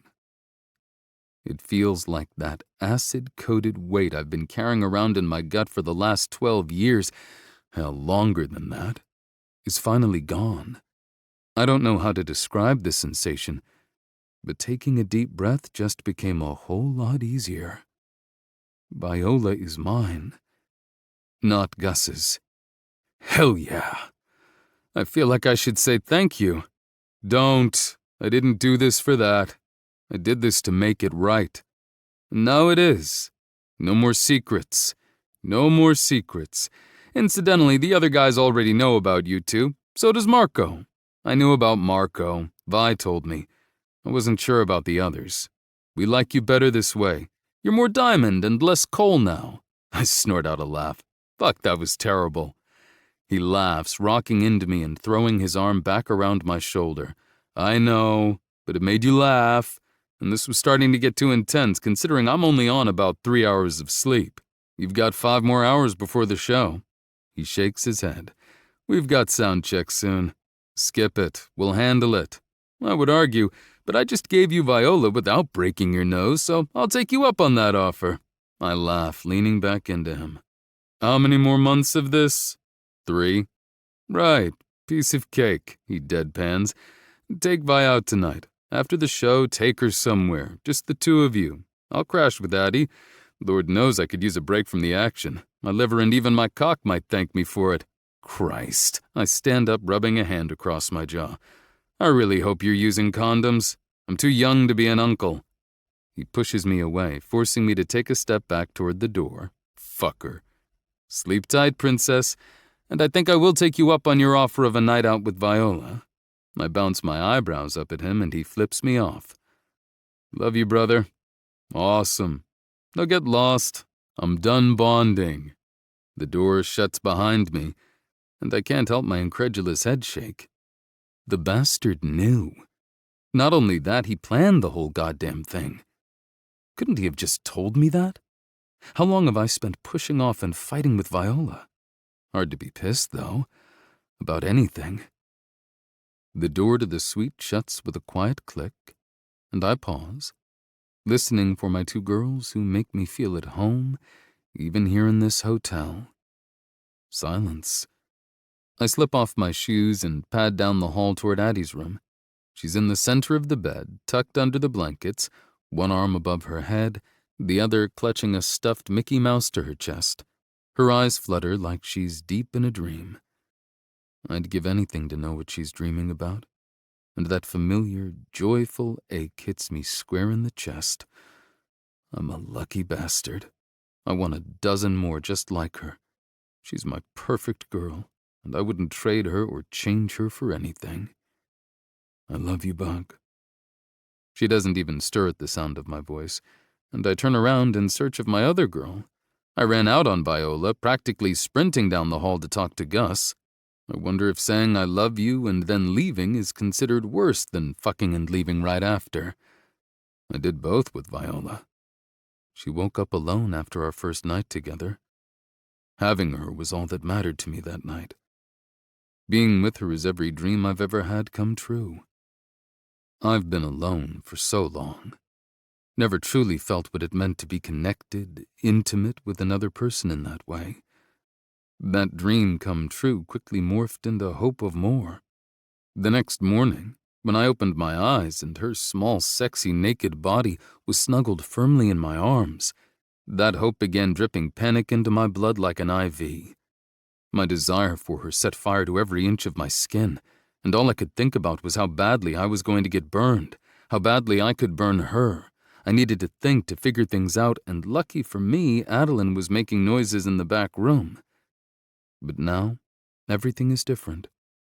Viola is supine on the bed, her forearm over her eyes like she needs to be shielded from the mid-afternoon sun. She's above the blankets, her blonde hair fanning out across the white of the pillows, her black skirt hoisted so high I catch the hint of her pink panties I want in my pocket when I play my show tonight, the taste of her sweet pussy on my lips as I sing the song I wrote for her all those years ago. Climbing on the bed, I crawl on all fours toward her. The arm covering her eyes slips across her face, resting beside her as the bed shifts with my weight. Her eyes lock on mine as a slow, easy smile slides effortlessly up her beautiful face. Good talk? Great talk. I'll tell you all about it after I eat your pussy. Her cheeks warm at my words, her lips parting on a breathy gasp as my fingertips reach her calves, sliding tantalizingly slowly upward. Her focus shifts between my eyes and my fingers like she can't tell where she wants to look more. Those pretty, bright eyes of hers smolder, heat caressing every inch of her skin. I skate up the inside of her thighs, goosebumps rising in the wake of my hands, until I slide up the fabric of her skirt, revealing those pink panties I was admiring only seconds ago.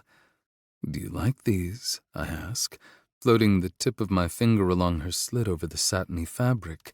Yes, actually, she laughs, the sound half-hearted, as a small whimper follows it. I'll buy you new ones. She opens her mouth to protest, but in the next second, I loop my fingers through the thin strings on the sides and rip.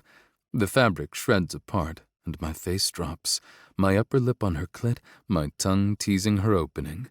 The sexiest sound I've ever heard in my life crawls its way out of the back of her throat, her hands diving into my hair, her legs wrapping themselves around my shoulders. Her pussy rocks against my face, chasing her pleasure on my tongue. I lick her, sucking on her clit as I slide 2 fingers inside her, angling them so I find that sweet spot that always makes her hips buck harder. I pump in and out, alternating between flicking and sucking on her slick clit. I could do this forever. There is nothing better than being buried in this woman. That's right, baby. I hum against her, making her back arch off the bed. Fuck my face. Show me what you want, my dirty little dream girl. Yes, she gasps, grinding harder. Like that, Jess. Just like that, she groans, and then... Oh! She explodes, shattering against my mouth as I continue to lick her, loving the hell out of how lost she gets in this, in us. Viola does not half-ass anything. When she commits, with her heart, her soul, her mind, even her body. Not 1 inch of her is spared, and it makes me even crazier for her. I give her pussy 1 last kiss before I climb up her body, hovering over her slackened form.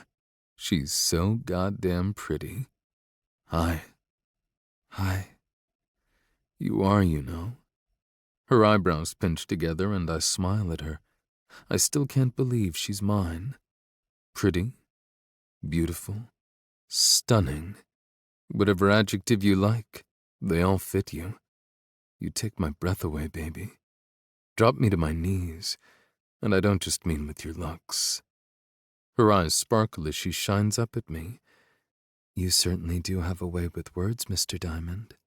Good thing. It's how I make my living. She laughs, shaking her head back and forth against the pillow.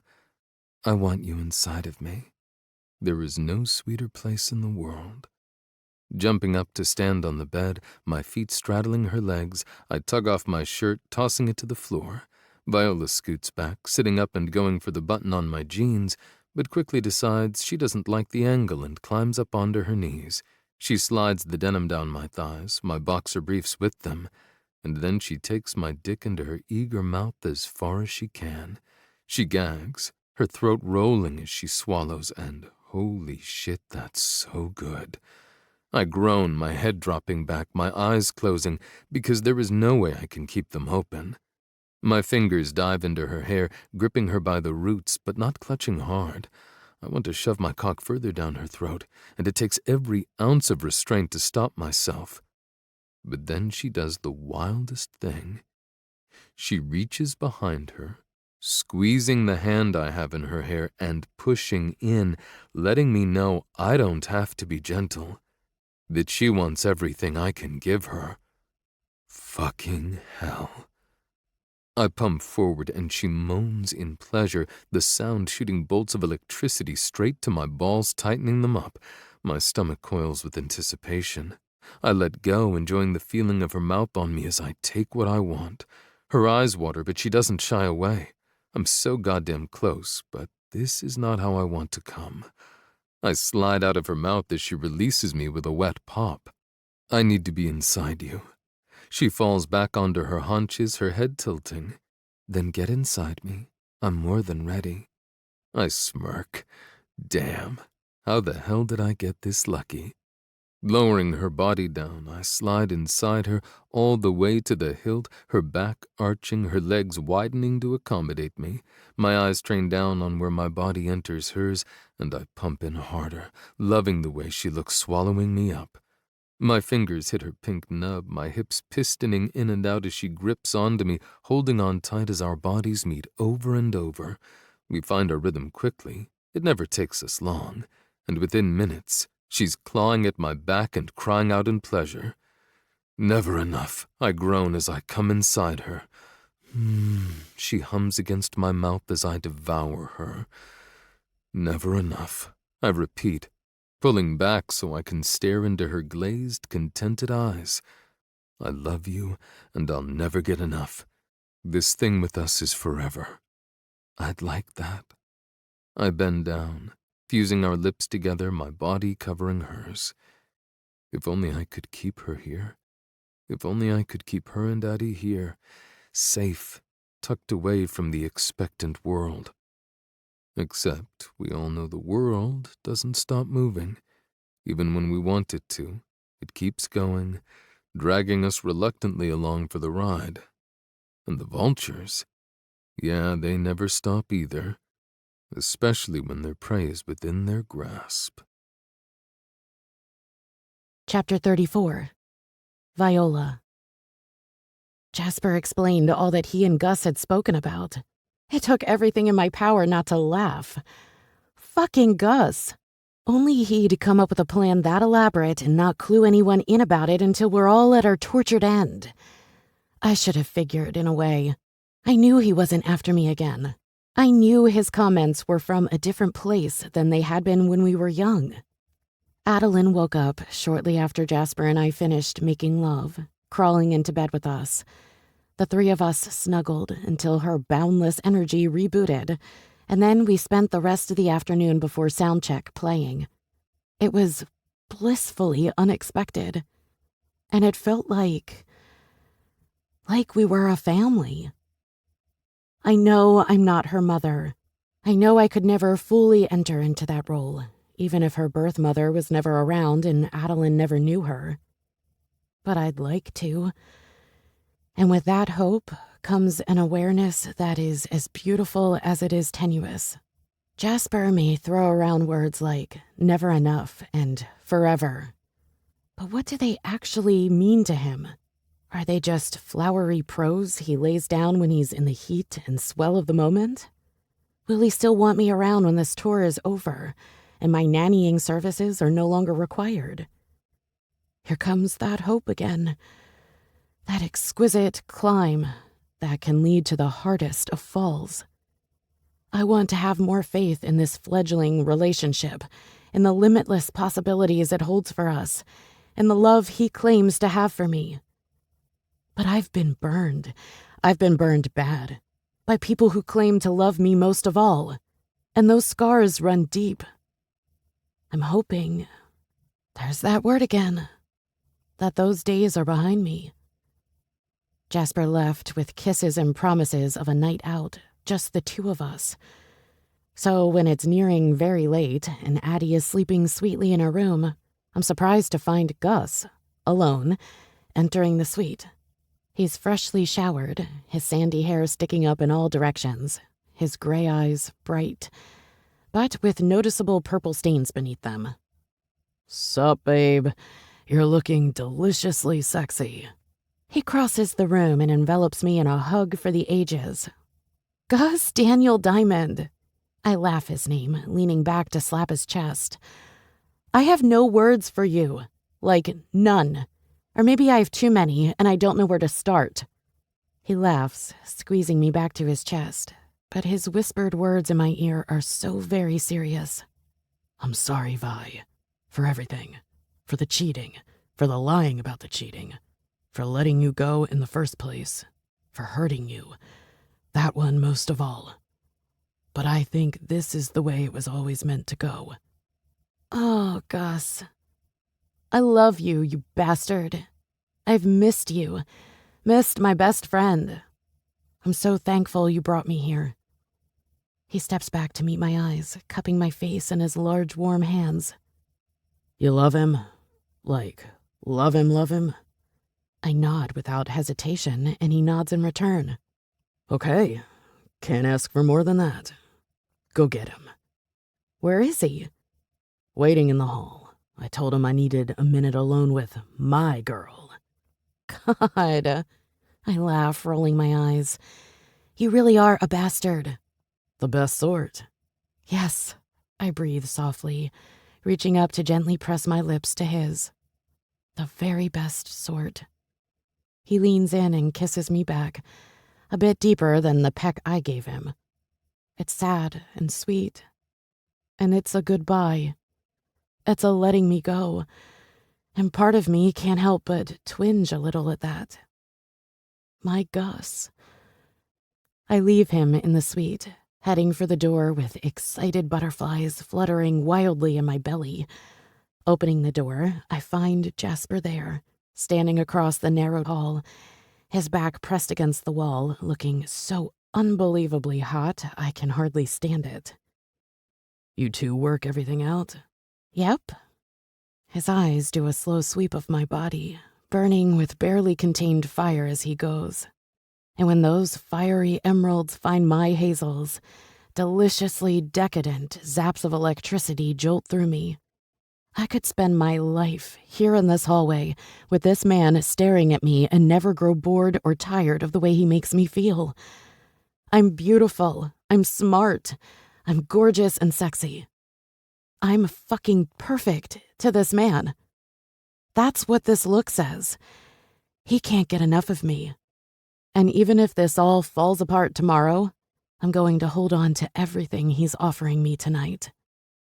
Do you know what I'm thinking? He asks softly, hoarsely, like just getting the words out is a challenge. It very well might be. The man did just perform on stage for nearly 3 hours. But I don't think that's what this is all about. Tell me, I reply, equally as soft. But instead of heavy, my voice floats above us like vapor. That's how light it is. That's how high he makes me. I'm thinking today might just be one of the best days of my life. The day Adeline was born and today. Those are it. I smile, not even trying to curb it. Why is that?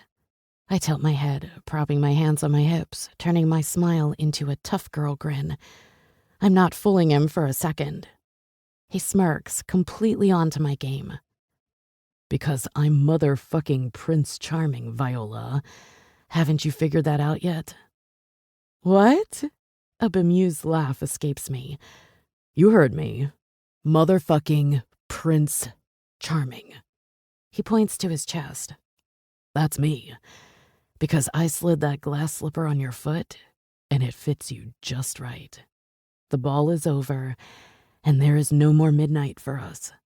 No magical time when our fairy tale turns back into a pumpkin and we have to pretend.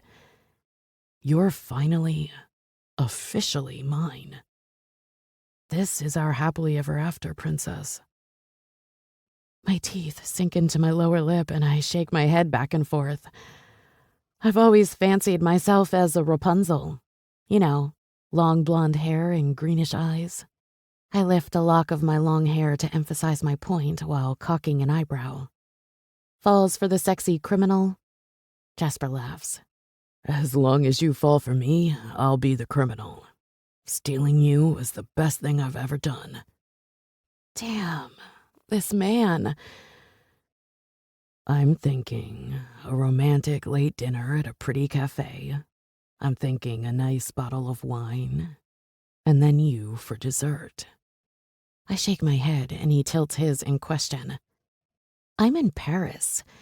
I'm going to need a French pastry for dessert. Whatever you choose is up to you. Pushing off the wall, he stalks toward me with achingly slow steps. Wow, this man really knows how to get my heart racing. His arms wrap around my waist and he drags me against the length of his body. Whatever you want, baby. It's just us tonight. And with that promise, he kisses my mouth, stealing a small taste, and then, intertwining our fingers, leads me to the elevator. Moments later, we step out of the revolving door of the hotel and onto the busy street, and all I can say is, Paris. It's just Paris. C'est magnifique. We walk in the opposite direction of the Arc de Triomphe, no fancy cars tonight. We're any old couple, taking in the city, heading out for a late dinner. No one notices us. No one cares. And I wonder if that thought is always going to be in my mind. Being with Jasper Diamond, lead singer of Wild Minds, is not going to be easy. It will be rife with challenges. Fans, women, press, tours. It's not for the faint of heart or weak-minded. But tonight, I push all that away. Tonight, We're just Jasper and Viola. Where do we go after Paris? Brussels, Frankfurt, Berlin, Copenhagen, Stockholm, Moscow, Prague, Budapest, Vienna, Munich, Zurich, Milan, Rome, Marseille, Barcelona, Madrid, Lisbon, and then to New York to begin the rest of the U.S. tour. That's it? I laughed the words, slightly stunned. All that in 3 months. Goes by quickly. It'll be over before you know it. Over before I know it. What are your plans for after? He asks that with no emotion. His tone as blank as his expression, and it's making this moment impossible. I realize what a contradiction this man is. He's all this emotion, poetry and lyrics and deep-seated feelings that rip you apart from the inside out, piece by piece, only to rebuild you until you're whole in a way you never imagined you could be. He offers so much of himself. Everything, really. And if you're lucky enough to be on the receiving end of that love, it's endless. So encompassing, it's impossible not to return it with equal ardor. But Jasper Diamond is also cautious with that love. So reserved, it can make your head and heart spin from the whiplash. This is one of those moments. Because I want him to tell me he wants me. This, for the long haul. He's briefly touched on it, but right now, he's not doing that. Not at all. And even though I consider myself a pretty strong woman, I'm afraid. I'm stupidly insecure. It's lame, and I hate it, but it's there. I've been let down one too many times to be cavalier with my heart. Fear makes mortal fools of us all. But at the same time, I take a step forward, opening my mouth to bare my soul, ready to go for broke. When I'm pushed back, the movement happens so quickly I hardly register what's happening until I'm practically forced into the street, into oncoming traffic. Jasper reaches out, grasping my hand and yanking me back onto the sidewalk, his eyes wide with fear. I trip, stumbling forward, my hands planting onto a lamppost to right myself.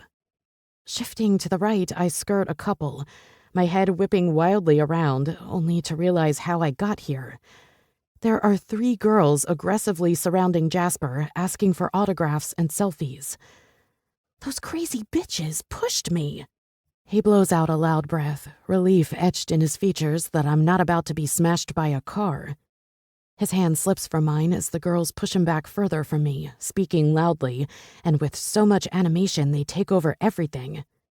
His eyes meet mine, and once he finds me smiling, shaking my head incredulously, he grins and morphs into Jasper Diamond lead singer mode. Probably because these girls are determined as they drag him back against the building wall. He's smiling, indulging them completely with their every request, including kisses on the cheek. But it's the attention he's drawing with them that has other people stopping to snap pics and get close and ask for autographs. Within minutes, he's surrounded by adoring fans. I step back, leaning against the lamppost that helped save me from eating shit on the Parisian streets, coming to grips with this reality. This is Jasper's life. Why he doesn't go out a lot without a bodyguard or a hat and crazy sunglasses. Jasper is a first-rate celebrity, and even though I don't think of him that way, it's a truth I'm forced to accept. He glances up, in between fans, scanning the sidewalk, and when his eyes meet mine, he gives me a sorry shrug and a what can you do smile, and I return it with an I'll wait all night for you wink. I love that people love him, and they're so eager and excited to meet him, to get his autograph and take a picture with him. Jasper doesn't rush anyone. He smiles and laughs and is gracious with each fan, and every few seconds he seeks me out, ensuring I'm still here, that I'm okay, that I'm not pissed off at him, taking forever with his devoted fans. I'm not. I think it's sexy as fuck that people love him like this. I could watch this all night. It's an incredible thing. Probably because I adore him too. But I'm the one who spends the night in his bed. Not them. Never them. It's a truth I didn't consider with Gus. With Gus, I knew he fooled around. I ended it because of that. Well, it was one of the reasons I ended it. But Jasper won't do that to me. I know it in my blood. Finally, after he's done with the last fan, he excuses himself and moves toward me with purposeful steps. His eyes alight, sparkling hellfire as his hand extends for me to take. Sorry about that, he whispers, but there is no missing the joy and lack of remorse in his tone. It has me smiling up at him, my insides quickening. Is this what it's like to be the great Jasper Diamond? Sexy man? Rock god? I snark playfully. He chuckles, trying to play it cool when he's anything but. Evidently so. Too much for you, dream girl? Lord help me. He looks nervous. How can something so stupidly simple make me love him so much more? He's staring into me like he'd give it all up if I said yes. I want to kiss him. I want to eat him up with a spoon for being so goddamn sexy and devoted. For looking at me like I'm all he sees. For checking on me while attending to his fans. For showing me what I've been missing out on my entire life. For never forgetting me. No, it's not too much. It fills me with fangirl-level giddiness. I think I might need your autograph, Mr. Diamond. Right here. I point to my chest, my fingers gliding up along the cleavage I have peeking out of the top of my blouse. His face erupts into an all-encompassing boyish grin, stretching from ear to ear. And that desire to kiss him grows stronger. But his beloved audience is lingering, watching us. Some are even snapping some pics. And I don't feel like making any more headlines than I already have. So I bob my head to the right, and he nods his up and down, and we head to our unknown romantic cafe. We leave the lights, camera action behind us, our shoulders rubbing, our fingers still touching, and I don't think I've ever been this happy, this excited for a first date, because that's what this is. Our first date as a couple. But it's so much more than that. It's the start of us. And nothing will tear us apart. Nothing. Chapter 35. Jasper. Viola, truth or dare? Viola bursts out laughing, nearly into a cackle. We're all a bit sleep-deprived, punch-drunk, and straddling the line between sober and buzzed. Adeline? Viola asks, staring down at my daughter, who was wrapped around her like a vine, contentedly getting her back rubbed. Me? I'm sitting across the way on a lounger, enjoying the cool night air and watching them. And writing. Fuck, I've been writing like a demon on speed. What do you think we should do? Adeline reluctantly pries her head away from Viola's chest. It would take more than a simple question to get me to do that.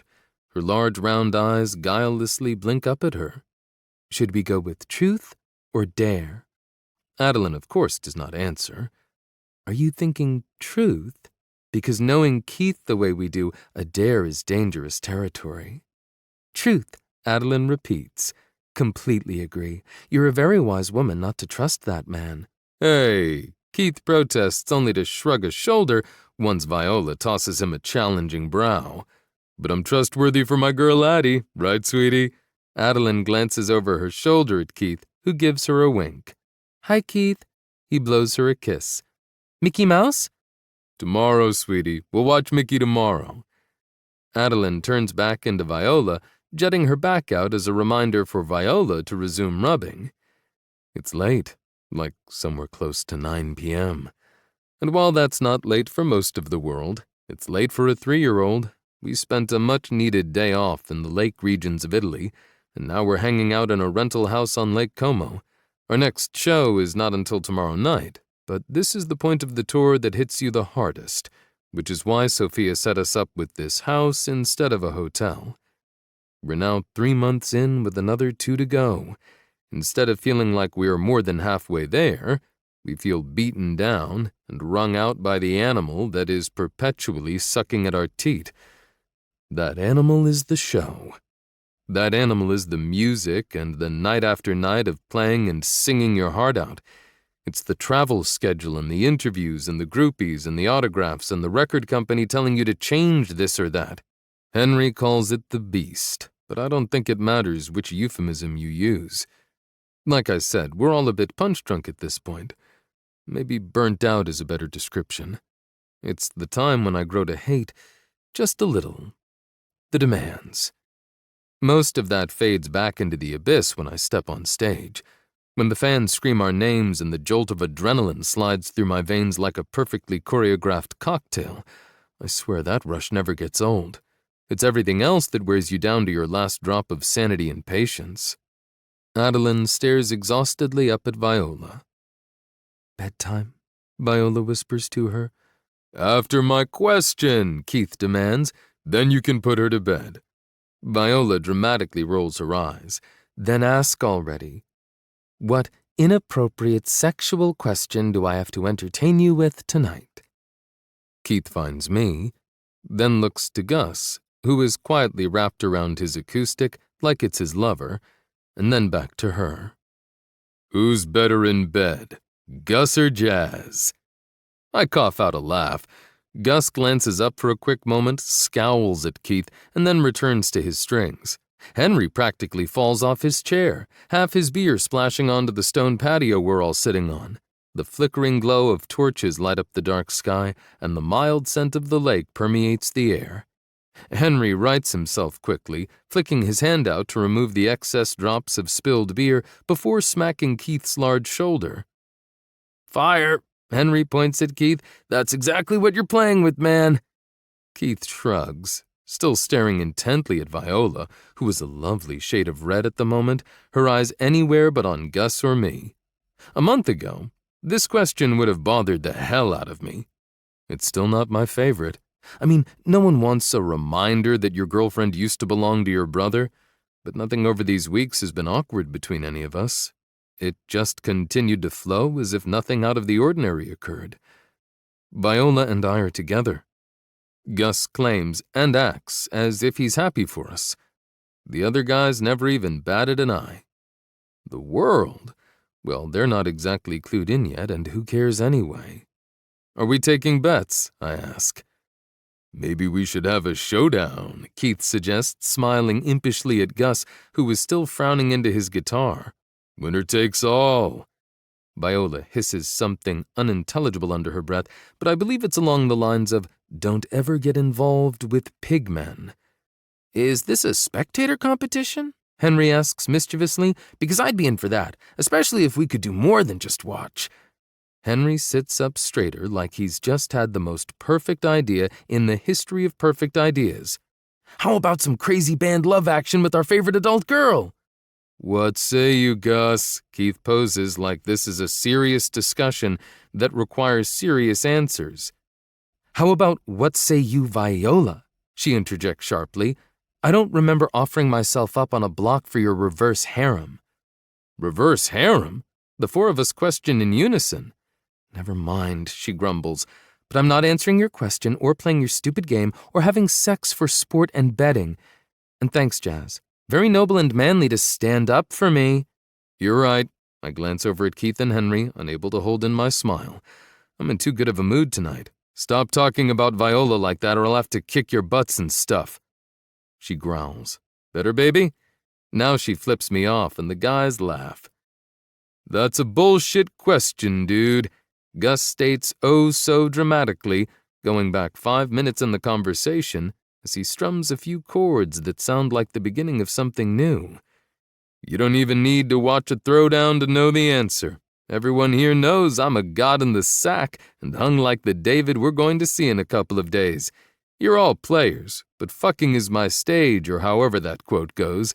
It's why the lovely and virtuous Viola wouldn't answer. She doesn't want to hurt her new boy's gentle feelings." And that's my cue. Viola stands up with Adeline still in her arms. Jazz, do you want to help me put her down? Or are you too busy entertaining weird sexual experiments for me and your friends? I would love to help, especially if it gets me out of this insanity. I think we've officially been on the road too long, boys. I stand up, tossing back the end of my beer and setting the glass down. I smack Keith, followed by Henry, upside their heads. Hey, Keith protests. You're just pissed she didn't answer from the start and say it's you. I shrug, walking past him and patting my brother on the shoulder. Real men who were gods in the sack and hung like the David we're going to see in a couple of days never have to brag. Fucker, Gus hisses under his breath, swatting me away like he would a fly. I plan on it. Everyone, including Gus this time, laughs, and all Viola can do is shake her head, her lips pursed. How she's lasted with a group of guys like us for so long is a wonder. It's not even like we're different than we were in high school. If anything, Keith and Henry used to be worse. But I didn't exactly indulge much with teasing Viola back then. I reach Viola and lift Adeline out of her hands, cradling her in my arms and pressing her sleepy, warm body against mine. I kiss the top of her head, breathing in her scent. I've got her, I whisper. I want to put her down myself tonight. Viola leans in and kisses Adeline on the cheek. She doesn't fight me on that. She's as beat up as the rest of us. Okay. Night, Miss Adeline. I'll see you in the morning light. Sweet dreams. Good night, Vi. Adeline slurs, her eyes barely open. Adeline rests her head on my shoulder and looks to Gus. Good night, Gus. Gus glances up, smiling at her like she's the moon and the stars and the sun all rolled up into one. Good night, baby girl. I love you so much. Love you too. Keith and Henry say goodnight to Adeline, though she doesn't return the sentiment the same way as she does for Gus, and then I carry her off to bed. Adeline is already in her pajamas, her teeth brushed, and 2 bedtime stories deep, but she likes to hang on, play the elusive sleep game kids like so much. I think she's just a junkie for physical contact, and I feel like any chance I get to spend more time with her during the tour is a bonus. You tired, bug? I whisper into her ear. She doesn't respond, just squeezes around me tighter like a monkey. This house is old and very Italian, so it takes me a bit to meander my way through the first floor and up to the second. Addie's room is directly beside mine and Viola's, and I set her down in the small, twin-sized bed, nearly tripping over the stack of pillows I have piled up on the floor in case she falls out. She never has, but she's also never slept in a twin before. Adeline rolls onto her back, staring up at me as she grasps onto the Mickey stuffed animal that was patiently awaiting her arrival. I climb in bed beside her, tucking her small body snugly into my large arms. Immediately she curls into my chest, and God, this feeling. There is nothing like it. Warmth spreads through my veins as my chest tightens in the best possible way. I'm so happy you're mine, I whisper, kissing the crown of her head. Her soft breathing is the only acknowledgement of my words. All I want to do in this world is make you as happy as you make me. I want to give you everything, and so far, I've failed you. I close my eyes at that admission. It's a truth that only hurts more by setting it free. I want Viola to be your mommy. I think she'd be so good at it, but I wanted to talk to you about it first, because mommy is not a word you've ever said. It's not a concept you've ever known, and that... I pause, swallowing past the thick lump in my throat. Is my fault I don't finish. I never tried very hard with Karina, and when she left, I let her go. I didn't chase after her, I didn't hunt her down, I didn't beg her to stay or be part of Adeline's life. She left, and I let her, because I was pissed she'd do that to Adeline in the first place, and then she died. I wish I had made more of an effort to get her to stay or at least be a mother to Adeline. I want you to have a mommy, Addie. I want that so badly for you. I had a mommy and she was the best, the absolute best. I took both my mommy and your mommy from you, and I know that's something I have to live with. But hopefully, we can convince Viola to be ours forever. What do you think?" Adeline doesn't move, and I know by the way her breathing has gone from shallow and choppy to smooth and deep that she's asleep. "What about you, Mickey?" And now I think I've officially lost it. I blow out a breath, lying here for another few minutes, savoring my baby in my arms. When she rolls away from me, further into her true love, Mickey Mouse, I slide out of bed to return to the fray outside. Only, when I reach the precipice of the patio, blinking out into the dark night, I find a vision that momentarily stops my heart. Viola is alone, standing stock still, one hand pressed against an ancient stone pillar as she stares out at the water, only illuminated by the ethereal glow of the full moon. I take a silent step forward and ask, "Ever dance with the devil in the pale moonlight?" Her back is to me, but I can feel the warmth of her smile from here. I move further out onto the patio, searching around but finding it completely empty. It's only then that I catch the sound of the guys from somewhere inside. She waited for me. Does that make me Vicky Vale or Batman? Fuck, I love this woman. "Vicky Vale," I reply softly, now standing behind her. "I can't dance with Batman if I'm the Joker." "True," she muses, turning to face me. My arms snake around her waist, hers sliding up until they're around my neck. "Dance with me. There's no music. I'll sing to you." Staring deeply into her eyes, turned onyx by the darkness, I lean in and press my lips to hers. Then I sing the very first song on our very first album that I wrote for her. Her face lights up in recognition as we slowly sway back and forth with only the moonlight and the faint flickering of gas lanterns to see by. And when I'm out of words, my forehead drops to hers, our noses kissing as I say the words that have been on the tip of my tongue since she became mine. "When the tour is over, I want you to stay with me and Adeline in Los Angeles." Her breath stutters. Her steps falter. "That bad of an idea?" I ask when she doesn't respond or even move or breathe. "Damn it, Viola, don't say no." "I don't have a job there." Okay, I can work with that. I open my mouth to tell her she doesn't need one, but she reads me quickly and interrupts before I can get a word out. "And don't tell me that I don't need to work. I don't care about your money, Jasper, and I will not live off you like that. What if I promise to find you something? A teaching position?"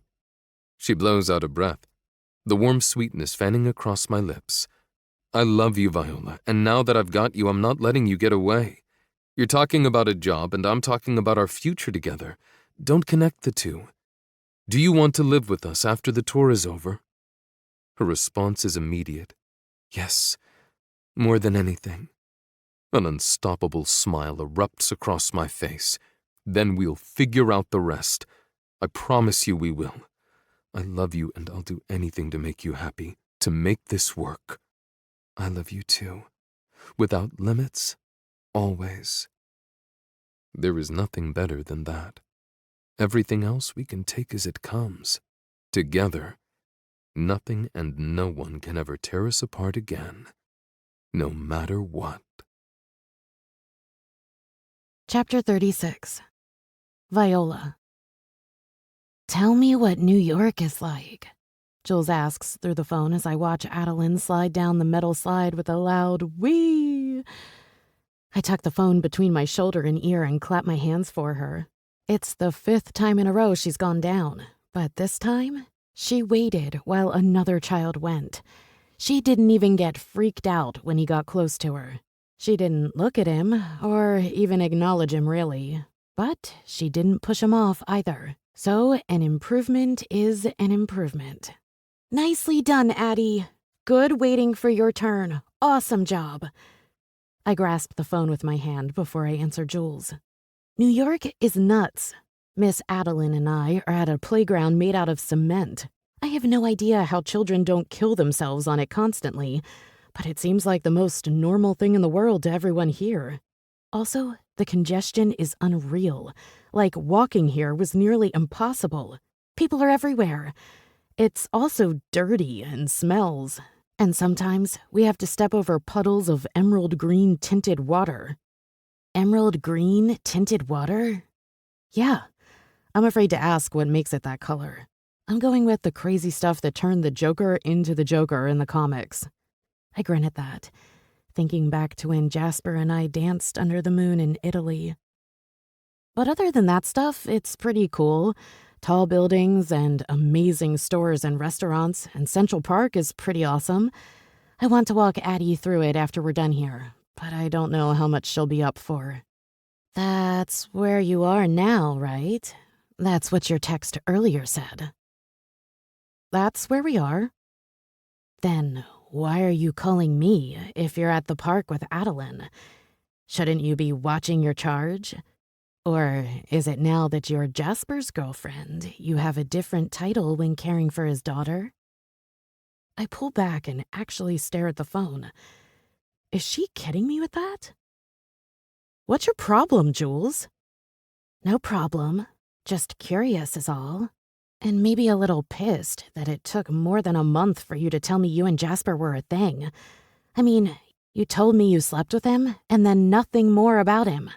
I figured you and Gus were back on, and you were hiding your one-nighter from him. The tabloids agreed with me, by the way. They were all over that one here in the States after a few of those pictures hit the net. Is there a reason you're being a bitch? Not being a bitch, just honest. I sigh. We're doing honesty? Okay, Jules. I never heard from you unless I called you. And then you were only after pictures and gossip on the guys. You had also just broken up with that new guy you were seeing. Were pissed off that nothing went down between you and Keith when we saw you at the tour stop. And I didn't feel like shoving my new relationship down your throat. But I still sent some texts and pics to let you know I was thinking about you, even when I was far away. The phone beeps in my ear, indicating another call, and when I check it, I see it's Jasper. Hold on, Jules. Jasper is calling on the other line. Jules makes some kind of sarcastic, sour sound, but doesn't comment. I click over. Hey, I say, smiling stupidly before the man even speaks to me, even though I'm still annoyed with my best friend, who hasn't been all that friendly lately. Where are you? Oh, okay. Not his typical greeting. At a playground in Central Park. Why? What's up? Flipping my wrist over, I check my watch. Aren't you supposed to be in an interview or something? Yes, that's exactly where we are. I need you to take Adeline back to the hotel. Now. He demands with the type of force I haven't heard from him since the beginning of the tour. What's wrong? You're scaring me. I scan the playground, but nothing appears out of sorts. Adeline is at the top of the structure again, waiting to go down the slide, and I walk toward her, waving for her to hurry up instead of lingering up there. Come on, sweetie, time to go. No. Bye-bye, Vi. She gives me the sign for all done, waving her hands back and forth at me. Say no thank you. Shit. Not now. Come on, Addie. Let's go, please. Slide down for me. Get her out of there, Vi. I don't care if you have to drag her. What the hell is going on? I half yell before I check my voice. I'll tell you about it when I see you. We'll be back at the hotel in about a half an hour. He disconnects the call, and now my heart rate is rapidly starting to jack up. Hey, Jules says, and I completely forgot she was on the other line. I can't talk, Jules. I gotta get Addie out of the park. Something is wrong. Oh, what is it? I don't know. I'll call you later. You really don't have to. I get that your life is busy now. And then she hangs up. But I don't have time to wade through Jules's crap at the moment. I slip my phone into my purse just as something flashes straight ahead of us, catching my eye. Paparazzi. They're lining the edge of the playground and park. Dozens of them, all with cameras trained on us. How the hell did they know where to find us? I swear, it's like they have the inside track. After Paris, it was as if the world lost interest. We spent the last month in Europe without any issues. I mean, sure, there were still some press and still tons of fans, but nothing beyond the ordinary. Mostly some of the US gossip Jules was speaking about, but it wasn't much at all. So this? Something happened, and whatever it is has Jasper freaked. We landed in Boston 5 nights ago from Spain. The guys played 2 nights there and are doing 3 nights here, including playing SNL and The Tonight Show. We're in the home stretch. If you can call 6 more weeks of this the home stretch. It feels like years since we started the tour, not just a few months. But right now, I wish we were back in our European bubble. Adeline finally slides down, and I lift her up and into my arms with little protest. Walking at a fast clip through the playground, we reach the street in no time. Thomas is next to us, keeping pace, but it doesn't do much good. Adeline is starting to squirm in my arms. "Down," she says, and I shake my head. It would be so much easier if she'd sit in a stroller, but she won't. We've tried it a few times, and she freaks. Adeline, needs to be able to move. So I typically let her walk as much as I can because, well, she's heavy when you carry her for long periods of time. And walking is good for her, I figure. Tuckers her out. But this is not the moment for walking at a toddler's pace.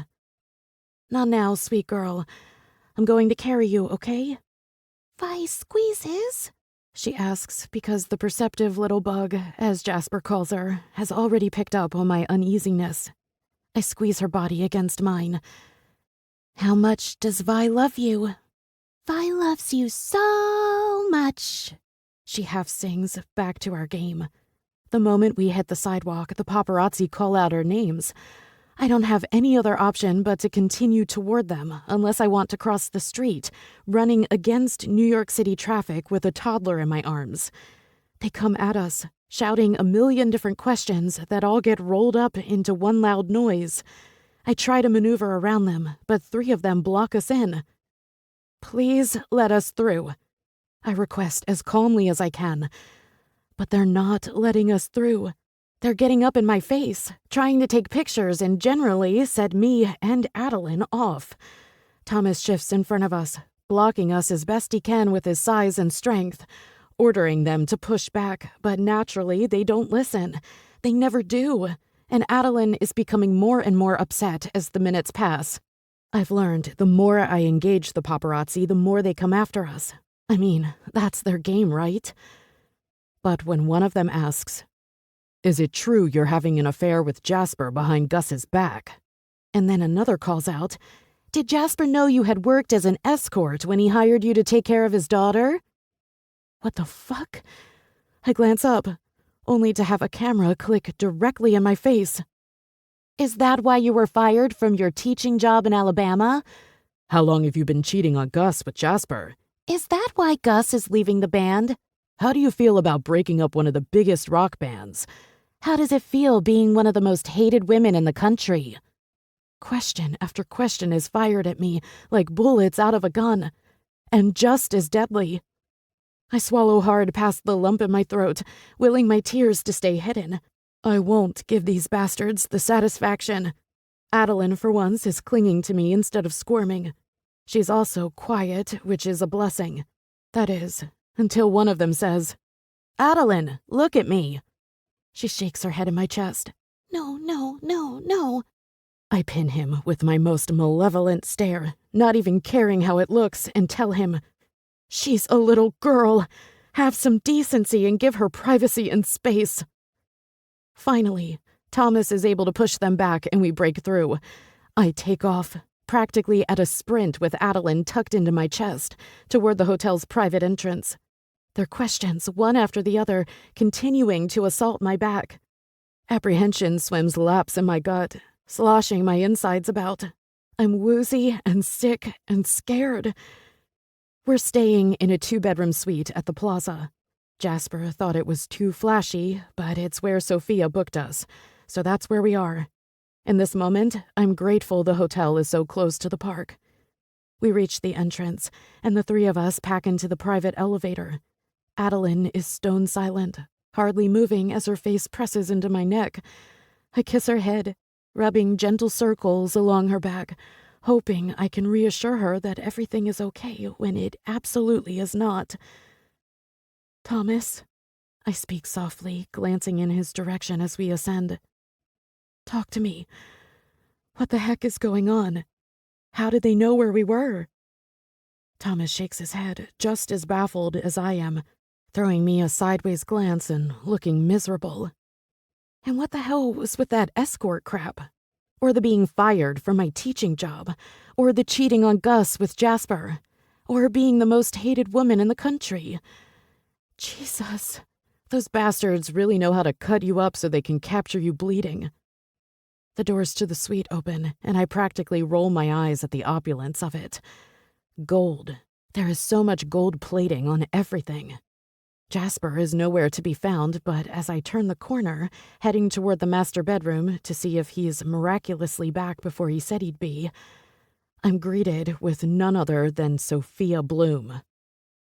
What was she doing in mine and Jasper's bedroom? "Hello," I say, a bit stunned, taking a step back and searching around for signs of Jasper. "Jasper didn't mention you were coming. Is he back?" She gives me one of those Hollywood fake grins that I bet she practices in front of the mirror. "Not yet, sweets. I'm here to try and handle the press situation you seem to have gotten yourself into again." I ignore her jab because fuck this cunt. I hate her where she stands and don't even care the slightest if she knows it. "Where is Jasper?" "I'm expecting him to return any minute." "I'm expecting him," she says. There is no missing that emphasis. Her brown eyes zero in on Adeline, who is still tucked into my arms. "Hello, Adeline. How are you, dear?" She coos at her, reaching out to touch her hand, only to have Adeline jerk away, cowering in closer to me. Sophia frowns. I swear, I take no personal enjoyment in that. None whatsoever.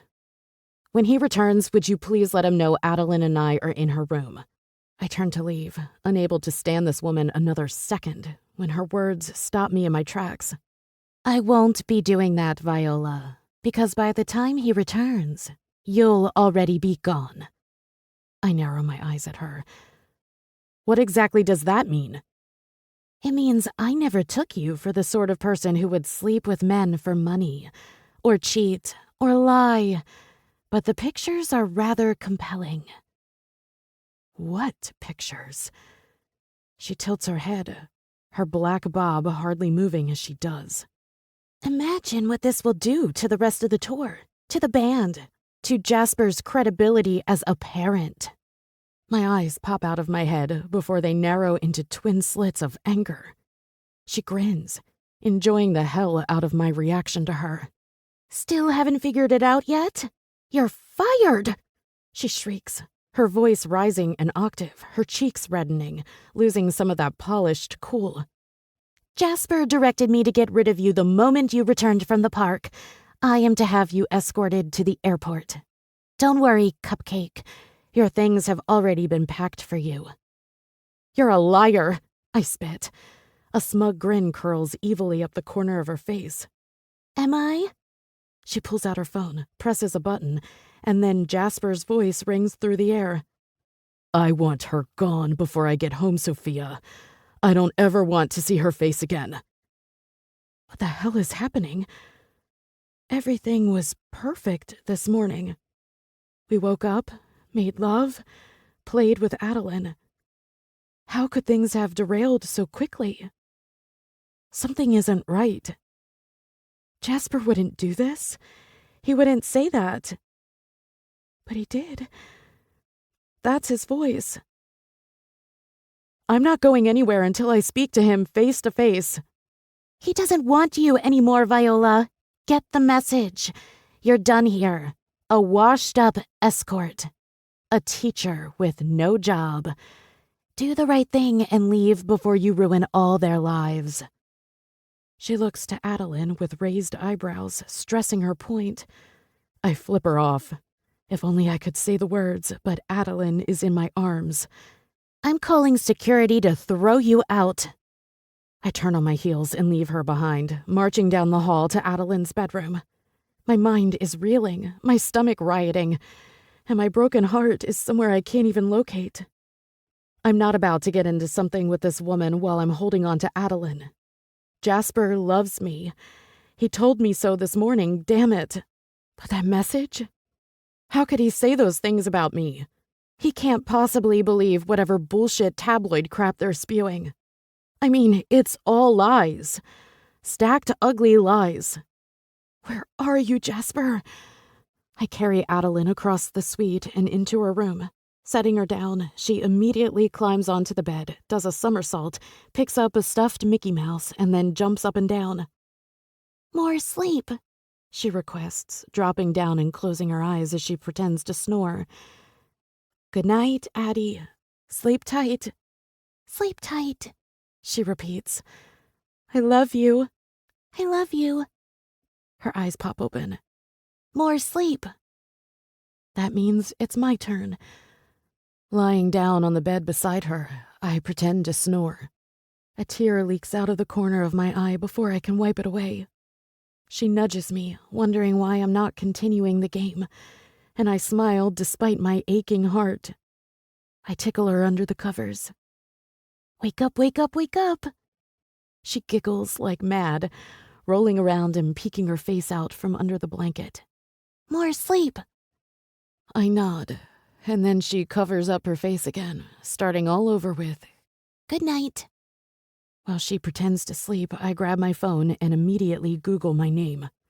And what I find has my hands trembling with anger. Pictures of me standing in the corner of the bar I used to work in, Spencer Johnson slipping money into my pocket as he leans in and kisses me. Another with me wrapping my arms around him, smiling up at him as he returns his wallet to his back pocket. It's really not all that compelling. At least, not the way Sophia said it was. I remember that night. It was when Spencer and I were dating. He was giving me my half of the shift tips. I was on break and we were having a private moment in the corner. But it's a wad of cash he's handing me, and his smile is nothing if not seductive. But that's not even what's giving me pause. It's the pictures themselves. I read through the small story beneath them. It refers to a credible source, someone close to me. They claim I accepted money in return for sexual favors, that I was fired from my position as a special education teacher due to parental complaints, not laid off due to budget cuts. It says that Jasper and I have been dating in secret behind Gus's back, that Gus is furious, and the band is breaking up as a result. More pictures. This time of me with Jasper in Rome, staring into each other's eyes in front of the Trevi fountain. Another picture with Gus scowling at us, looking like the devil bit him. Only I remember that moment. We were in Barcelona, having a debate over the merits of tapas. Gus was adamantly opposed to shared food, said it was an excuse to spend more money for less, and that he liked his own meals without someone else nabbing them. Seriously, that's what that conversation was about. Us razzing Gus and him pouting like a petulant little boy. A picture with Gus's arms around me, us smiling at each other, his lips pressed into my cheek. The power these pictures wield. 1,000 words, indeed. They're just the wrong words, soaked in innuendo and lies. It's too late, isn't it? It's already out there. What does it matter now to the world if they're lies? Tears burn my eyes, blurring my vision. I don't think I've ever been this hurt and angry and confused in my life. I can't believe this is happening to me. I can't believe it's come to this. Why? It's the one question that continues to repeat over and over in my head. Scanning the deepest, darkest recesses of my mind, I come up empty. I can't think of anything that would lead to this level of betrayal. From both of them. How could they hate me so much that they would willingly, knowingly ruin my life. The knife pushes in deeper, twisting around and around as I continue to scroll. God, this hurts. It hurts so damn much. Tears stream down my face, one after the other, as I wipe furiously at my face. I don't want to cry. I want to be strong, impervious. But I'm not. I'm human and sad. This totally and completely wrecks me. I try calling Jasper's phone, but it immediately goes to voicemail. Adeline crawls over to me, directly onto my lap, and holds me tight, like she knows I need her comfort. God, this girl. I can't leave this girl. She owns my heart, same as her father. I'm trying so hard to be brave for her. I don't want her to see me break, but I can't stop myself from taking solace in her small body. I love you, I whisper. Love you too, she whispers back automatically. I can't let go. I can't give in. I love them too much to let them go without a fight. Chapter 37. Jasper. The elevator ride up is deadly quiet. We're all feeling the heat of this betrayal, the sting of it. It's so much more than Viola. This impacts all of us, and there will be hell to pay. By the time I'm done with her, there won't be a hole big enough for her to hide in. How could she do this to me? After all our time together? The doors slide open, and the four of us file out. I had called Sophia from the car on the way back here, so it's not surprising that she's standing in the foyer of this ridiculous suite waiting on us. Her smile is big and bright, her brown eyes clear as they zone in on me. "You shouldn't have come back," are the first words out of her mouth. "The situation is being handled, and you have obligations, band obligations." Marco is still there. They don't need us. "Where is she?" I demand, and the color rises in Sophia's cheeks.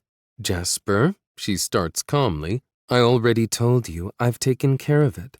There is nothing more to do. Go back to the radio station. Finish your interviews." I roll my head over my shoulder and find my brother. "Do you think we should do that? Go finish those interviews?" He shakes his head. "Nope." He pops the P. I turn to the other guys, who both have murder blazing in their eyes. "Do you think we should let this go? Let Sophia handle it?" "Definitely not," Keith replies. "Screw that!" Henry spits. Sophia steps forward, her eyes scanning each of us in turn before they finish on mine. She gives me that smile, the one she uses on me when she's trying to keep me calm. "Not working this time, sweetheart." "She's bad news, Jasper. Did you see those pictures? Did you read the headlines? She's bringing you and the band down with her. Child Protective Services in California has already reached out to me about Adeline and your ability to care for her." The fuck? I narrow my eyes at her, my fists balling up. She's a goddamn liar.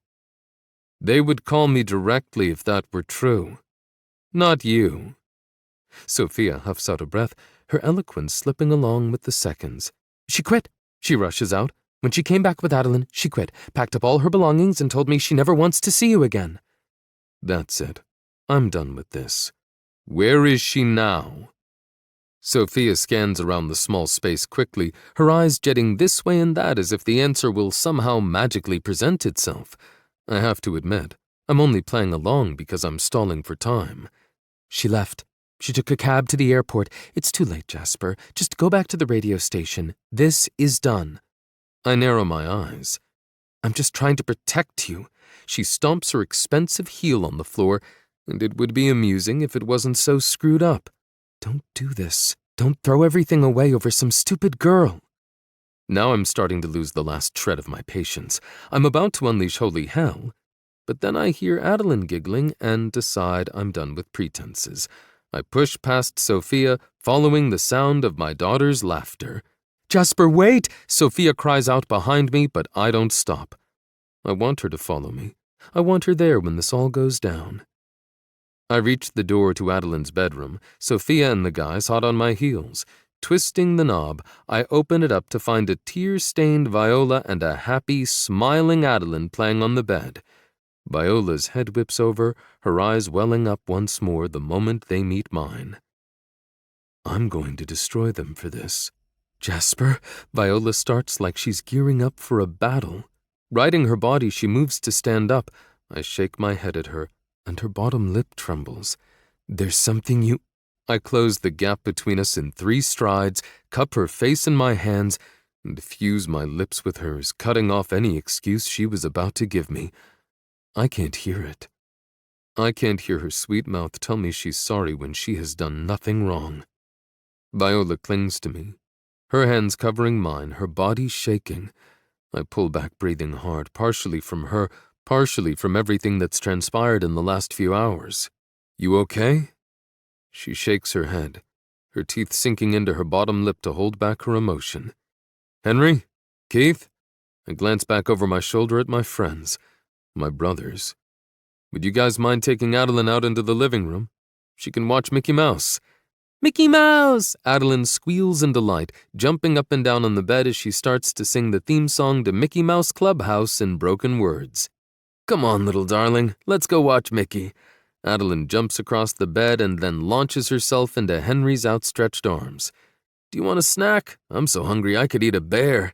He winks at me as he carries her past.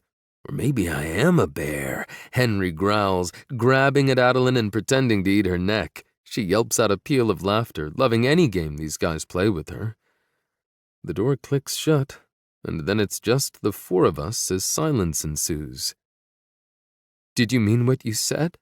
Viola asks, her voice catching on the last word. Did you really want me gone before you got back? She swallows hard, shaking her head. What are you talking about? I never said that. Sophia played me a voice message from you. Soph? Gus questions with a sharp edge to his tone. Sophia puffs out an exasperated breath from behind me. It was an old message, one from when you wanted me to fire one of Adeline's therapists because she yelled at Addie. I was just trying to help. You can't trust this woman, Jasper. This is all her fault. Gus's eyes meet mine, and I nod at the silent message in them. Time to end all this bullshit. I think we all know the truth, Sophia. You're the one who's been feeding the media this bullshit about Viola. About our band falling apart, I snap, my voice gruff like I've been using it to shout for the last 2 days. It doesn't feel that far off. I turn around and face Sophia. Her complexion has gone completely ashen, void of any blood or color or life. No, Viola says, standing up next to me. She's not. What? Gus and I say in unison.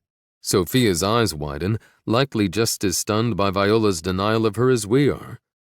I have no idea what Sophia's game is. I know she doesn't like me, and I know she's trying to get rid of me, but she's not the one responsible for the pictures or the bogus stories. A tear falls, and I reach out, wiping it away, only to have 2 more chase it. Jules is. And my mother. Gus steps forward, grasping her hand and urging her to sit back down on the bed. She does, sinking her head onto his shoulder, his arm clutching around her. I sit down too, holding her other hand, feeling helpless. How do you know? Gus asks softly, brushing her hair aside so he can see her face. His eyes meet mine, emitting anger and sympathy. Sophia shifts her weight like she's desperate to flee, but I hold up a finger telling her to wait. That woman is not innocent, despite what Viola says, and she's not going anywhere until she tells me everything. Those pictures, the ones of me with Spencer? I nod. My mother took those. I know she did. I remember her teasing me about them at the time, saying it looked like he was paying me off for a night of fun. And that selfie of us in Rome? Of Gus in that restaurant in Barcelona? I took all those pictures. There's some of the many I sent to Jules, same with those pictures of Adeline that were in that French magazine. Every time the paparazzi found us, I had texted with Jules before it, telling her what we were up to that day. That's why the end of Europe was fairly quiet. I hadn't been texting with Jules much at that point. just sending a quick text or pic here and there. I went back through all the pictures I sent her, all our conversations. She knew everything and she used it against me. I shared my life with my best friend and she used it against us. Tears leaked from Viola's eyes, one after the other. Fuck, I can't stand watching my girl hurt like this. She wipes them away, laughing mirthlessly. Pitch even enlisted my mother's help. Some of the comments in those articles are straight from her. I know it. Why would Jules do it? Your mother, unfortunately, is not a stretch, but Jules. She shakes her head, sinking further against Gus. He holds her tighter, his face etched in stone. And I know it's taking something very powerful for Gus to sit here calmly when what he really wants to do is rage. I don't know. She's jealous. Jealous of me being with you? Of my former relationship with Gus? Jealous that I'm here and she's not? Viola throws her hand up in the air, shaking her head ever so slightly. I tried calling her and she didn't pick up, but I just spoke to her before we came back to the hotel and she was nasty, snarky and short and accusatory. She blusters out a loud, shaky breath. I don't get it. Why would she betray me like that? She had to assume I'd know it was her, especially with those pictures of me with you in Europe and from the bar with Spencer. Money, Sophia chimes in, and the three of us look over to her, her lips thin and tight, her eyes stricken. After the first incident with entertainment, where the paparazzi started following you, I did my research. So did Jenna, but I called the right person first, and because they owed me a favor, they told me who had given them the tip. I told Jenna I would handle it, and she let me because she was backlogged with other things. Sophia blows out a weighted breath, her head dropping back to stare up at the ceiling, her hands fisting her hips. Why, Sophia? I bark at her when she doesn't continue. Tell me why you do that. To me. To Adeline. I've loved you for a very long time, Jasper. Her chin drops, and our eyes meet, and my breath has been stolen from my lungs. Jesus, that was not what I was expecting. There were times when I knew she wanted more with me, but I always assumed it was just sex. Never in my wildest dreams did I ever anticipate it was based on genuine affection. Sophia, I stand, but she shakes her head, pushing a hand out toward me like she's trying to ward me off. At first, when Gus told me he wanted Viola for the position, I assumed it was so he could win her back. I thought it was sweet and romantic and was all for it. Plus, she shrugs, she was qualified. But then, I noticed the way you looked at her, the way you looked at each other, and... She shifts her attention to Viola. I wanted to get rid of you. The press picture seemed like the perfect way to do that, especially given the stipulations we had placed on you regarding your employment. But Jasper held on so tight to you. It drove me crazy. She smiles miserably, her eyes glistening with emotion. So when I found out who was behind the press following you, I contacted Jules directly. I figured you must have done something wrong for your best friend and your mother to hate you enough to turn you over to the press, and that meant you didn't deserve him. I offered Jules more money, and she said she was splitting it with your mother. All of that was in exchange for anything they had, and Jules was only too happy to oblige me. Did she tell you why? Viola asks, her voice light cracking on the end. Damn, how much betrayal can one woman take? I think her reasons were similar to mine. She was jealous that Jasper and Gus wanted you and not her, that you were getting all this money to travel the world with them. Your mother, on the other hand, was only interested in the financial gain. My understanding is she had threatened Jules in some way or another, which is why she was involved at all. Vi hums out something. Her sadness is gut-wrenching. I've known Jules my entire life. Been best friends with her since we were babies. I just can't imagine she'd do all that simply because she was jealous. Sophia clucks her tongue, offering Viola an embarrassed half-grin. Never underestimate the power of the green-eyed monster, Viola, because I can tell you, I never imagined I'd ever do anything like this. Her gaze drops to the floor and she releases a silent breath. But it's too late now. I know that. All I can do is try to make it right. I understand you'll never love me back. Her eyes bleed into mine, and I can't help but hurt for her, even just a little. I'm so sorry, Jasper. I truly am.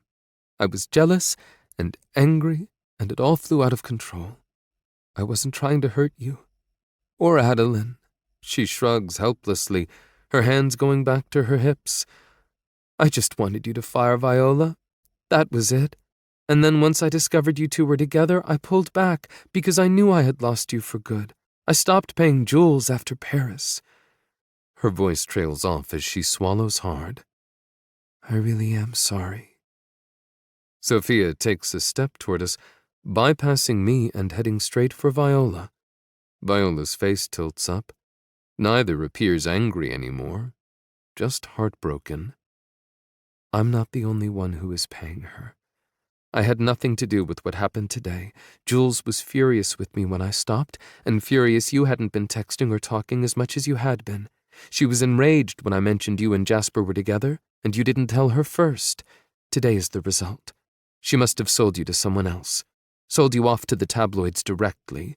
I only took advantage of the original opportunity, and I'm so very sorry for any harm I've caused you, Viola. Sophia turns to me. You have my resignation. I wish you nothing but the best with everything. I'll speak with Jenna. I already have, I tell her. It's how I knew you were involved. She figured something was off and assumed you were the one behind the situation today. She called me right before we made it to the radio station. Good thing, too, I tell her, raising an eyebrow. Jealous or not, there is no excuse for this level of betrayal. She should have spoken to me directly, and she didn't. She hurt Viola, and she hurt Adeline, and she hurt our band. Otherwise, we would have been blindsided by the questions they flung at us. I'm sorry if I ever did anything to mislead you, and I'm sorry if I ever hurt you. But what you've done is unforgivable. You intentionally hurt my family, my girlfriend, my daughter, my band. I accept your resignation, and I hope you end up in a better place than where you are now. With that, Sophia turns and walks out of the room, shutting the door softly behind her and leaving the three of us stunned speechless.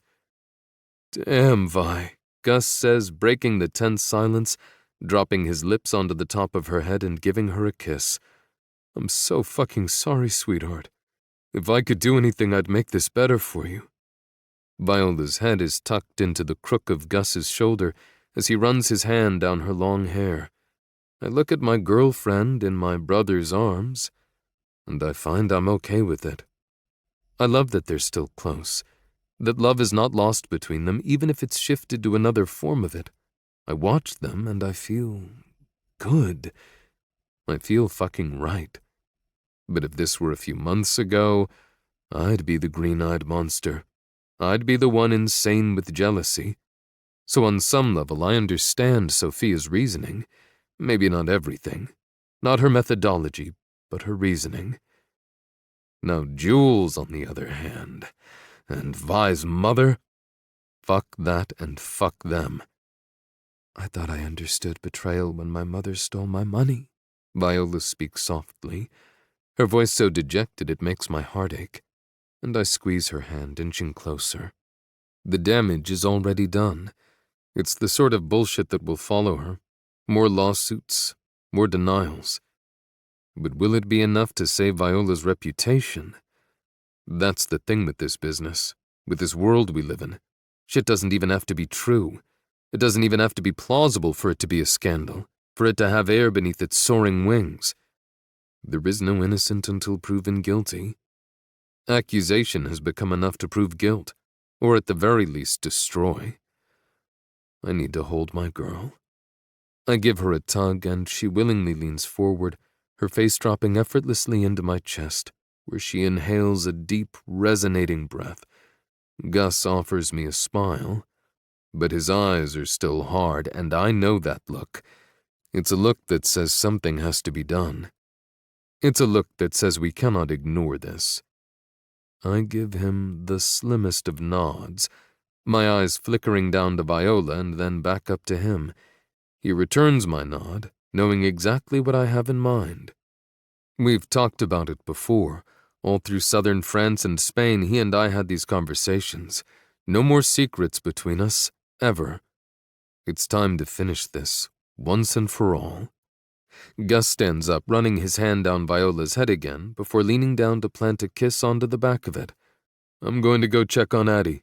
Get some stuff ready for the show tonight. I'll catch you two later. But Vi? She pivots to face him. You're our world, our light. And as long as someone shines as brightly as you do, someone will always be there trying to dim it. Please don't let that happen. This was a reflection of their ugliness, their darkness. Don't see it any other way. Thank you, Viola whispers, her voice hoarse. I really needed to hear that. I love you. I love you. Forever. He throws me a wink, and then he too leaves us. The moment the door clicks, I lay Viola onto her back, hovering over her, propped up by my elbow. She blinks rapidly, staring sightlessly up at the ceiling, her hand on her forehead as she tries to work through everything in her mind. She told me for months how jealous she was, made nasty comments about you and Gus, and even Spencer when we were in Alabama. She falls silent, and I stare down at her. I never told her about Jules coming on to me in the hotel room. Never told her what she said, because I honestly didn't think twice about it after she walked out. My mind was too wrapped up in Viola. But that night I knew Jules was spiteful, that she had a belligerent, mean streak to her, and I said and did nothing. It just never occurred to me she would be capable of doing something like this. I knew she was resentful, but I didn't consider it was to this extreme. I thought it was the sort of happy jealousy you feel for a friend who's experiencing something you wish you could. I had no idea it was saturated in spite and vengeance. She hid it so well from me, and I kept feeding her. Pictures and texts and gossip. I run my hand through her hair, twirling it around my finger. Are you going to call her again? Try to get some answers? She contemplates this for a moment, and then shakes her head no, and then shrugs like she's not sure. By now she has to know that I know it's her. And truthfully, what explanation could she give me that would make me understand? Or forgive her, though I doubt that's what she's after. She sold me out, used me, intentionally hurt me, could have ruined my future with you and my career as a teacher. I don't need or want people like that in my life. I think I'd like to hear it from her, but I don't know. She looks at me. I have to think about that. I lean down and press my lips to hers. I love you. I love you so much that I let my brother hold you, comfort you, and kiss your head when I wanted it to be me who did all that. I love you so much that I'm hoping you'll become Adeline's mother. A shaky, shuddered breath exhales from her chest, her eyes welling up instantly, one tear leaking out, sliding down her temple. I bend down, licking it from her skin. I'm hoping you'll help me give her brothers and sisters. Dozens of them, Vi. I want a fucking army of kids with you. She belts out a small laugh, rolling her eyes skyward, but I'm not done. I love you so much that the thought of hurting you in any way is abhorrent. I kiss her again, cupping her face in my hand before I release her and point to the door. And those guys out there, they love you too. Gus most of all. But Henry and Keith were out for blood when they saw that bullshit that was printed about you. My little girl loved you instantly, and as you know, she is not one to warm up easily. You've become part of her world, her heart. I have no idea how to make you feel better about what Jules or even your mother did to you. We generally like to believe people are inherently good and have our best interests at heart, especially the people we love. Unfortunately, that's not always the case. Sometimes a person's own selfish agenda wins out. But you're not alone, baby. I dip down and kiss her once more. And you never will be again. You're home with me. Your heart is safe with mine, and I will never hurt or betray you. Viola leans up and kisses me, her tongue begging entrance into my mouth. I willingly, eagerly give it. Fuck, I'd give this woman anything. She already possesses the best parts of me. Everything else is hers. Her kisses are like nothing else. They're soul-quenching. My fingers lace with hers, raising them above her head as I deepen it, my body rolling until it's completely on top of hers, pushing us further into the mattress. Tell me, dream girl. Tell me it's forever. Yes, she pants as I grind myself against her pussy, hitting her in just the right way. I love you with all of me. My body takes over, stripping our clothing in seconds, my fingers pressing into her soaking wet heat. You're always so wet for me, always ready. I should leave, Jasper, she whispers against me, my heart shattering with hers. I've brought you and Adeline nothing but trouble. The world is clamoring for our destruction, your band's destruction, and it doesn't seem like it'll stop until they get it. The walls of my chest collapse around me, caging me in, filling me with lead. I don't give up and I don't give in. Ever. She knows this about me, so she's got to be kidding me with that. I'm not letting you get away. I press my cock against her opening. Fuck them. I'm not letting you walk out of my life just because I don't like what the tabloids are saying. I push inside of her slick, warm pussy. Her eyes close before they reopen, liquid fire. For so long, Viola Star, I felt undeserving. For so long, I let myself be consumed by guilt. But with you, I pump into her, holding her gaze tight with mine. With you, I'm deserving. With you, the world makes sense again. The rest of it doesn't matter as long as I have you. Her breaths falter. More tears spill from her eyes. Do I have you, Viola? Yes, she whimpers as I begin to pump into her harder, my hand cradling her face, our eyes locked. My love, my life, my heart, my soul, my fucking essence.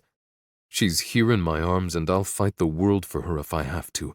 I'll fight off our shared darkness. Her legs wrap around my waist, holding me to her. Our sweaty chests pressed together, our hearts pounding as one. She's close. I can see it, the way her cheeks flush and her breaths become erratic and her nipples harden even more. God, she's so sexy. A siren, my vixen, the temptress of my life. That's it. Feel me. Feel us together. She moans, her neck arching. Yes, baby. Like that. You're so beautiful. Come with me, Viola. Her body spasms around mine as we both tumble over the edge, free-falling into absolute bliss. You have me, Jasper. She promises once our breathing has slowed and our bodies are still fused as one. I'm yours, you're mine, and you're right. Nothing else matters but that. That's all I needed to hear. Time to go slay some dragons, and I know just how to do it. Chapter 38. Viola. I fell asleep wrapped up in Jasper. After we made love, we dressed, talked, kissed a ton. And then I passed out. My brain was just too heavy. My soul too wrecked. I want everything Jasper is offering. All those pieces he set before me will forever be mine. Jasper, Adeline, Gus, Keith and Henry. This life, this band, these people. But when I wake up alone, knowing that Jasper has a million fires to put out, I succumb to my inner demons. The ones telling me that I need answers. The ones telling me that I must have done something wrong for my lifelong bestie to do this to me. For my mother to continually choose herself and her drugs over me. And part of me is scared. So much of my life has been fleeting. So little of me connected, and the people I have been connected with up until now have used me like fucking Kleenex. Climbing out of bed, I contemplate heading back out into the suite, but the large window steals me before I can find my footing and courage. I stare out the window at the sun setting over Central Park, marveling at the dusting of pink and purple as they dance across the sky. It's beautiful in a very tragic way. Or maybe that's just me. Because I don't know how to step outside and hold my head high when people are saying the most awful things about me. Part of me wants to go out there and tell them all the truth. But that's not what those tabloids are after. And they'll spin that as they've spun everything else. I've only been at this a few months and already I know that. With my eyes on the park and my hand on my hip, I use my other hand to call my former best friend. This time she picks up.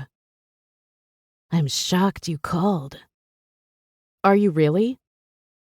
Jules releases a breath into the phone. What do you want me to say? That's a good question. She's obviously not sorry. She clearly doesn't give a shit about me. So why did I call? For closure? For answers? For something that will make this moment easier for me? I don't know. I guess I just wanted to hear you admit that you're a two-timing cunt rag. She laughs. Actually fucking laughs. If that's what helps you sleep at night next to your rock star, then fine. I'm the bitch. You're the princess. Feel better now, pumpkin? I grin. And then I frown. You sold me out for money? You teamed up with my mother, who stole from me and admitted she never gave a shit about me. We've been best friends since we were kids, Jules. It's not like you were coming back here, Viola. You were already gone. I had nothing to lose and everything to gain. Besides, if you really want honesty, I was so fucking tired of everyone always wanting you. Those guys. Every fucking guy orbits around you like you're the sun and the moon and the stars. All I did was earn a little money off your drama. You're the one who fucked the brother of your ex. That shit is on you, not me. Now you have to live with the repercussions. Next week, they'll be on to something new and forget all about you. What a sad world Jules lives in. My mother's might be worse. I can't even contact my mother.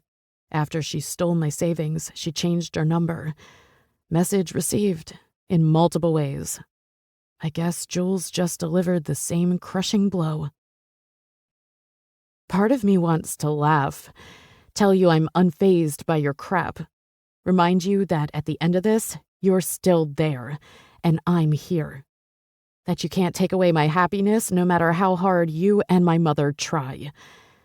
But then I'd be as bitter and shitty as you are. And fuck that, right? Why should I be you when I can be better?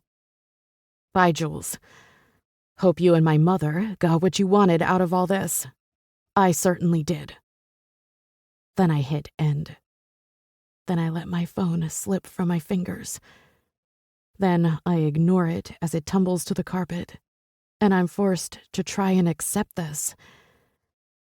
People will try to tell me that I'm better off without them in my life, that it's their loss, not mine.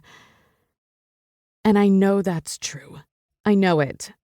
But I'm still so hurt.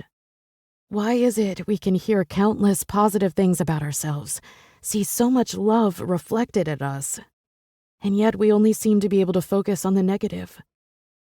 Human nature sucks. I take in a deep breath, square my shoulders back, and pivot away from the window. Scarlett O'Hara said it best. Tomorrow is another day.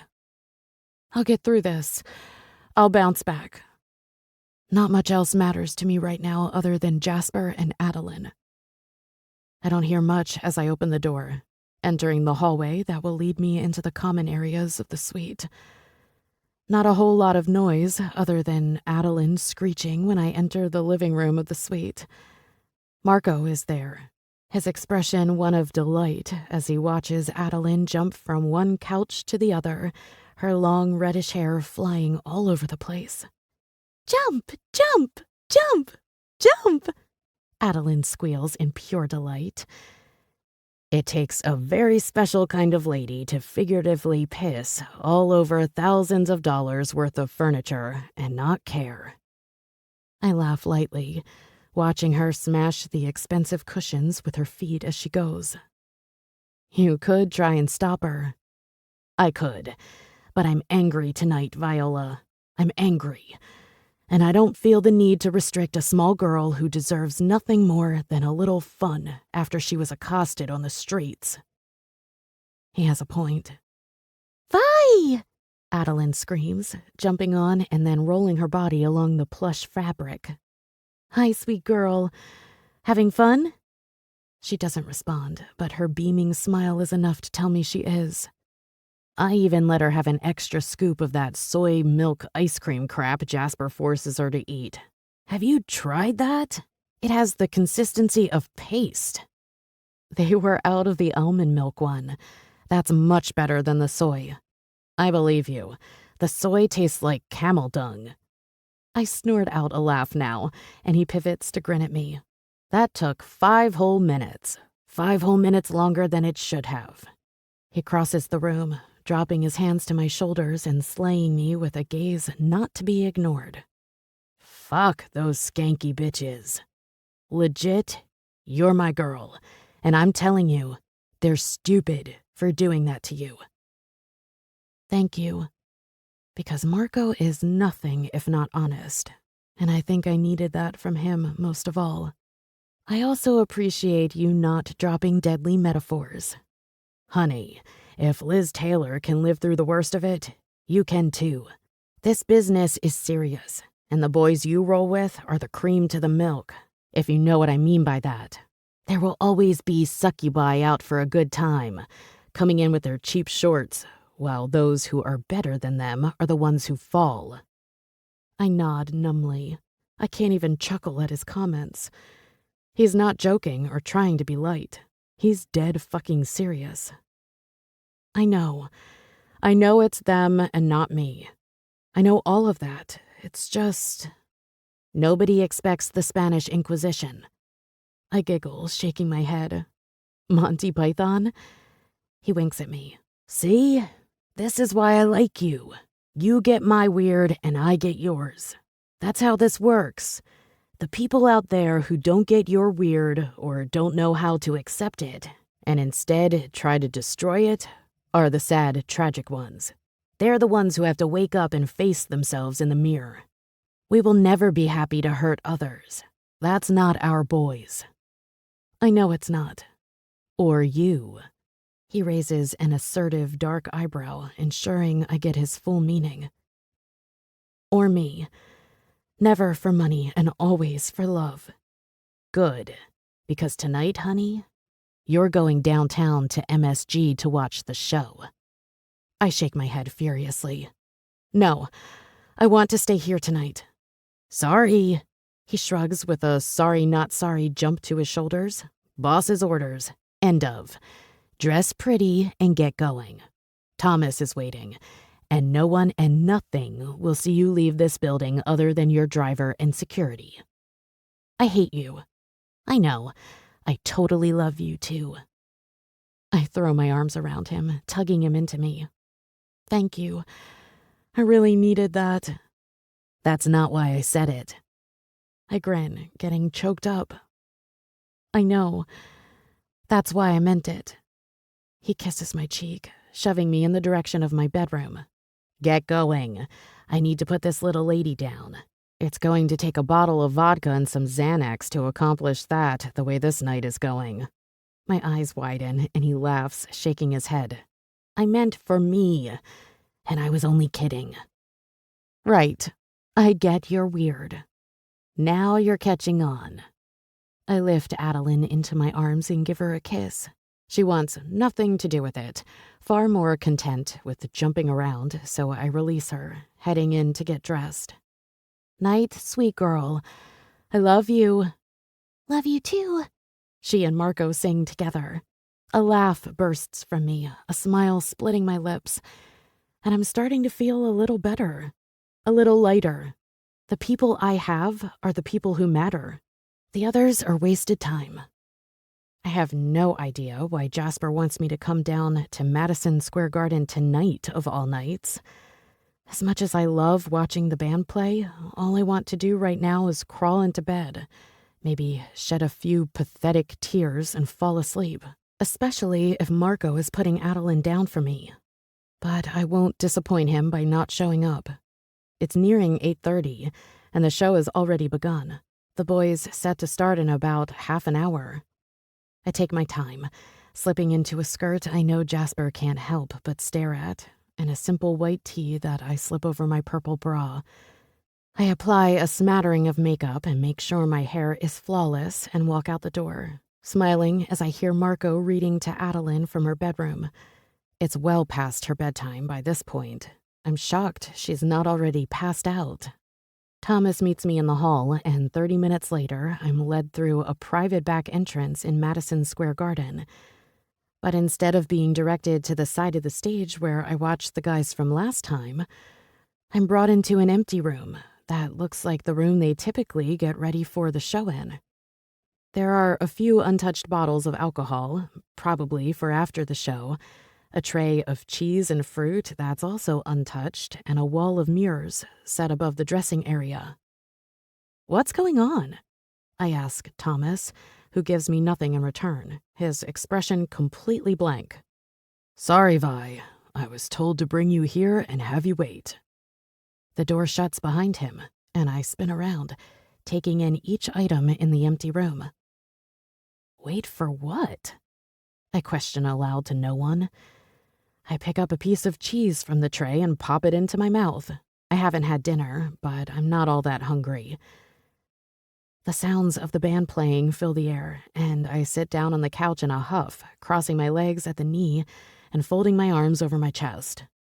Why the hell would Jasper drag me down here just to sit in this stupid room alone? Not even 10 minutes later, I get my answer. Gus walks in wearing a dark gray shirt that matches his eyes, worn jeans, and a devilish smile aimed in my direction that suddenly has my heart ricocheting around my chest. He is also holding a blindfold. "Evening, darlin'. Glad you can make it to the show." Chapter 39. Jasper. My fingers caress the black and white keys of the piano. As I sit down on the hard bench, the crowd always grows quiet at this juncture in the show. I'm not sure if it's the fact that I'm sitting, or if it's because they cannot anticipate my next move, and are curious to watch it play out.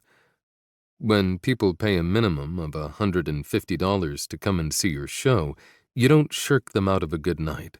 We play hard every single night, and we do it for hours. 2.5 plus an encore to be exact. I think this is why the guys haven't pushed me harder to tour before now. It's grueling, and the blood, sweat, and tears of the show are the pinnacle of it all. That said, with the show comes the high. I think I've already mentioned that a time or two. The high is like nothing else, except for tonight. The high tonight is dulled, lost in the amorphous senselessness of lies. Lies that hurt people, lies that ruin lives, that tear people apart. Maybe it's why I've stayed to myself for so long, why I've kept Adeline in her ivory tower, as Viola once put it. I would love to play a song and tell the world that we've risen above the chaos, but I'm not completely sold on that, because lies don't just evaporate with the truth. Their poison is insidious. They won't die without a fight. So, as I sit here staring down at the keys, I contemplate what I'm about to do. It's drastic. It's going to be all over those tabloids I've been avoiding. But I have to fix this. I have to make it better for her, and really, it's time. It's been time since my lips first pressed to hers, since the first moment she truly became mine and no one else's. The crowd rustles, their impatience at my quiet making them restless. To my left, Keith starts to pound out a slow, even beat with the bass drum. It's a diversionary tactic, one I'm grateful for because it causes the crowd to grow from fidgety to captivated. drowning in anticipation as their hearts begin to pound in line with the drum.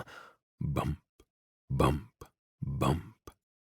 It's the encore, and typically we finish the show with our biggest hit from our third album.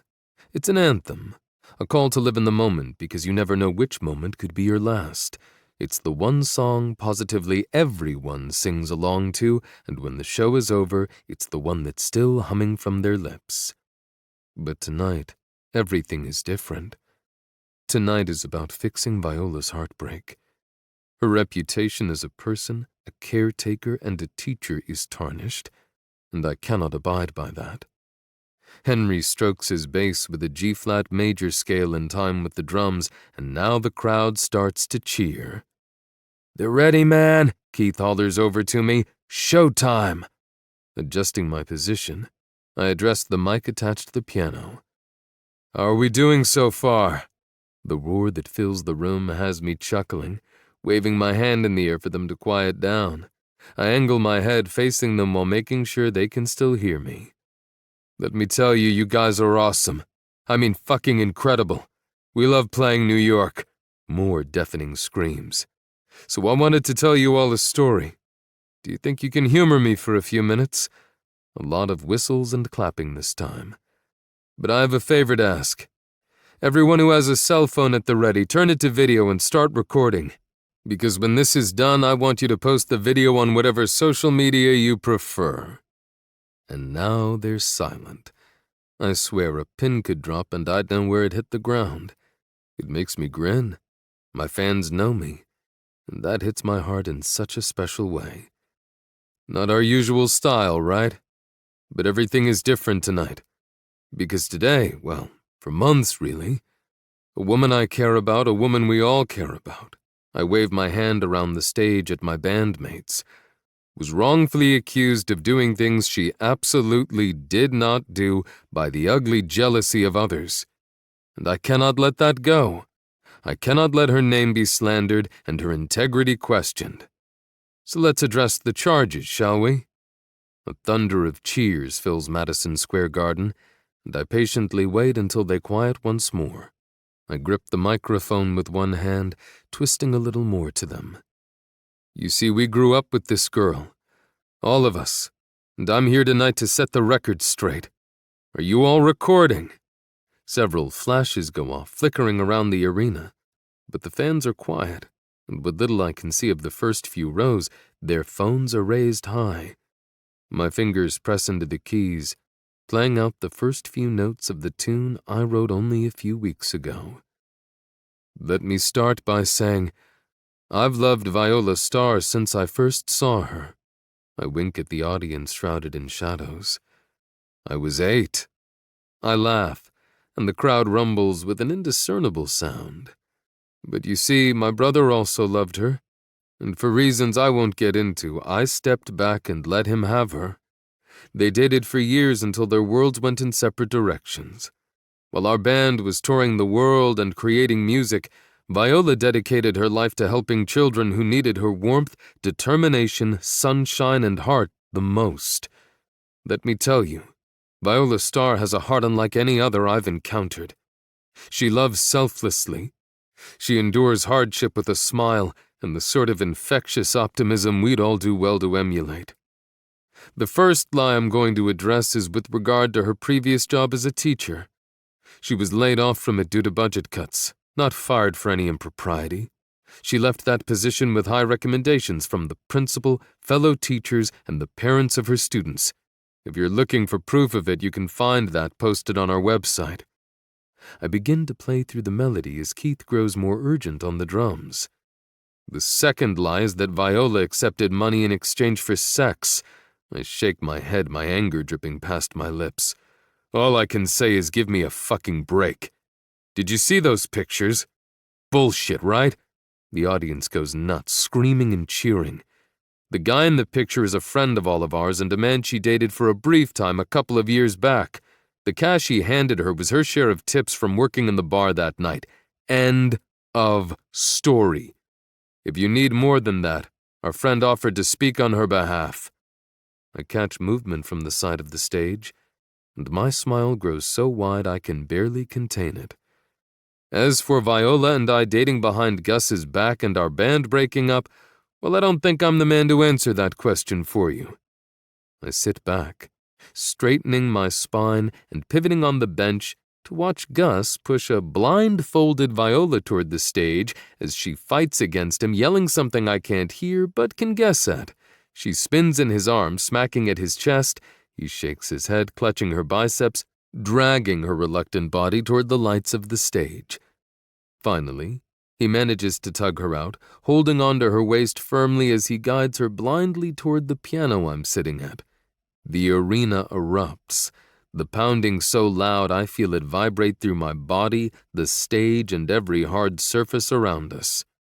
My fingers fly across the keys, and as they get closer, I hear her cries of protest. "Come on, Vi, grow some balls!" "Screw you, Gus. You're not the one blindfolded walking on stage in front of thousands of people." Gus laughs, shoving her a little harder in my direction. "They can all hear you, babe." "Fantastic. Remind me to poison all you bastards for doing this to me." I chuckle, rubbing my hand along my jaw as cheers and whistles reaches from the crowd. Twin spots of rose stain Viola's cheeks, her head whipping in that direction, though I doubt she can see much of anything through the blindfold. "Hey, Gus," I ask, standing up and ambling toward them, taking the microphone with me. "Are we breaking up? Is our love fest over?" Gus spins a blind Viola around in his arms and plants a kiss on her cheek before turning her back to me and stepping away. "If anything, we're just getting started, brother." And shit, I didn't think this place could get louder than it already was. And fuck, I didn't think I could love my brother more than I already do. "Jasper," Viola calls out shakily, her head twisting toward the audience once more as she slips the black silk from her eyes. She blinks several times, taking in what she can. The rose on her cheeks turns bright red. Her hands sag at her sides, her jaw slightly agape. The blindfold begins to slip through her fingers, destined for the stage, so I snatch it up, tucking it into my pocket for later. A blindfolded Viola is too good of an opportunity to pass up. Viola's eyes are comically wide as she seeks me out, and once she finds me, they narrow into tiny slits of venom. "I'm going to kill you for this," she hisses. I watch as she visibly swallows, insanely nervous, and then I step forward, taking her hand and intertwining our fingers. She shakes her head at me, begging me, but instead I guide her over to the piano I just vacated. No more hiding. "Say hi to all our friends, Vi." She gives a half wave. Hi?" I give her a self-satisfied grin as she sits beside me, staring daggers into me with an expression that promises retribution. Bring it on, Viola, bring it on. This is not something I wanted to do publicly. I wanted to play this song for her for the first time in private, but I need the world to vindicate her. I need her to be able to hold her head up high.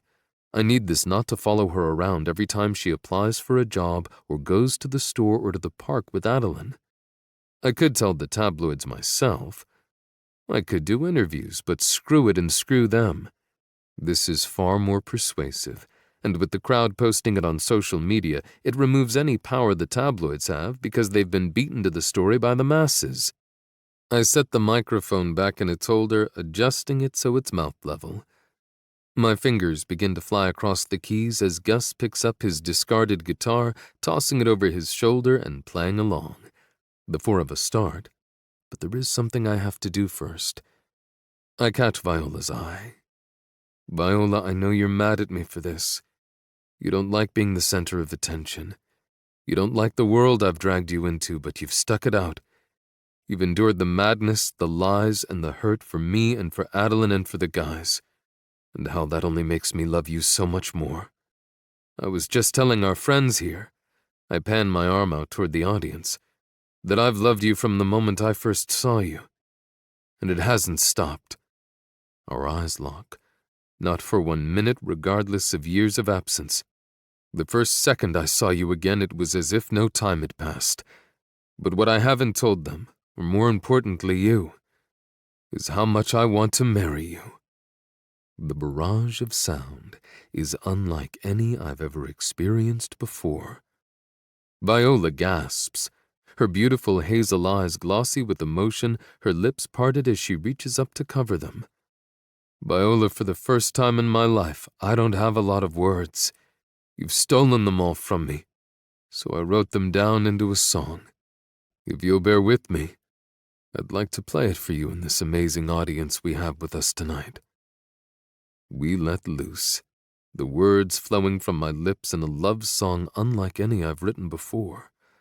My gaze holds hers as the room beyond us slowly dissipates into the sounds I sinuously extort from my piano, from Keith's drums and Henry's bass and Gus's acoustic guitar. It all pours out, compiles into one synergy of sound and light, the force so powerful it makes my chest clench and my voice thick. But at the epicenter of it all is her, Viola, my dream girl. Tears stream effortlessly down her face, and she does nothing to wipe them away. She's as raw with this moment as I am. And when I'm finished playing my heart out to her, bearing my soul to the world, I rise up off the bench, walk around it, and lower myself onto one knee. I love you, Vi. With you by my side, I'm complete. The two of us with Adeline are a family, and together we can get through anything. Viola Starr, will you marry me? Yes, she cries, half laughing, half weeping. I slide my mother's engagement ring onto her finger because Viola is the type of woman who would rather have this meaningful ring than the biggest, most expensive one money could buy. She dives down onto me, kissing me crazy, and the world explodes into a clamorous cacophony. I love you, she whispers into my mouth. Sexy God, rock man. I grin into her mouth. I love you, dream girl. Thank you for always having the perfect words, for never giving up on us, for being my hero, but most of all for making me believe in love again. Baby, you haven't seen anything yet. Epilogue. Jasper. 6 months later. One of these days, we're going to have to go in search of a white Christmas. Viola muses as she stares out at the sun setting along the angry Pacific, watching the waves rush in with a vengeance. Today is Christmas Day, and Viola, Addie, and I have been walking along the beach for over an hour. We're expected for Christmas dinner soon at my friend Lyric Rose's place out here in Malibu, but we decided to have a quiet walk first. Just the three of us. Since when do you like snow? Viola shrugs, staring out into the milieu of endless wonders before us. I don't know if I do. That's the point. But I'd like to experience snow once in my life at least. Since we returned from the tour 4 months ago, we've been going non-stop. Viola moved in with Addie and me immediately and set to work on finding a teaching position. Not so easily done, believe it or not, so she's been substituting as often as she can, which has come out to at least 3 days a week. We enrolled Adeline in a preschool program that has a special needs component to it. She's in an integrated class with neurotypical children, as well as children with both physical and developmental delays and disabilities. Some days are better than others with that. She has bonded well with her primary case manager as well as her paraprofessional, but being around the other students in the class and adjusting to a classroom setting has been a steep learning curve for her. Viola insists it's good for her to be challenged like this. I agree, but it's still gut-wrenching when she clings to me at drop-off in the morning. A father can only handle so much. That said, since she began the program, she's been stringing more words together into short sentences, and they work with her on strategies she can implement to meet her own sensory needs. Gus, Keith, Henry, and I have been working tirelessly in the studio. You'd think after touring for 5 months we'd want a break from the music, but considering I wrote a total of 18 songs on the tour, including the one I sang to Viola the night I proposed, it was just too much to sit on hold with. Lyric, who is also our producer, claims this is our best album yet. We'll see how the finished product comes out in the end. The media storm slowly died down as we neared the end of the tour. It followed us around for a bit, especially after the videos of me proposing to Viola went viral, but now it's all but quieted down. And life is normal. Fucking awesome, if I'm being honest. I haven't married Viola yet, but we plan to do that soon. Something small. Just us. Just our family. How about next year we all go skiing? Viola turns away from the ocean and orange fire of the sunset to pin me with an "Are you crazy?" expression. Skiing? She shakes her head. Are you trying to kill me, Jasper Diamond? I may not be as clumsy as I was in high school, but some people are not meant to hurtle themselves down a mountain while standing on 2 sticks of wood. I can't help it. I crack up, and when I start to laugh, Adeline does too. She's been kinda quiet today. We did a whole Christmas morning thing with the guys, and I think it was a lot for her. She got so many presents it overwhelmed me. Addie and I got Viola a few presents, but I've been working on the main one with Adeline, and thus far she's not delivering on her side of things. Fine then, no skiing. How about some outdoor hot tubbing and hot chocolate by the fire while we watch the snow fall? Yes, now you're starting to get it. Viola turns back to the water, a small hidden smile on the edge of her lips. What? Nothing, she says, but she's lying. I know Viola's every expression. You're hiding something from me? Maybe. She laughs, but doesn't immediately follow that up with anything. I nudge her with my shoulder, and she rolls her eyes. Addie and I have a present for you, but I don't want to give it to you until later. Until we're home, just the 3 of us. Can I have a hint? Nope. Right, Addie?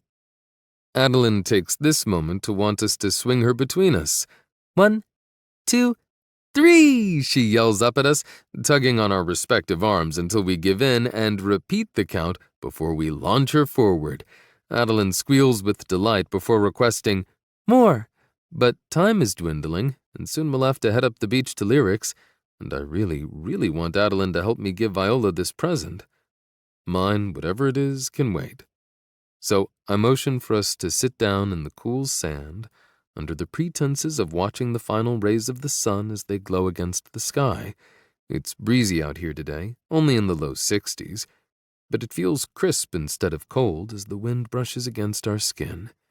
Adeline immediately starts to dig in the sand, asking for a star, even though we don't have our sand toys with us. Viola sits beside me, her head resting on my shoulder. I like California, she declares like she's just making that decision now. I wasn't sure I would. Los Angeles is so not my scene. The school system is a total mess. The traffic and congestion are something else. But all that aside, I'm pretty damn happy. Yeah? I ask, angling my head to catch her expression. She's smiling. Yeah. You can stop worrying now, she laughs. I know you've been trying extra hard to make me feel like the house is mine too, and doing everything you can think of to make me feel at home here. I'm smiling like a damn fool. Hey, Addie? I ask, hoping this works out the way I've planned. Adeline tilts her head in my direction like she's listening to me, but doesn't want to pull her focus away from the sand.